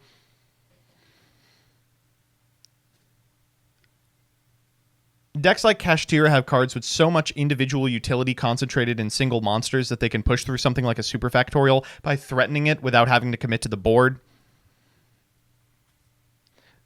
Decks like Marincess get to play cards like Droll and Lockbird that just read win the game versus this strategy. You get to jam Bestials into Dragon Link's main and most of these guys' sideboards. And a lot of these decks, like Labyrinth and Branded, don't give a fuck if you make a big-ass access code on turn 3. That shit's not resolving.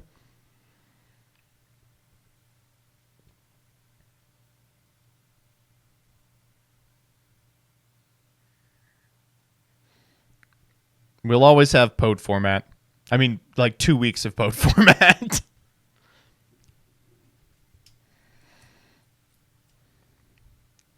Next up. Man, I don't know what to do with Sword Soul. Sword Soul is just Sword Soul, baby. It's been doing the same thing for like 2 years at this point. The thing that it does is really strong. There have been no hits to the strategy, so I can't even pretend like things got worse. It's just kind of getting crept slowly.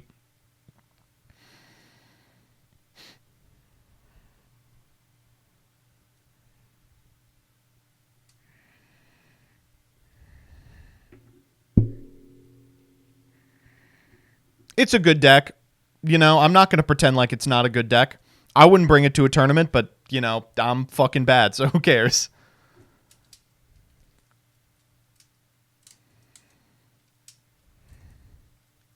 Has Sword Soul gotten anything in the last 2 years? Older?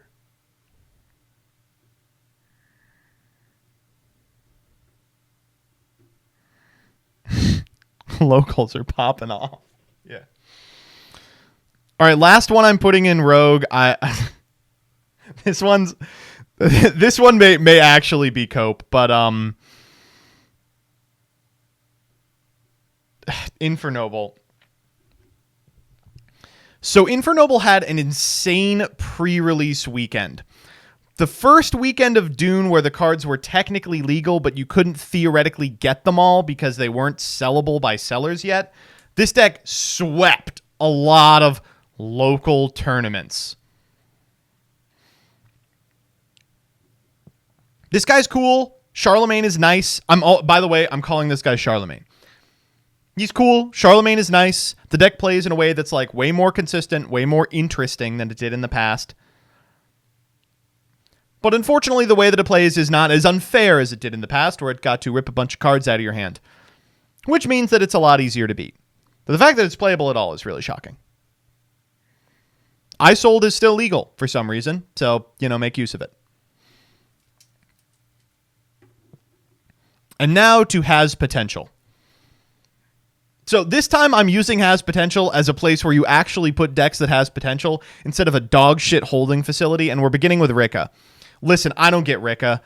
Rika just never converts. It just does not have the tops. Unless your name is exactly Jess, who can't be touched on this fucking strategy. I'm ready to put this in Has Potential, and then that motherfucker wins Worlds, all right? I'm prepared.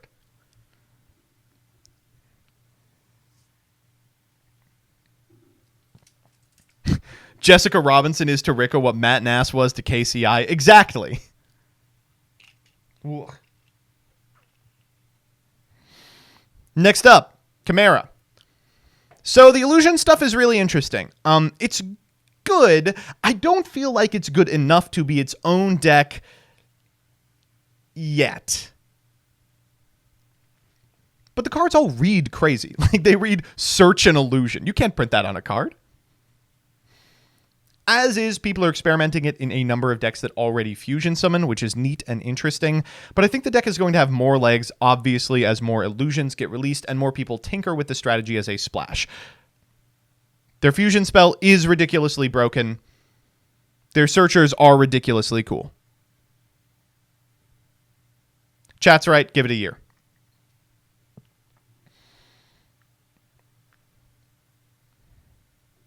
Unchained.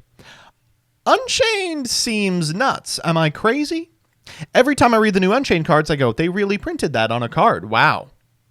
That's unbelievable. It's on a card, and it's legal, and I can show up to a tournament and play it. And then you look at the results, and it just doesn't do anything. I'm a little confused about this one. The only thing I can fathom is that it's a little too telegraphed, and a bunch of decks like Sprite and Kashtira can really take advantage of that in a way that fucking sucks for them.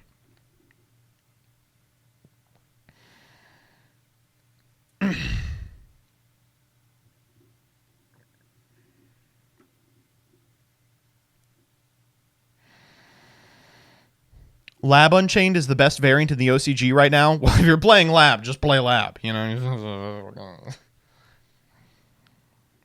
Next up, Geist. All right, I'm going to be real with you. I have no idea what the new Geist cards do. I read them and I watched a couple of videos that like show off the end boards, and I thought that's really cool, but I don't think this deck is very good at all. I think that it is interesting, and in a best of all possible worlds, like a bunch of the decks above it, it can set up a really powerful board, provided you draw like one or two specific cards. But like needing to open Ritual Beast, Tamer, Elder, and Canahawk is not really where you want to be in 2023. It feels like a deck you could really get fucked. It feels like a deck that could really fuck you up if you're like unprepared for it entirely. So I would say like learn the strategy and know what you have to do to stop it and pray your opponent doesn't high roll. But I'm not super concerned about it.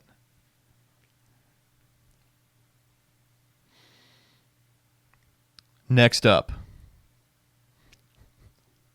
Okay. So you got to hear me out.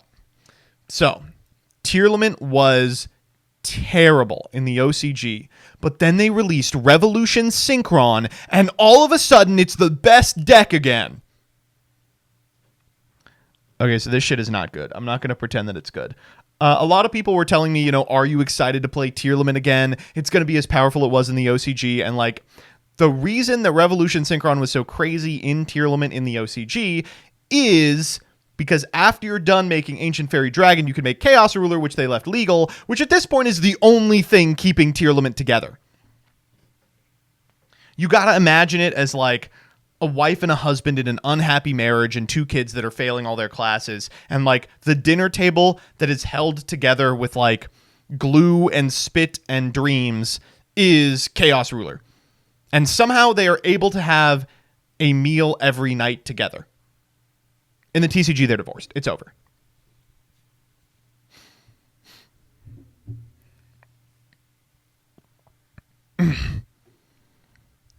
Rhinoheart eats in his room while playing CSGO.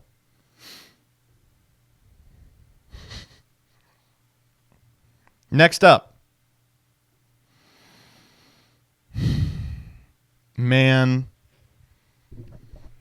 Okay, so the argument for this one is that theoretically you can play Revolution Synchron to do the Crimson Dragon line, which makes Archfiend King Calamity.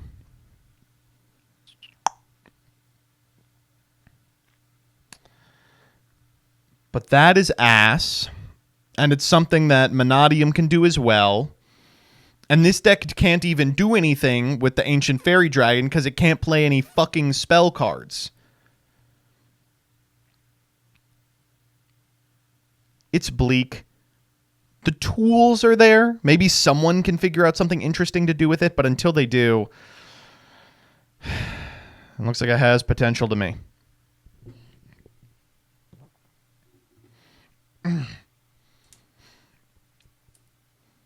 Nothing changed about VS. It's the exact same deck it was. It just turns out that that deck is nowhere near good enough. I put it up a lot higher in previous videos because I was coping. I will freely admit that now. Unfortunately, the existence of Maxi does wonders for this deck. It allows it to have an Earth monster in hand at all times, which turns a lot of its really powerful combos into much more consistent combos. Here, we don't have that. It's lost both its best defensive tool and its best enabler, and sometimes you just look at a hand full of Fenrir and you go, why don't I just play Kashtira? And finally, Flu. I don't know. I just like to put Flu on these. I think the Flu's crazy. The fourth most represented deck in the EU WCQ's Top Cut, by the way. What is going on over there? What do they know that we don't? Robina is British, right? So maybe that was it.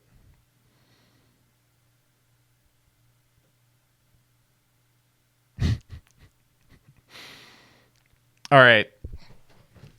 That's how I think the format's going to shake out.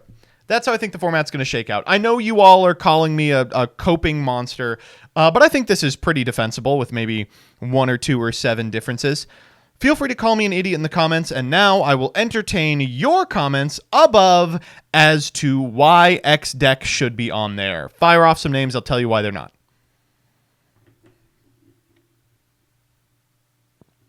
Gold Pride.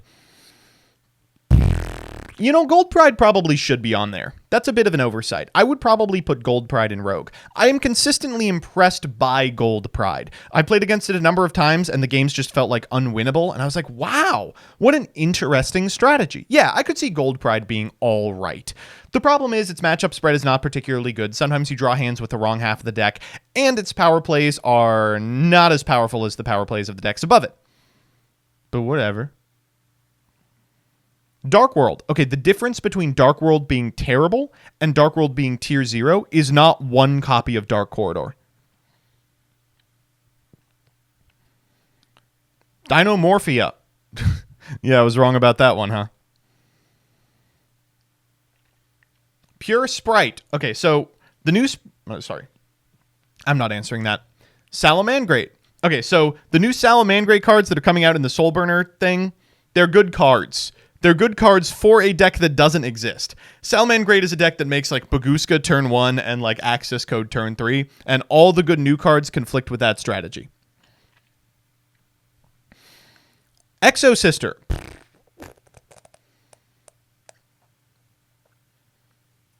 I don't know. It could be around. Exo Sister is such a weird deck. Sometimes it feels like how like Gladiator Beast was just randomly topping until like 2013. Exo Sister could show up. We put it in has potential. But like I don't think it does have potential. I think we know what Exo Sister does. It just sometimes does it.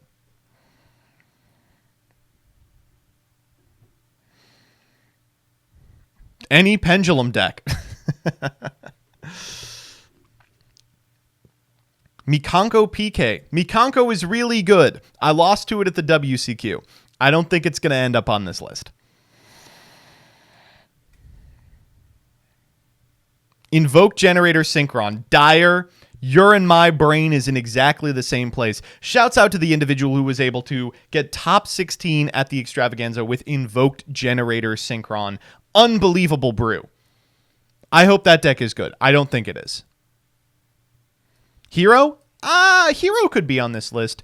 I would probably put Hero in has potential. Hero now has like a really consistent mechanism by which it can set up the like favorite hero line and go for the cover card of fucking Pote, by the way. The problem is it needs a format in which that's good, in which Dark Law is good, in which Plasma is good, and which DPE is good. If all those conditions are satisfied, then the deck is quite strong.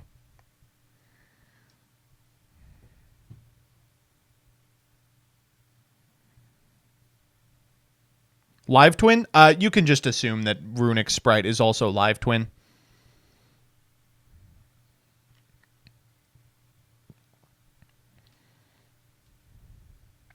Trap Trick? Trap Trick is like a Trap Trick is like a monster combo deck masquerading as a back row deck, but unfortunately it has a really tough time going second in a way that Labyrinth doesn't, and it has a really hard time beating stuff that comes out of the board in a way that Labyrinth doesn't. Striker, man, don't talk to me about Striker. God, I hope Striker is not still playable. I hope that Dragon Link is so popular that every single Striker player gets their Ray Bestialed.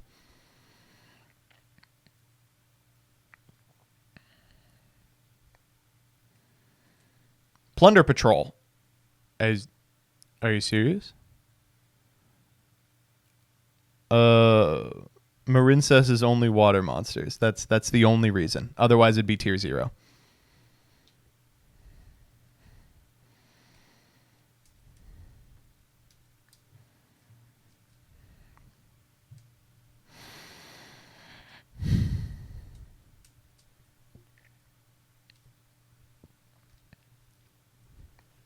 Crystal Beast. I'm going to give Neshi a couple of weeks to figure out the Revolution Synchron Golden Rule line, and then we'll revisit Crystal Beast.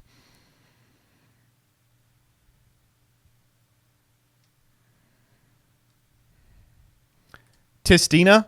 Oh, Vlad, can you throw up Tistina where it belongs? And I'll leave it up to his imagination. Why is Monodium in Rogue? Because the deck is not very good. Vsauce Pile. At some point, we're going to have to define Vsauce Pile.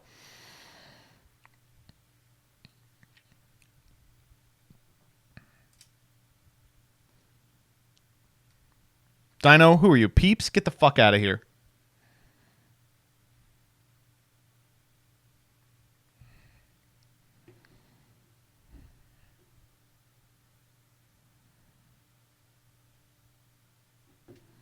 Dark Lord? What the fuck? Earth Machine? I mean, like, I don't want to include Earth Machine because, like, it's not fun having a tier 0 every time, right?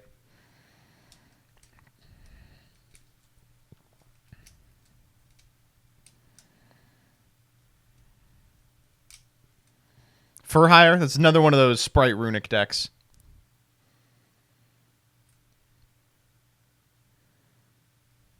We do a watching party for Master Duel Worlds? No, it's on my fucking wedding day. On a day that I'm renewing my vows. That's the only reason I couldn't go, by the way.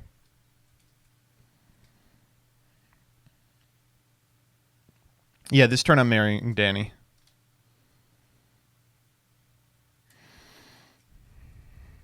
Stream it? No. No. Volcanic any good? No.